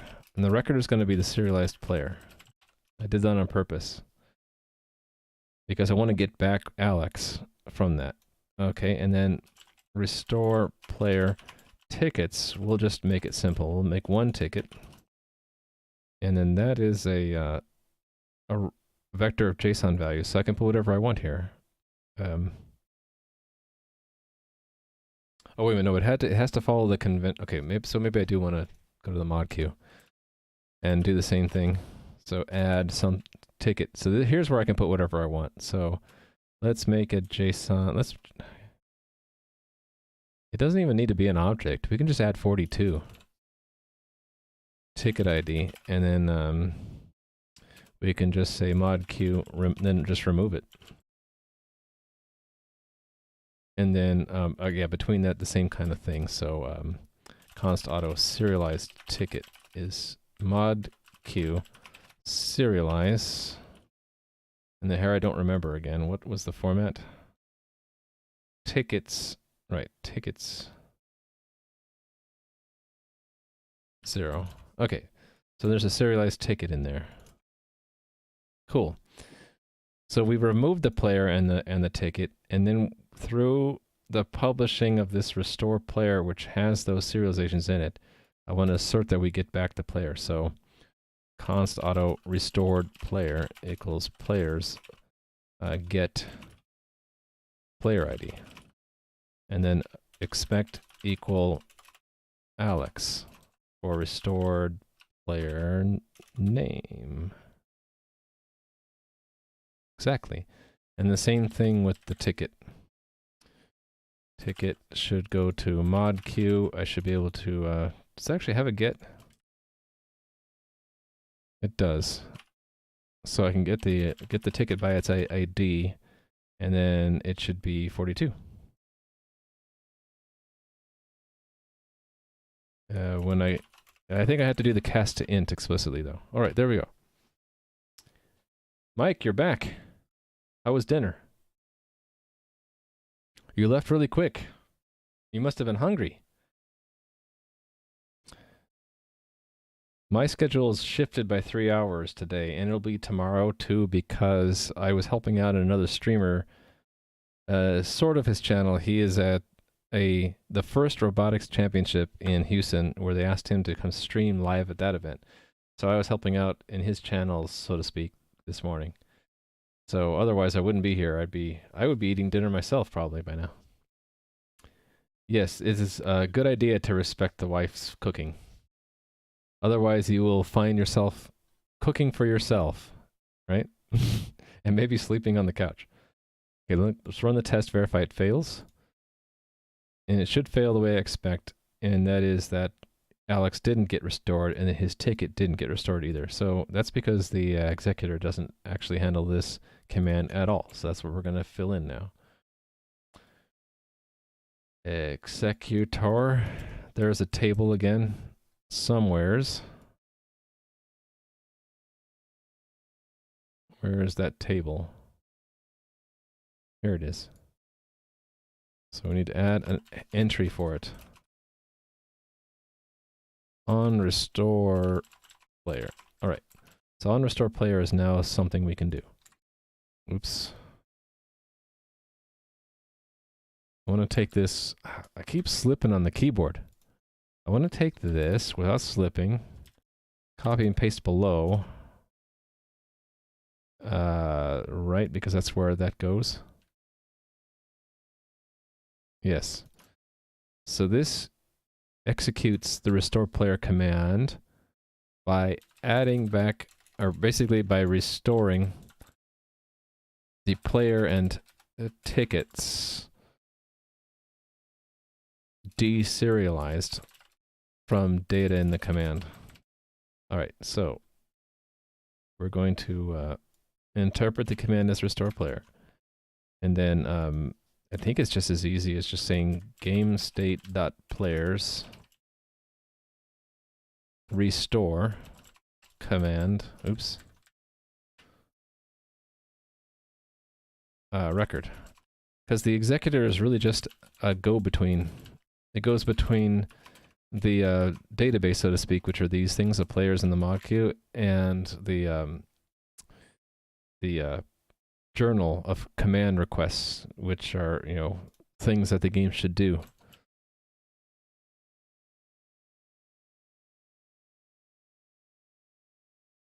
Oh, right. Did I not do the mod queue part? Yeah, oh well. I forgot to do that. So it'll be a red squiggly for a little bit. So it'll be const auto ticket in game in a command tickets restore ticket. this, the type of this is JSON value, right? Okay, good. So that, I forgot to do that part. Anyway, we don't have any we don't have any direct return value, so it's null pointer. That gets cast to a JSON null value, which means basically there's nothing to do after we execute the command. But I forgot to do that part completely. So that is in mod queue. Actually, let me steal from players, because it's going to look kind of similar, right? Mod queue tests. It will be it'll also be called restore, and it will restore from the mod to the mod queue some kind of ticket. And here it doesn't really matter so much. It just has to match the serialization format. So select this, for example. That has to match. And then I need to have some kind of ticket content. What am I going to make it? I guess I'll do this. And let's just, for simplicity, call it ticket content. And doesn't matter, so I'll use 55. Right, so then we should get back the ticket content. Ticket content, if we ask the mod queue to get us ticket 55. That's all I need. Alright, so restore just needs to be added to the mod queue, or yeah. I need to rename that one of these days. I'm too lazy, but the mod queue I've renamed to tickets in most places, but not here. So we have removed, now we're going to have restore. And this is restoring from a JSON value. The same thing that players does. Let's just copy this actually. Add back a ticket to the game that was previously removed. This is the serialization of the ticket to restore. Okay, great. So let's go put in an implementation that actually it's pretty simple, right? It's probably the same thing that players does. It just deserializes it. So I'm going to do the same thing. I'll have a deserialize, which means that, again, like players did, I'll have to extract the deserialize method out and put it here as a method here. So these are the properties of the implementation. Then we have methods. And the one method, I had methods. Anyway, add a ticket to the game reconstructor from the given serialization. Okay, ticket.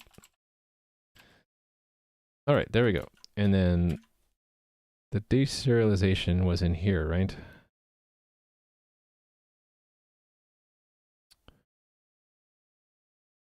Why did I have it like this?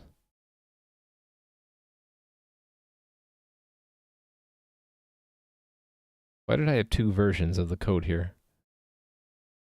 Oh, is it because for a while I didn't have next ticket ID and then I added it? I think that's why.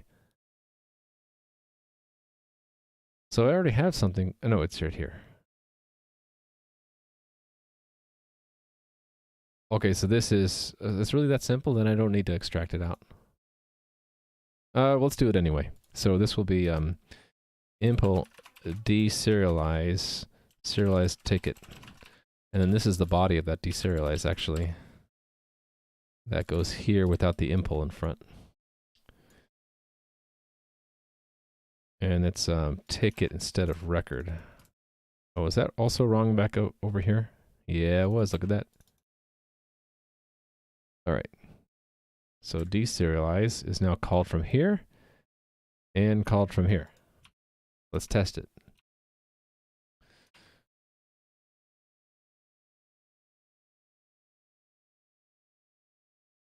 That built. Okay, run. Okay, that works. So that let's test the executor now. It did not run. It did not restore anything. I thought I added that in. Did I not finish adding that in? Okay, it should have gotten here. Why didn't it?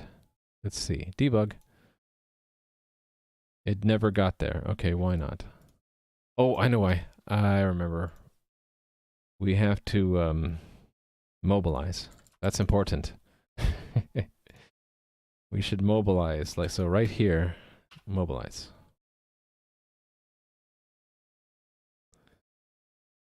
Now it works. Great. So let's run all of our tests. And if that was the last piece of the puzzle, I just need to add it to the front end now and test it. So let me get ready to test it by removing the player if it exists. Let's see. Okay, I don't exist in the game, and so I'm going to add the button. I need to add the button here somewhere to like import player. I want to make it kind of like this button was. So I'm gonna go in the front end of that dirty client and copy paste that code. So apologies for the mess, but this is a temporary client, and I'm gonna clean up and bring this into my new app, but I just haven't gotten to it yet. So it's for now. I'm just gonna copy paste around. So I want that in player list, I think, right? Whatever this is. So maybe under the fetch. Was that in player list? Yeah, here we go. So I want it here. So let's bring that in. And it's not a TD, it is a, hold on, what do I want here? I want that like a span or something, or a div. I want a div, and I'll make this a span within that. These both spans. Span. Actually, do I need a span? I just make that a drop zone, right? Drop zone might need to be imported, yeah. So React drop zone. React drop zone. And then we accept JSON, and when we accept it, we're going to call on restore player. And let's call it restore. Okay, so if that worked, I should have a button. No, it didn't work. Not a function. Oh, was that a helper? Yeah, look at that. I had a helper. Okay, we'll copy the helper for now. Not too worried about the cleanliness here. I think that's right. Class names is not defined because class names is imported from class names. Okay. Okay, so there's a way to restore here, but I don't think I provided the actual function it should call. On restore player. I haven't written that yet, so let's write that. Put it here, I guess. Actually, where's the oh, it's not in here. Never mind. Never mind. It is it's got to match whatever the drop zone here used.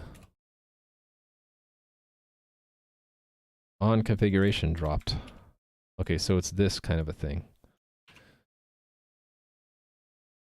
So we could receive multiple files. For each file, we're going to, as long as it's accepted as JSON, we're going to read it, and when it's loaded, so buried in here is what we do if we actually get it converted correctly.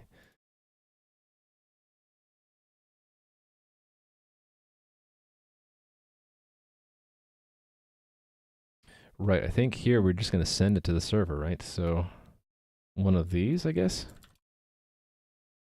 The reverse of this.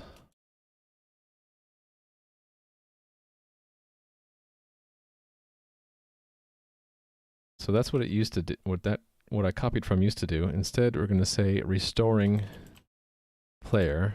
And do we know their username? I guess we can pull it out of the string, right? We can say, so it looks like, I have it in my buffer here. It looks like this. So it would be record name. So it would be its file. Okay, I need to interpret it as a, so that's a JSON string of unstringify. What is that called? It's not stringify. It's like parse or something. JSON.parse. So what are we going to call it? Player, const player, serialized player, JSON parse file as binary string. Okay. That's just so I can get the name out. So once I get the name, it's that dot record dot name. Let me just do that, and then we'll comment this out for now. I just want to see that work. So if I go to where I put that file, I guess that was in my downloads. And what was it called? Player something? What was it called? Player.json. Where is it? Here it is. So if I drag that, oh, I didn't have it in the right window. Players, if I drag that here, what do I see on the console? Restoring player Rimo. Okay, so it would have worked, I think. Or would have done something. So let me make sure the tests passed that I started earlier. Okay, they all passed. So let's make sure the latest code is running. And then we'll actually try to finish this. So instead of download player, it's restore player. And what did I expect to put in there? I forget.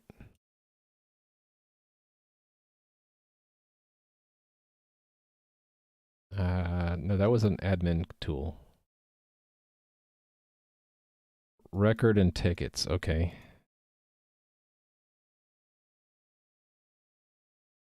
I should have just made this, I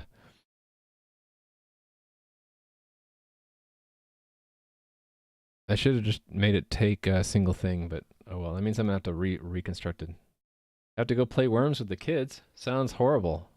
Just kidding. See ya, Mike. I'm almost done anyway. As long if this restores a player that was deleted, I'll call it a day, and I'll claim victory. All right, restore. How is my camera doing, by the way? It's getting dark. Still working. No artifacts. Hey, thanks to that light over there. You can't see it, but there's a little second light there to even out the amount of light on my face. Right, so I need to really extract and then re-encode those, unfortunately.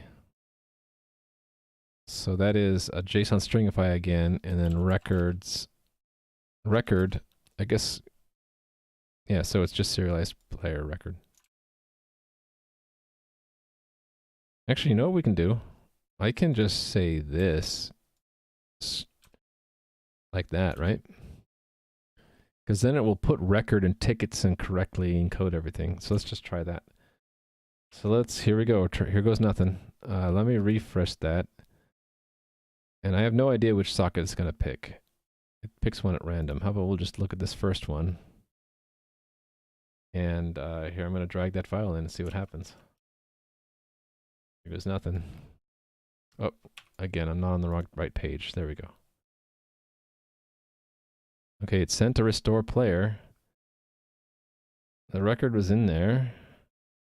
Tickets are in there. Now, did it actually do anything?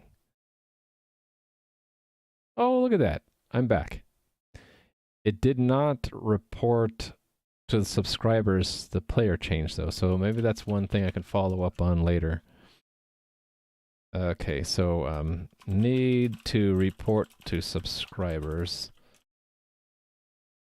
about that player and their tickets being added back on restore player. All right. But the good news is I should be able to log in now to my restored account.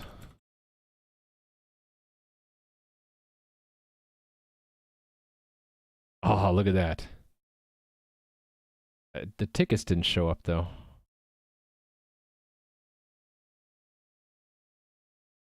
Oh, interesting. So the tickets didn't get restored correctly. Looks like they're garbage. I guess I can hit this button to make a snapshot and take a look at them. Snapshot, please. And let's look at the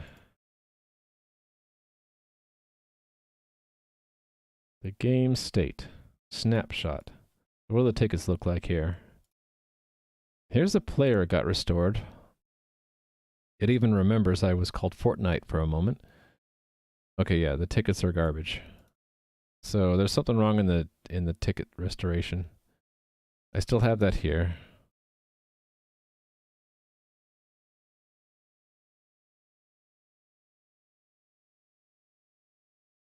Oh, I wonder if it has to do with its being content and ID instead of ticket and ID.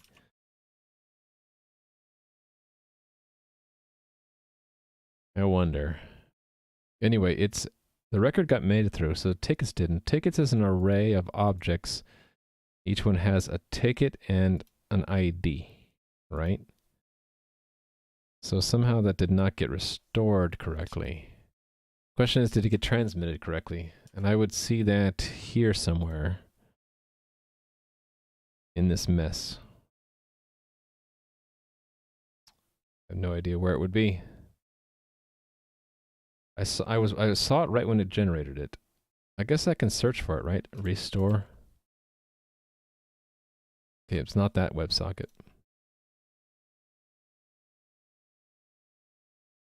Is it? No. Wait, how come it's not here? It's called Restore Player, right?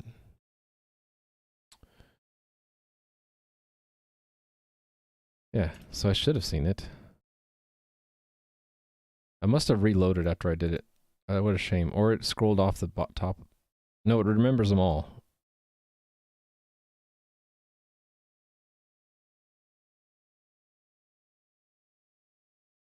Yeah, I lost it somehow. I must have hit refresh. Well, you know what I can do? I can blow away the whole server state and hit restore again. Although that's dangerous because it resets also the next ticket ID and all that. Hold on a second.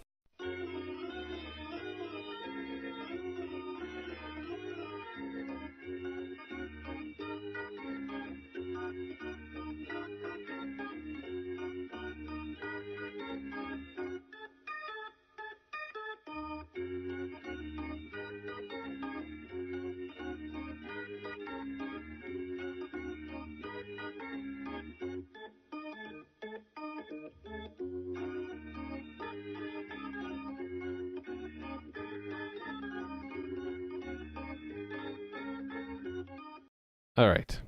Sorry, I was a phone call.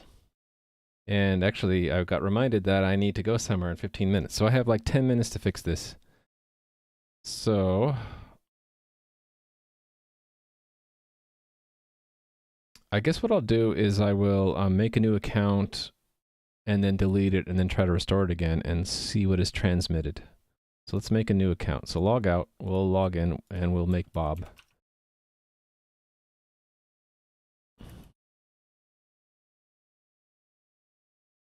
So sign up. And then from the admin tools side, we'll go to players, pick Bob, click download, and now we have Bob. Here's what Bob looks like. Okay. So now we'll go delete Bob. Bye-bye, Bob. No, your account's been deleted. And now I'm going to, let's make a snapshot again. Snapshot that, and we'll take a look at the game snapshot and make sure Bob isn't there anymore. And then we'll add Bob in. Let me refresh and get a clean socket here, and then I'll drag him back in here. So let's drag him there. Okay, there's the restore player. Now I can take a look at it. Okay, it's ID 10 ticket. Reporter is 9, so that should match up with the record ID. Okay, that's correct, 9. And let me hit snapshot again, and we'll take a look. Snapshot. And take a look.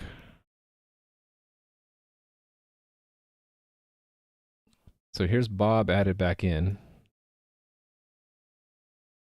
And the ticket is still null. Okay, so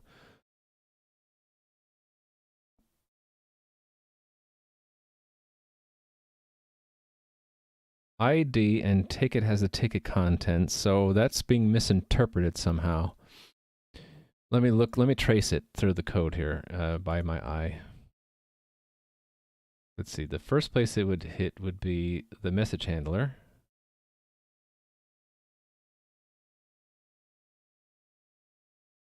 which is right here. So it'll get tickets. Tickets. So that's the encoded tickets. That should be an array, which it is. So each one of these will be an object, which is put onto restore player. And then the next place it will hit is the executor. Actually, there we should see it in the game journal, actually. So if I look back at the old journal, we should see it. Actually, no, in the current journal. Oh, no, I snapshot it afterwards, right? So it'll be in this journal. So if I said that this is JSON and then formatted it, then, okay, here's the record, here's the tickets, restore player, so tickets, so, okay, it looks good.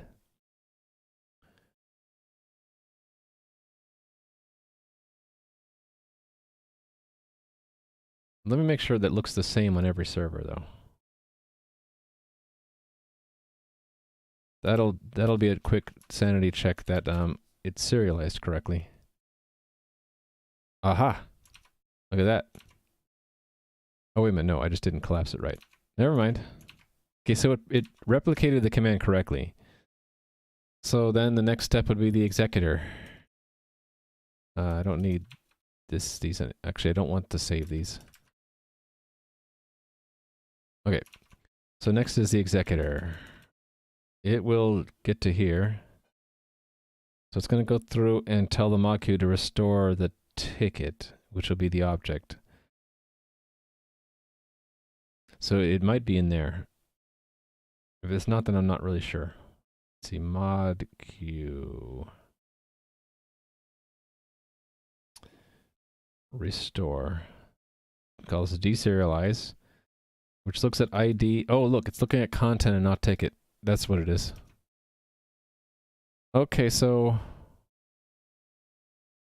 I need to be consistent then, right? It needs to be content all the way.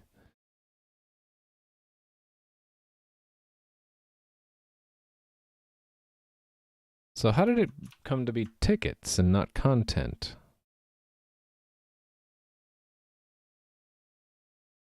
I mean, ticket, it's ticket instead of content.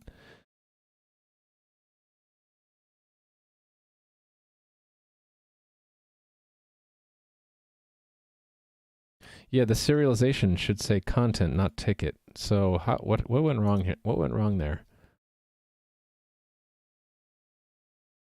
What does serialize do? It calls it content also. Well, that's weird. So how did it become ticket and not content? Oh, is it in the front end? Is that the problem? Let me think about this. It's when we fetched it originally, so it's in the download is bad, not the upload. So the download would be where?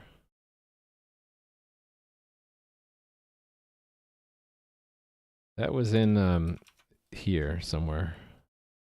Yeah, on the download player data. Aha!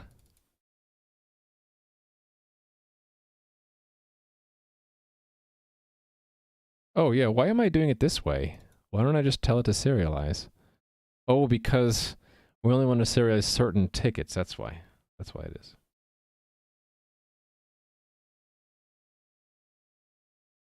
Hold on, I got another text. Okay, good. Alright, only have a few minutes left. Can I fix this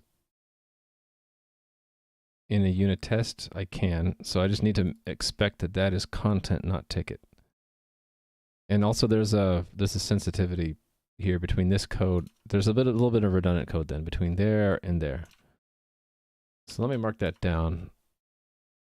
What do I want to say here? Mod queue should support a serialize method so that whatever this method is, this method doesn't have to do it manually. So it doesn't need to have a redundant, doesn't need to have redundant serialization code. That's too much work for me to do in a few minutes, so I'm just going to put that node in there and hack it for now. Hey there, Pimperson. How are you doing? I'm working right now on getting through this checklist of things to get a basic server client framework set up so that I can deploy it to AWS, Amazon Web Services, so I can start doing a game dev on it. And the game dev hasn't started yet, so there's no game.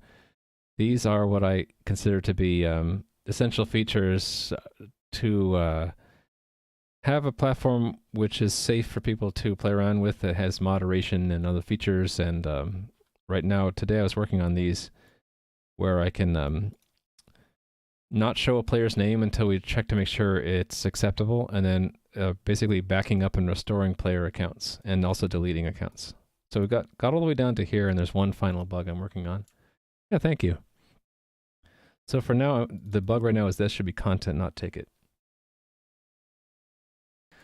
Actually, I think I have a unit test for this. All I need to do is fix the unit test, right? That would be download data. Right, so this should just be content. Content in here, right? So if I build that, it'll fail the unit test. I'll fix the code, make the unit test pass, and then I'll try the whole thing end to end again. So run, it fails. I fix it here. Run it again.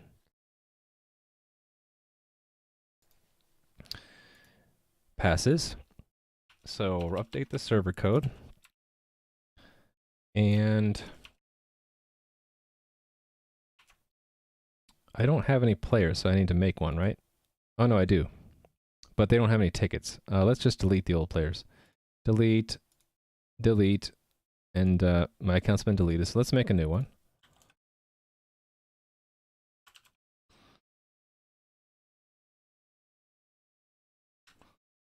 Okay. And then let's tell the system to snapshot the game. And then we'll download that player.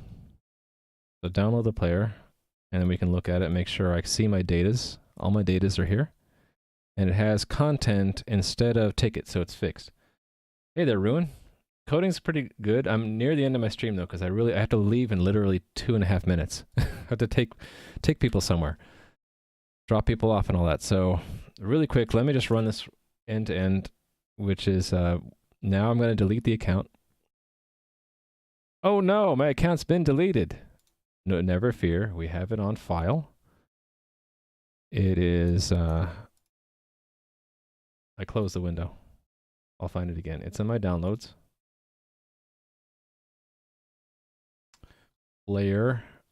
Okay, so we're going to go back to here, player, and then take this one I just downloaded and drag it back in here. Restore. Hey, look, I'm back. Hey, look, ticket 11 is restored. So that it doesn't refresh the panel correctly. And this didn't get restored either. Oh, the ticket counter is not restored. I need to make a note about that. So open ticket counter isn't restored correctly. So there's some minor bugs. But the good news is I should be able to log back in now on my restored account. And that ticket should reappear. Yay. Cool. I think I'm going to call it a day. So, I should be back tomorrow, but it won't be my normal time. I'll be back around 1 p.m. Pacific or 8 p.m. UTC. Because before that, I'm helping out Adam on his stream. If you don't know Adam, he's a great streamer. I look up to him. I've learned a lot from him. He's at the first robotics championship in Houston, where tomorrow and today he is live streaming from there for a few hours. So that'll be like at, I think it's 10 o'clock Pacific or 1700 hours UTC. So I'm going to be helping out in his chat there tomorrow. But I'll be back after that, so 1 p.m. my time, 8 p.m. UTC. So hope you enjoyed today's stream. Let me go raid someone, and then I got to run. Got a jet. Who is streaming right now that we could raid?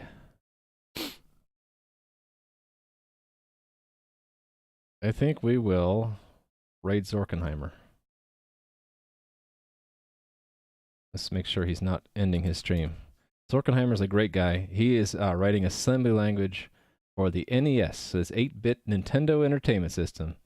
It says on his title MIDI, but it's terrible. But I'm sure it's fun because it's Zorkenheimer. Hey, they're playing with scissors. Hi and bye. I gotta run. We're gonna raid Zorkenheimer. I'll see you guys tomorrow. I'm hitting the button, so enjoy. See you tomorrow. Bye. Bye-bye.